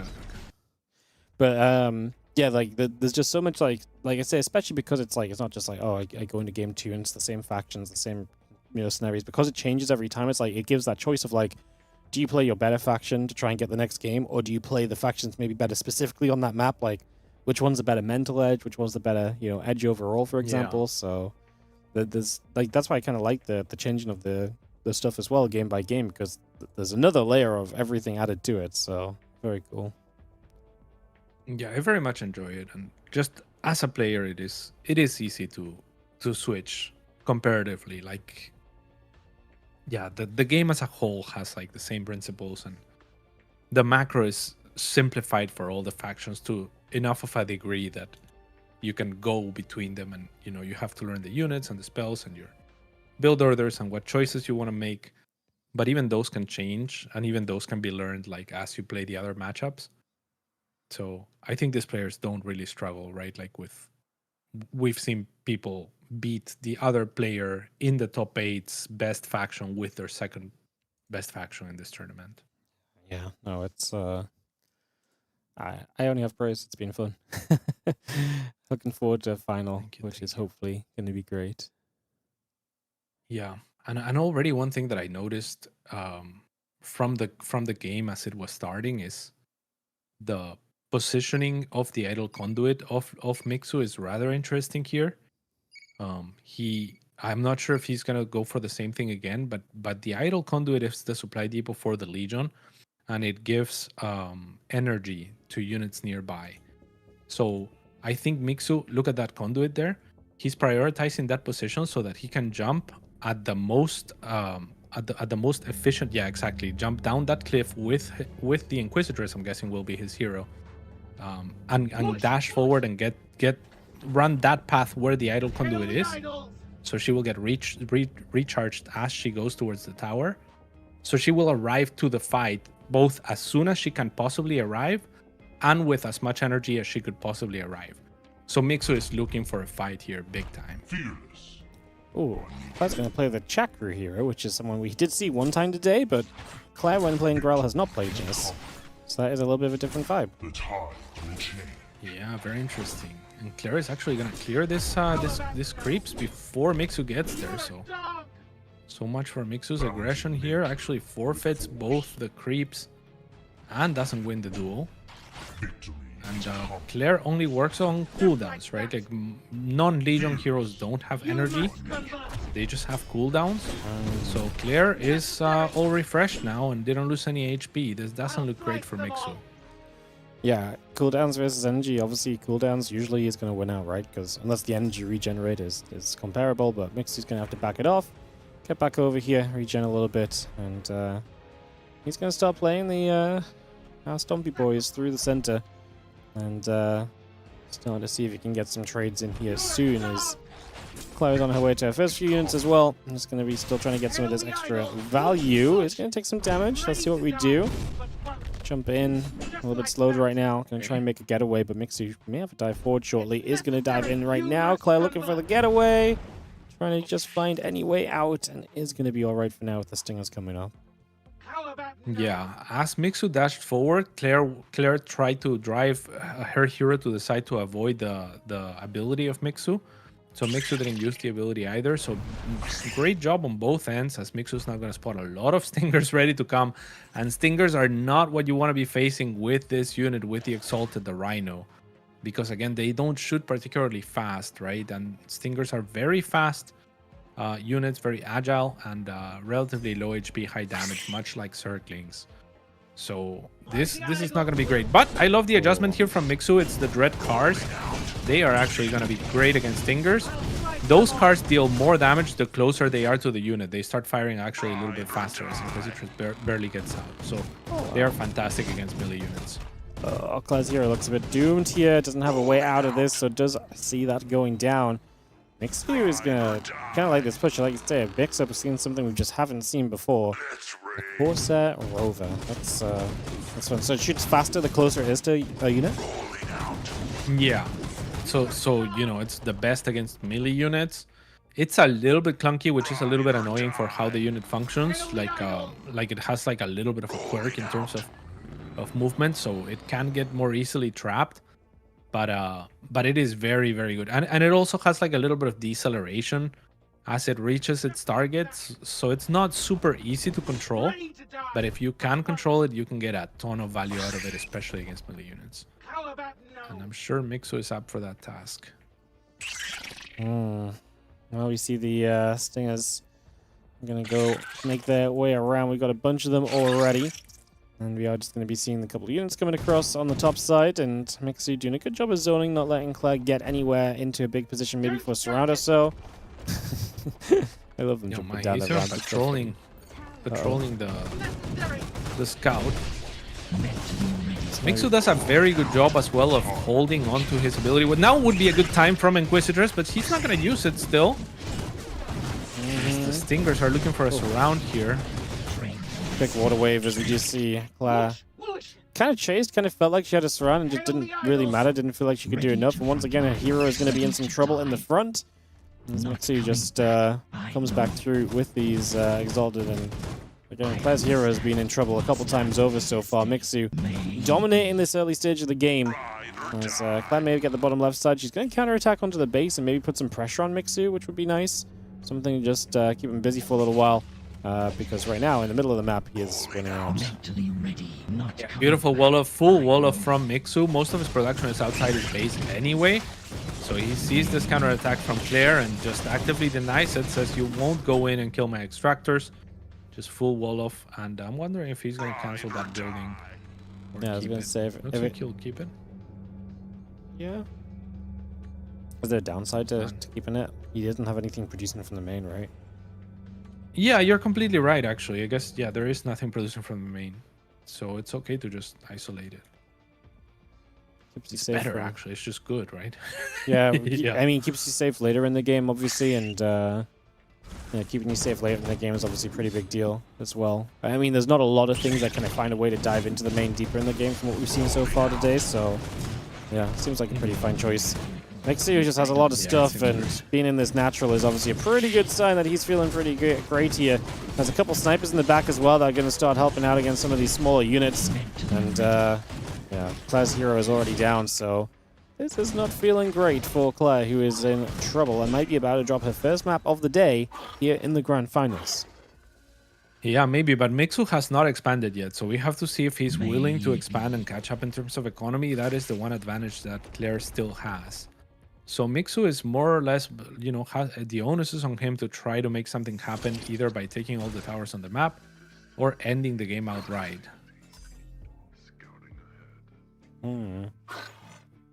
Alright, well. Snipers are good.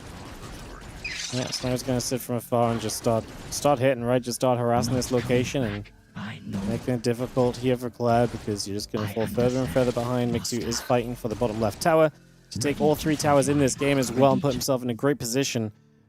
Yeah, holding all 3 of these feels pretty amazing right now. It's just going to be seeing a few units looking to step forward. Now going to see the Inquisitor's going to go diving in. Just going to be seeing an attempt to try and drop onto something here and just engage through. Claire engaging in. The hero getting targeted pretty quickly. Throws the heal out. The Inquisitor's is going to go down. And we've got a Brood God in here now as well. Spawning some of the Arcanids to try and tank a little further in the front. The Lashes in the back doing their thing. And for now, Claire is going to take this on a turnaround and defend and push Mixu away. Wow.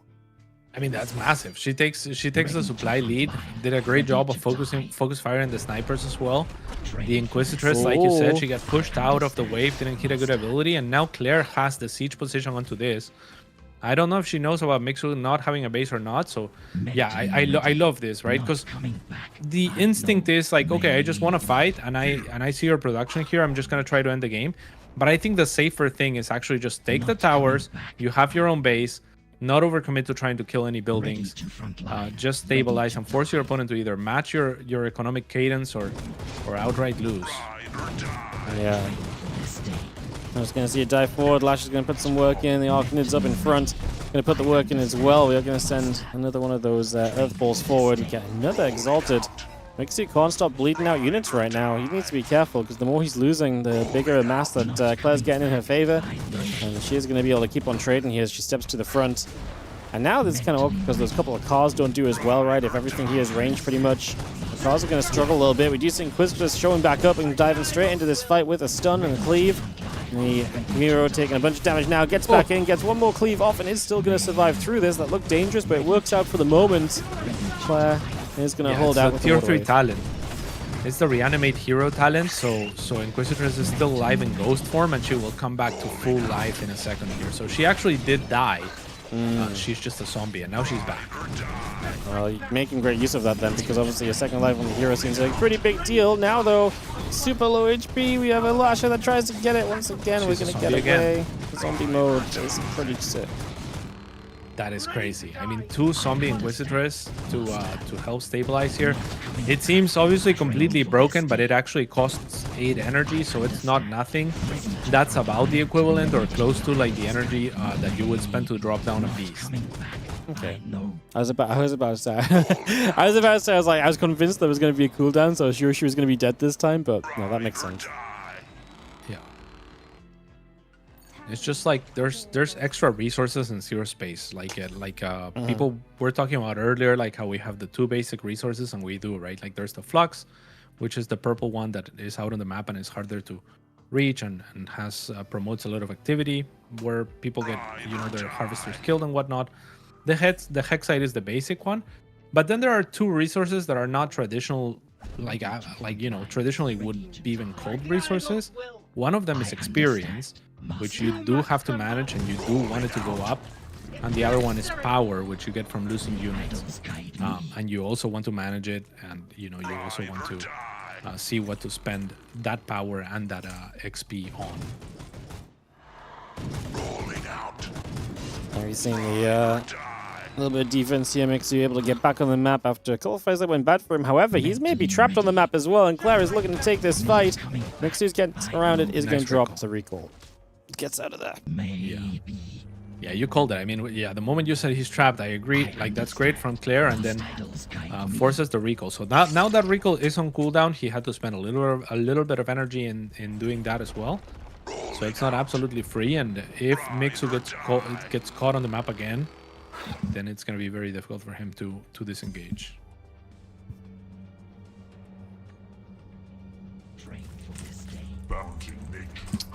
Well, we come and have ourselves Claire once again on the aggressive side then. She's going to be on this high ground, Inquisitor dives in. That's an upgraded cleave, so some of the hero upgrades now coming online for Mixu. The upgraded cleave, I mean, it's such a massive area here. As Claire heals all of her units with the healing wave from the Chakra hero, so kind of undoes the damage of Inquisitors. This is a nice counter, actually. Yeah, looking Not coming solid. We're actually seeing both these players heading up into, what, 84 supply each. Very even game in the later stages here. Something we've not seen actually that much of. Once it gets to this point in previous games, we've seen someone kind of having a bit more of an advantage. Claire is going up to the 3 bases. Again, is going to have ourselves the introduction of the Mandragoras and going to get those up in the front a little bit. Going to start fighting and they start chomping. We are going to get a good water wave off once again as Claire keeps pushing through. And again, so interesting to see the difference of the Grell hero from last game to this game being the Chakra hero. Just where, you know, the Grell hero in the past has been all about AoE, goes down now, whereas this hero feels a lot more about supporting this army against this force. Yeah, absolutely. It's a very good hero at basically healing and shielding and doing all the supporty things. It is a pretty cool hero for sure, and it has a very good synergy with Chakra units, which sadly we haven't seen in this tournament at all. People are not loving the Chakra units. It's been all the rage in previous tests, especially with Grell actually. But not today. Yeah, not that many mercs. You can see the again fights over these towers. Mixu actually has a couple of them in the upper right and center at the moment, but Claire's going to fight them back. Claire's supply has just boomed in the last little bit, up to 112. Obviously, her income is a lot better now as well. The 3rd base and now a 4th base coming online. Mixu is not really in a comparable position there, so this is, I think, one of those moments where you're going to start seeing Claire in a very good spot. We'll see how these fights look like as we start to turn into one right here. Claire's starting to run down this ramp and starting to charge in toward this army of Mixu. And is going to take another little bit of a trade. Pushing this away, man. These rhinos are getting absolutely demolished now. They just die so quickly, it feels like. Yeah, I mean, the Lashers are excellent against the Rhinos. The Mandragoras are excellent against the Steel Sworns. And the Brood Guards are just flat out good against anything that, you know, doesn't have a lot of AoE. So Claire has a very balanced composition here in terms of just like you require so many different things to deal with it. A Fireball would go a very long way, but I'm not sure that we even have that available. Here comes Mixu though with the talent. Tree of Life is available for Grell as well though, and there it goes. So now units will revive for the side of Claire, and that will be enough to call out the GG. What a cool game again, just seeing Claire play a different hero on this Grell, obviously this time the Chakra hero, and it just plays so differently, and you saw her play around it differently, again, supporting her units rather than just trying to go for the AoE, I'm going to blast you down. And yeah, worked some pretty big wonders. As that is going to be Claire opening with game number 1 of this best of 5. This looked grim for her in the early stages of the game as well. Like, it felt like Mixu had a great opening, some great positions, and again, Claire just finds her way back. Yeah, absolutely. When Mixu was sieging at Claire's natural in particular, I feel like he missed out on the opportunity, and maybe throughout the game to some degree, to use sandbags, which is the main dread top bar ability. You've seen sandbags, for example. I think Boss was doing a good job of using sandbags. Was it maybe against Mixu himself with the Strider game, where the sandbags are super cheap, and they're basically like these buildings that have a little bit of HP. They're like force fields that can be taken down, but buildings in ZeroSpace actually block shots, right? So I think he could have set up a few sandbags when he was sieging Claire's expansion and made it that much harder for Claire to actually break out with her ranged units against the snipers. That's the only one thing that I saw that I maybe was missing from Mixu, because sandbags are so cheap for cost. All right, well, we're going to take ourselves into a game 2. No, the sandbags were kind of cool when we did see them. Yeah, it's interesting just having buildings, like, say, block shots and, like, force things to kind of tank into them, essentially. It's definitely kind of had some cool potential to it. Yeah, absolutely. So with the sandbags, you want to, if you have a ranged army, you can sit behind them and they soak a little bit of damage. I mean, it's, 100 or 120 HP is definitely not nothing. And if you don't deal with it, they're going to absorb the shots anyway, right? So when you do it in an aggressive position, they're just super good. Alrighty, well, game number 2 coming up, as Claire has definitely shown herself to be the favorite, I think, so far throughout the entire event. A win already on the Grell, now she must change. Obviously, her Legion has looked amazing. We've yet to see her play Protectorate, so that'll be interesting too. Yeah. Got this all ready to start. As we're actually going to see Mixu is going to play Protectorate this game as well. He's going to play Protectorate Valkyrie on Canyon, so a little bit different mix-up from Mixu. He's going to change when he doesn't have to change already. He could continue to try and go for the Legion win. He's going to try and play Protectorate this time instead. Yeah, that's interesting. I wonder what to make of that. Because, yeah, I guess Claire can't play Grell, right? So maybe Mixu is saying, I can beat your non-Grell with Protectorate and just kind of save the Legion for whatever the last one is. Yeah, it feels like he needs maybe just likes Protectorate on this map, maybe likes something about it.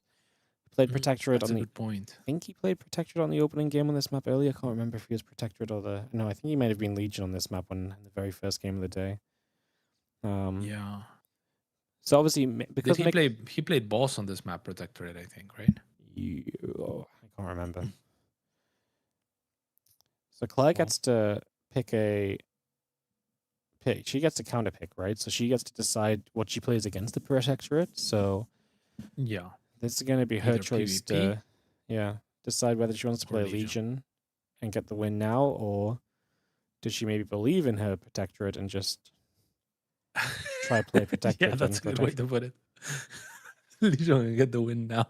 Well, I mean, you just knock it down, but then and then you give yourself maybe like 3 chances to win a Protectorate game, right? Like if Protectorate's your weakest and you maybe need the most chances, then just get the Legion win out the way, Like if you feel like this is your next strongest matchup. That is true. That is true. That is gonna be the challenge for Claire. I mean, I think that this could go all the way to 5 games where it's Claire's Protectorate against Mixu's Grell, right? I think that's likely. That's true. All right. Well, I think Claire's still deciding. She's moving around a whole bunch. So she uses the Chakru. That can't be used. So she looks as though she's going to pick 3 Corsairs. Oh, not Legion. It looks as though she's finally settled on from kind of spam clicking between all the factions. So I think we're going to be good to go. Yeah, that's what I do as well. I mean, there's so many different options. And here you definitely have to consider like Protectorate on this map. I'm ready whenever. Protectorate on this map with the snipers are going to be super, super strong against commandos. And Mixu did open triple barracks before Valkyrie against boss. I would love to see Claire make a scout early on to make sure that the Valkyrie Tavern isn't being made if she wants to commit to snipers. But we'll see if that's the case or if they have something else in mind. She does open with triple harvester right away. All right, so straight triple harvester. This is what she's been doing a lot of. As Mixu throws the forward barracks down, and is going to be out on the map. They're going to open with the. I can't remember what the guy's name is. Krieger. Yeah, Krieger and Crackborn. Yeah, I just remember the kitty, but yeah, Krieger's the kitty's owner. So yeah, opens with the Krieger again. Something a little bit different, but I presume this means that she just wants to go straight in towards the Exalted and start powering up that kitty cat for later in this game. We're going to take the kitty cat diving through. Actually, an awkward moment because we do still have the 3 little mobs on Mixu at the moment from the tower. Taking a new position. Yeah, it's very interesting that Claire actually like gets the flux, like triple harvester flux, but doesn't actually I guess she can make a citadel really fast No, it's gonna be the altar. Okay. So it is the altar that she has, yeah, exact money to make or close to. So she's gonna be opening with Bang! I the punch rhinos it. into I own your Inquisitress cover. very fast. Cover me. Time to engage. Trying to get a fight over here.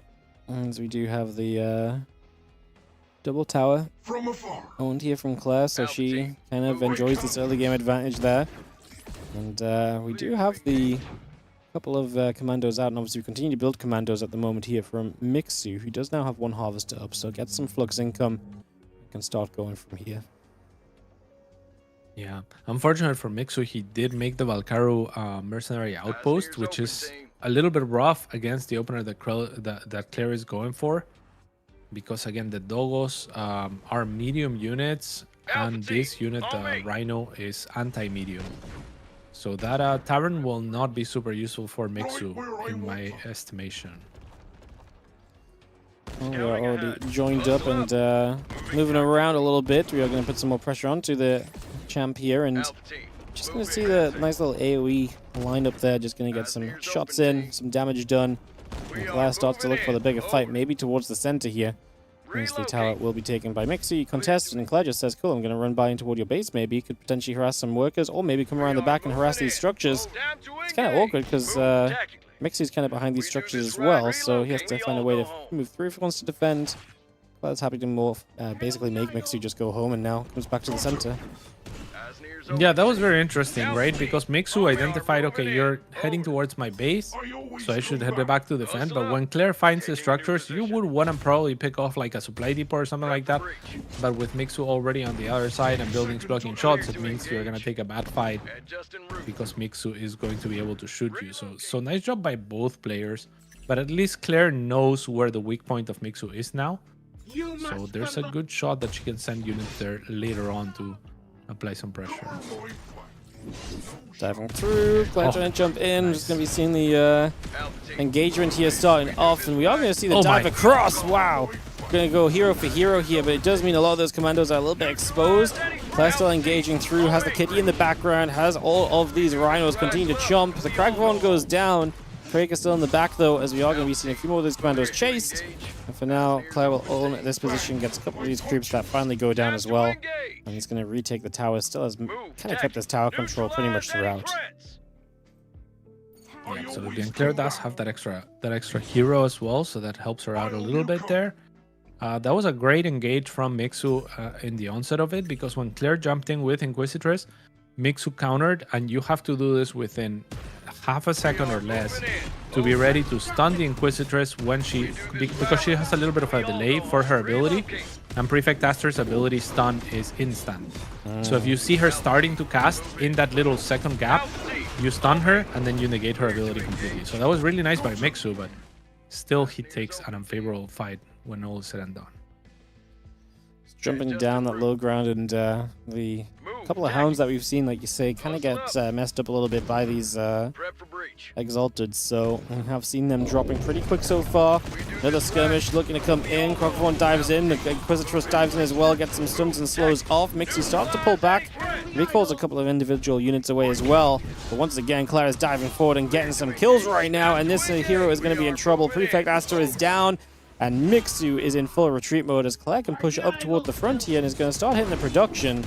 Let's see what we want to do. Going to dive in, just go out and some more AoE after a few more of those units. And then we back away, back towards the towers. We can take the towers and take the XP advantage back in our favor here and work on that. Just taking both of them. She already has the top left. She just falls all the way home and sets back up. Yeah.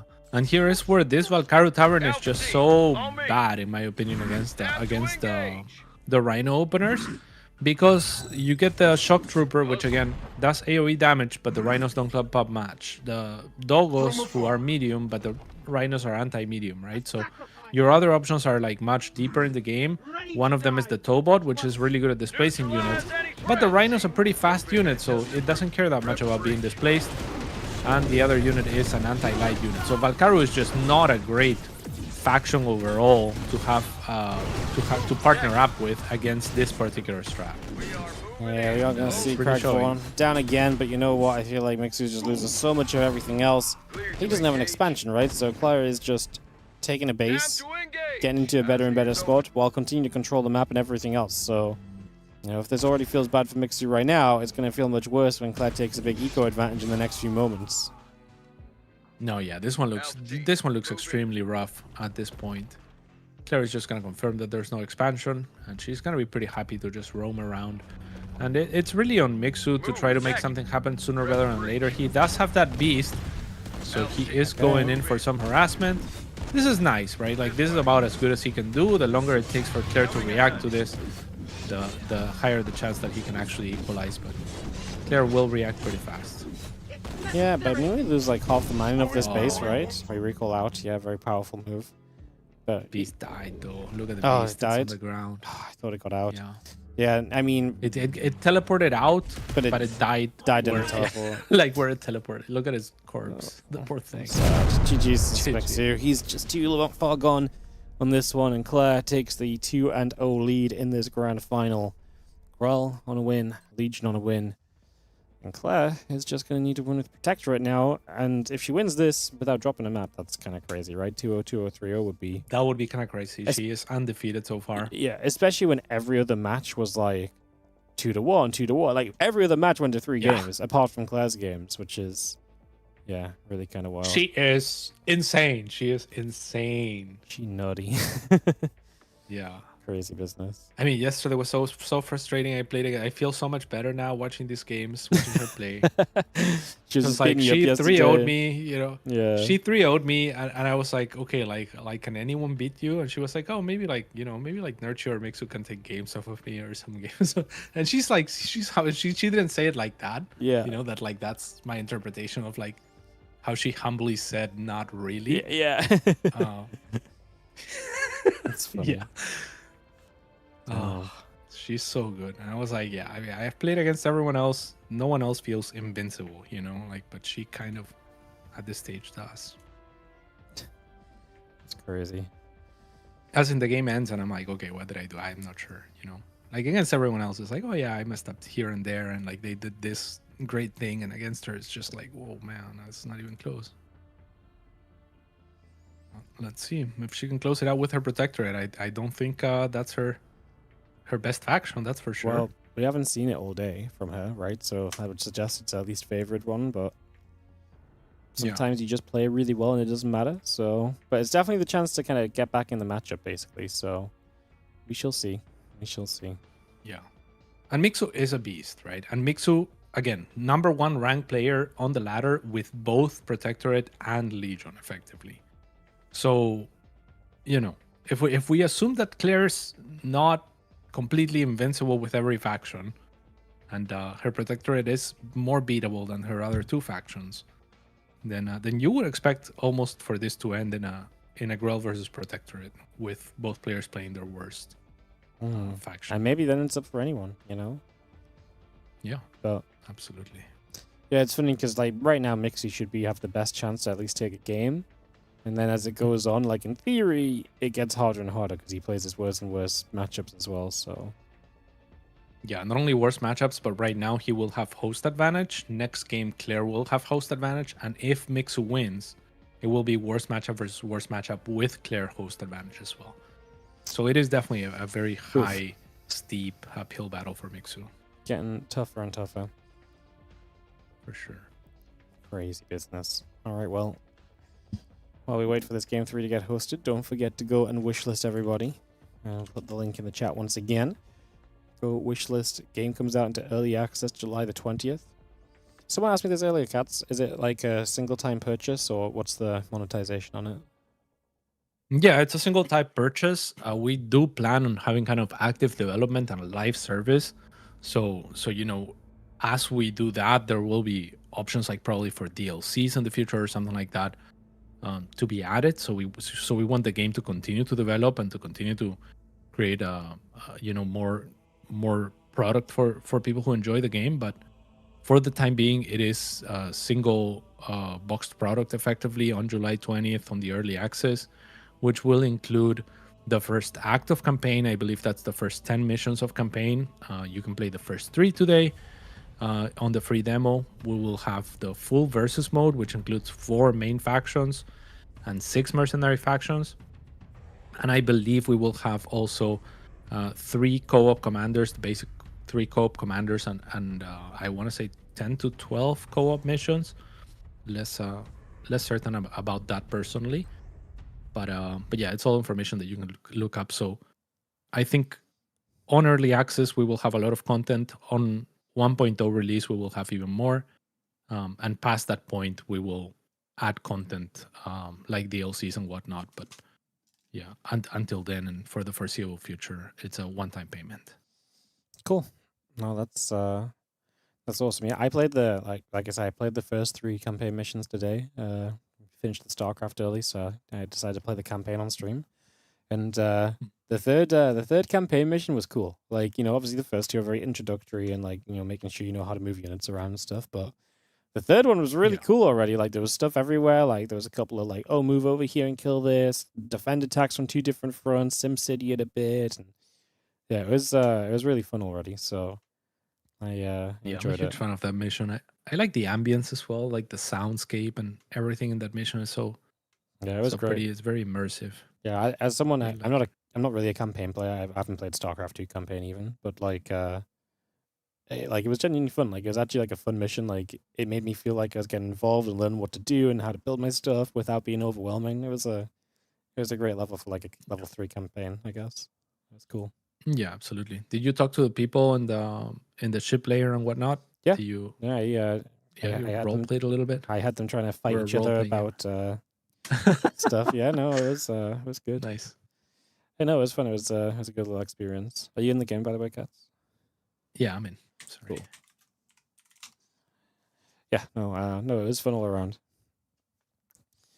It looks as though Mixu is going to stick to his Protectorate for Protectorate on Protectorate, but it's going to be Chakru from Mixu versus the Valkyrie of Blair if they stick to this. So that is very interesting because I think at this point Mixu also has to budget his best mercenary factions, right? Yeah, because if he's gonna win the whole thing, you don't want to use your best mercenary faction, right, against Claire's worst faction. And there's also the chance that if this is Claire's weakest faction, she might have also kept Valkyrie for now for a reason as well, right? So I think the Flux is invisible again, maybe? Oh no, I see it this time. Oh, Claire doesn't know. Cool. Oh. Just get this restarted. Yeah, but that's a very interesting point. Like, she may not have picked Valkyrie just to have it for Protectorate. Because, okay, so like the thing is, Protectorate doesn't have... Okay, so you know the Flux workers, right? Yep. So Legion has makes 3 Flux workers to saturate 1 Flux. Grell makes 2 Flux workers to saturate one Flux. Protectorate just needs 1. But it costs 3 times as much as the Legion ones, right? So it's a lot less granular in that sense. And that is why Valkyrie plugs so nicely into Protectorate. It's because their Mercenary Tavern doesn't cost any Flux. So I actually want to make a couple more Mercenary Taverns that cost less or no Flux, because Protectorate's granularity on Flux mining is not comparable to Legion and Grell, who can more easily just, mine with 1 or 2 harvesters without investing too many resources into... Yeah. Whereas with Protectorate, if you get that early harvester, you kind of are forced to tech up. And as you can see in this meta, like teching up, you wanna do as you get map control after you've gotten enough basic units and what have you, right? Very cool. I guess unless you're Claire. Claire does tech up very fast. Yeah, Claire's been playing a bit different. All right, looks as though we're going to dive into another attempt at this, hopefully with visible resources. And we'll head into game 3. Claire looking to go undefeated in this tournament to win this out. Yeah. Should be very interesting. It's Ascension as well. This is one of the shortest map, maybe the shortest rush map distance-wise in the map pool. So Valkyrie Hounds, I think, are super powerful here. If I were Claire, I would be looking at a very, very fast Valkyrie Hound opening, potentially. Yep. Mixu's going to open with a Harvester. Claire is going to open with that Scout. I believe in the Valkyrie Hound. Supply Depot Valkyrie Supply Depot, Alcaro Tavern. I would love to see that. It's too late now, so Claire is going to be going for an expansion first. But still looking probably for that Valkyrie Tavern to follow on defense. So she'll look to stabilize. Taking a new position. And Mixu has to be aggressive. Question from the chat cats. How are you guys feeling about the length of the games and how fast they are? Or what's your kind of goal for game length in general? That's a very good question. I think it depends a lot on how evenly matched people are. I think the games have averaged what, like maybe like 10 minutes, 12 minutes this go around. What do you think? Yeah, we've had a couple Yeah, so faster I ones, think- but I feel like the length of the game has been very good. Like we've had a couple longer games and they didn't feel like stupid long, like where we're just waiting forever and Moving tactically. so on. And Yeah. like I feel like we've had enough because the game starts so fast. Advancing. You know, I think it feels like there's even a 10-minute game feels like a really good Yes. length of game because the game starts really quickly. This So way. I think honestly, I'm a big believer that nowadays faster games in general are good because Taking a new position. the current way that people play games is very different to how they used to be, right? People don't have time to sit and play long games anymore, so faster games generally better, I would say. So Yeah, I generally agree. I think that there is the potential in ZeroSpace for like epic games where you get the map split and everything happens and all the talents and everything happens. So that happens too, but when it happens, it feels a little bit more specialized. Yeah, Claire does win the first hero duel. Remember, she does have the ping advantage this time around too. yeah, this is gonna be Scouting ahead. kind of rough, right? Because now you get the turret in the center, and Moving in. Over. you win a hero duel. Now you set up in the center. It's gonna be tough for Mixu to really break back out of, and Claire's doing this while expanding quickly as well, right? So she's just getting unit kills. This is a fantastic start. Nice shield from Mixu, saves one. We jump away. He's going to start going to the bottom left, but he really needs his hero there to actually clean up a tower and its creeps. Alpha team. Yeah, and Claire does have that expansion, so killing that first hero is actually so massive for her, and she now has the Valkyrie Hounds that we were talking about, even upgrades the expansion right away, anticipating that Mixu might cross the map as she goes to take the towers at the north. So Claire is in a very, very strong position. Does Mixu have an expansion going on right now?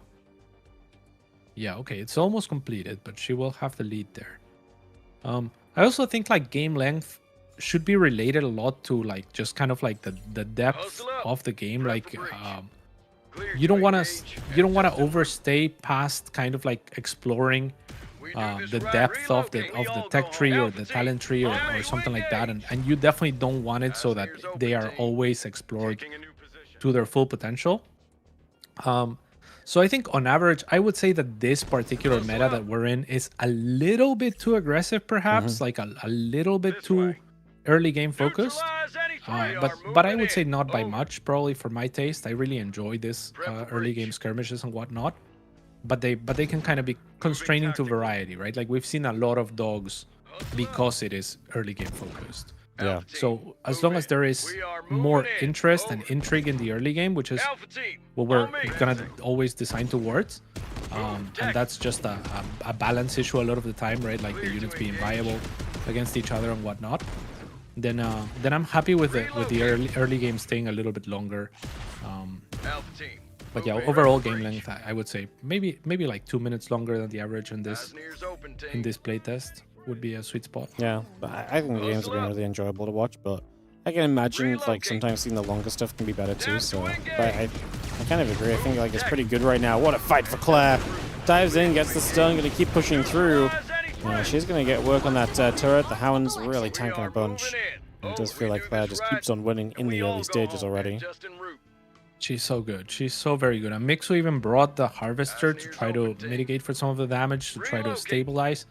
But the Hounds are very, very powerful in this matchup, Commando against Commando. Commandos are very squishy units, and the Hound is just a meat shield, right? So this is just a fantastic combination that allows you to be kind of greedier without investing into those early Harvesters, like we mentioned. That is a massive stun. So I much know. damage.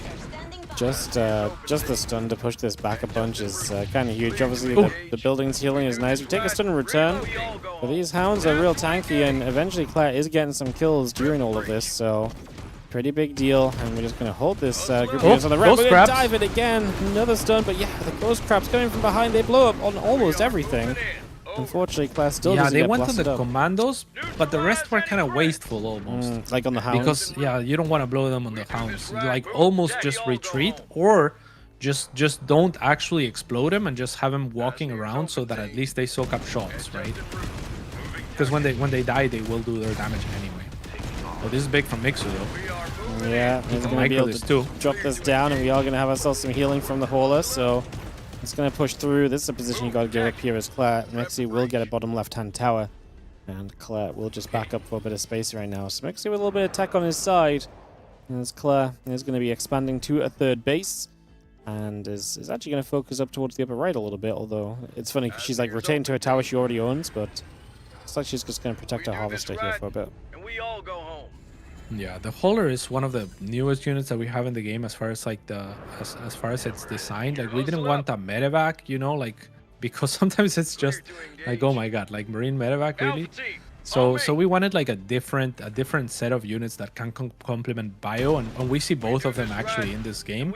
One of them is going to be the Hauler, which as you see has like this healing aura whenever it sieges, and you can load it only when it's sieged, and it unloads automatically when it unsieges. So there's not that medevac micro as it's moving, but there is micro as your siege. So you have to more carefully pick your positions and then kind of work around the Hauler. And the other unit is the Strider, which is being made on Claire's side, but it's not here yet. These crabs are powerful.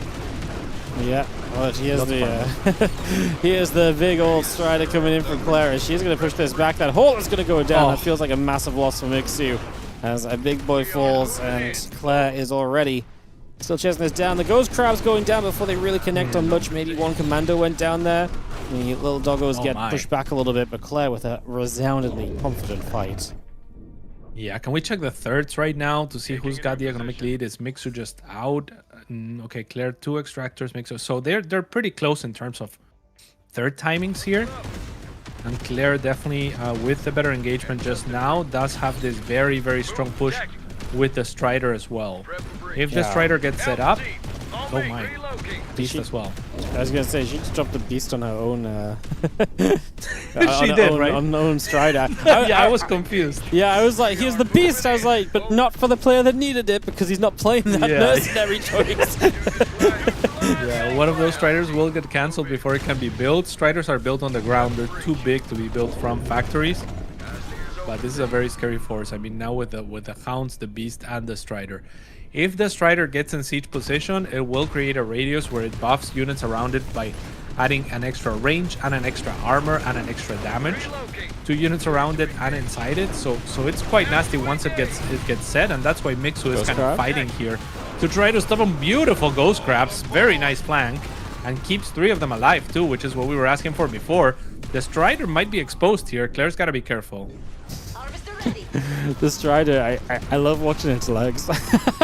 It's just like get me out of here. I don't know where to walk. I don't know how to walk anymore. Mixu is gonna get the Strider, but now he died. Now very expensive. Oh, what a stun on the dive.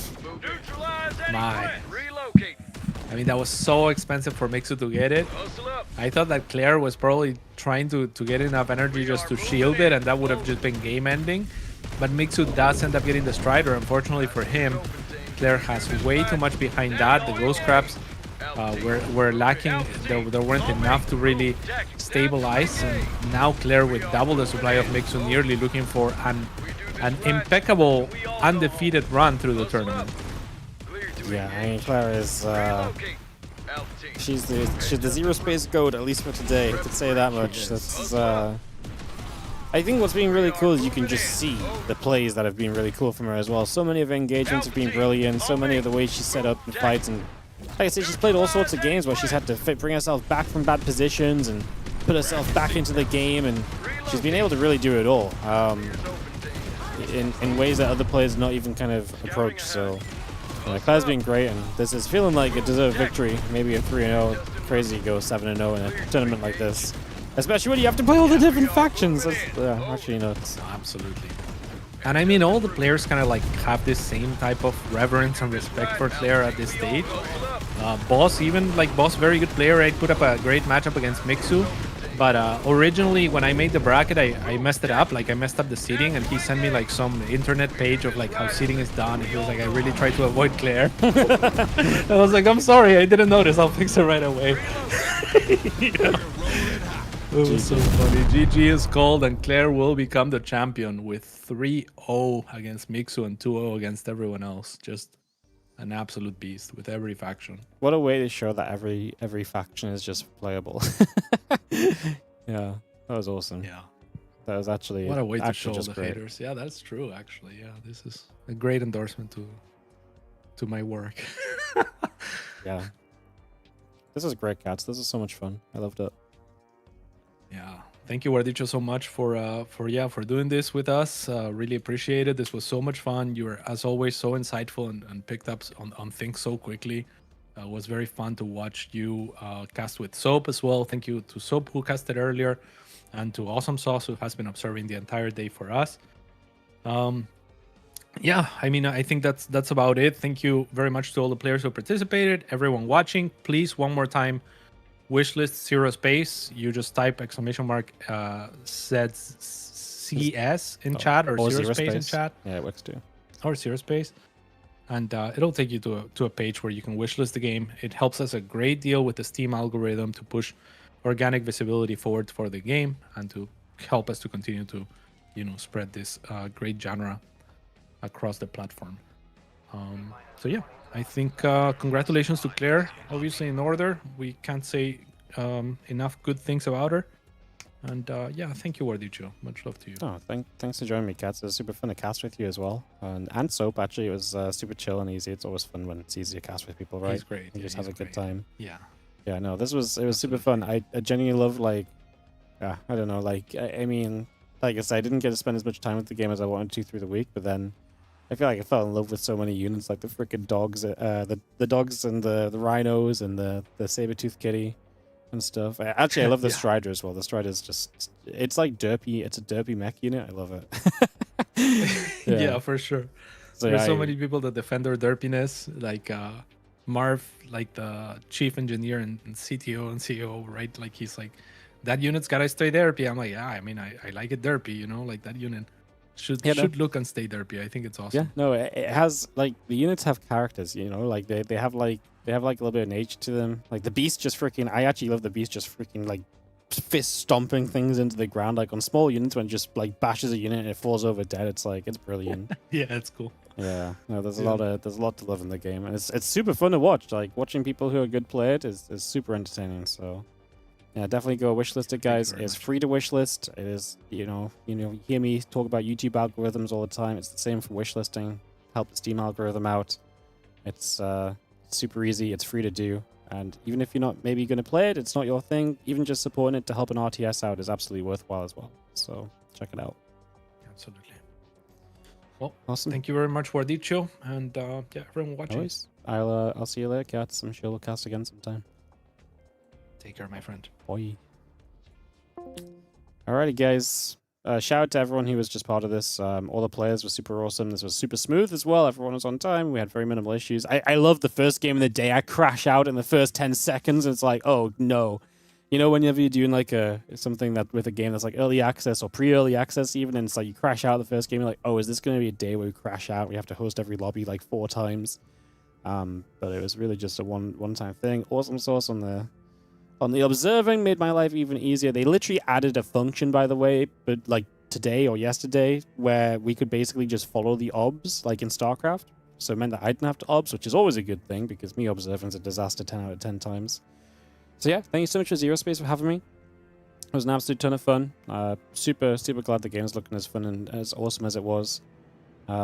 Because, like I said, I remember casting it 2 years ago, and I was like, man, this is fun, but like, I always say this, and it's very true for pretty much any game. Like, I don't like getting involved on things when it's like before they're out or before they're too early. So I really enjoyed casting it back then, and I followed along very loosely. But to be able to dive in and spend some time today, like 5 hours casting, was super fun. And this is my favorite way to check out games. Like I love casting, so being able to like sit back and cast it for 5 hours was really awesome. Really cool way to check it out. It's super fun, man. I mean, the games were great. The games were competitive. Everyone was fighting, and like, I mean, Claire was really freaking good, but like, Claire was in bad positions too. People put Claire in bad positions. She just fought her way out of them. So yeah, it was super fun. Appreciate you all watching. Hopefully the casting was cool. Like I say, I did not get to do anywhere near as much preparation for this as I wanted to. I've had a super busy week. I've had like other sponsors all week and stuff like that, so it's been kind of hectic and busy. So yeah, hopefully the casting was still decent. Hopefully I didn't just sound like I was talking doo-doo the whole time. And yeah, thank you so much, Novia Star, for the 100 bits. I know a few people, someone donated during this as well, and a few subs came in, so thank you so much, guys. Obviously, I wasn't doing shout-outs or anything, but if you're still around and you support, I do appreciate it. And yeah, I appreciate you all. Thank you so much for watching, guys. I'm going to wrap us up. I've been live for 10 hours, 10 and a half hours, Nelly, so I'm going to go get some rest. I got to be back here in 14 hours, because in 14 hours, we have WardiTV Mondays. Back to some StarCraft 2. WardiTV Monday is the biggest and best weekly cup in StarCraft. And then we'll be, we have a pretty fun week coming up as well. So yeah. Awesome, guys. I hope you guys have a great rest of your day. Thanks so much for watching. Thanks everyone that was part of it. I'll see you guys later. I'll run a set of ads on the outro while the stream's turning off, and I might host someone, if I can find someone that would like a host. Sometimes I feel awkward hosting people off of less viewers and stuff, but if you can find someone that has, well, if I can be on this laddering at like stupid o'clock in the morning, we'll maybe host, we'll find someone to host, I think. Yeah, I think we'll host Beyond at the very least. Alright, guys. I appreciate you all. You guys have a great rest of your day. Go wishlist ZeroSpace. I'll put that link in the chat one more time. And it's on the Steam store page. Just go wishlist it. It's free and it helps out. And it's in early access July 20th. Thank you so much for watching, and good night.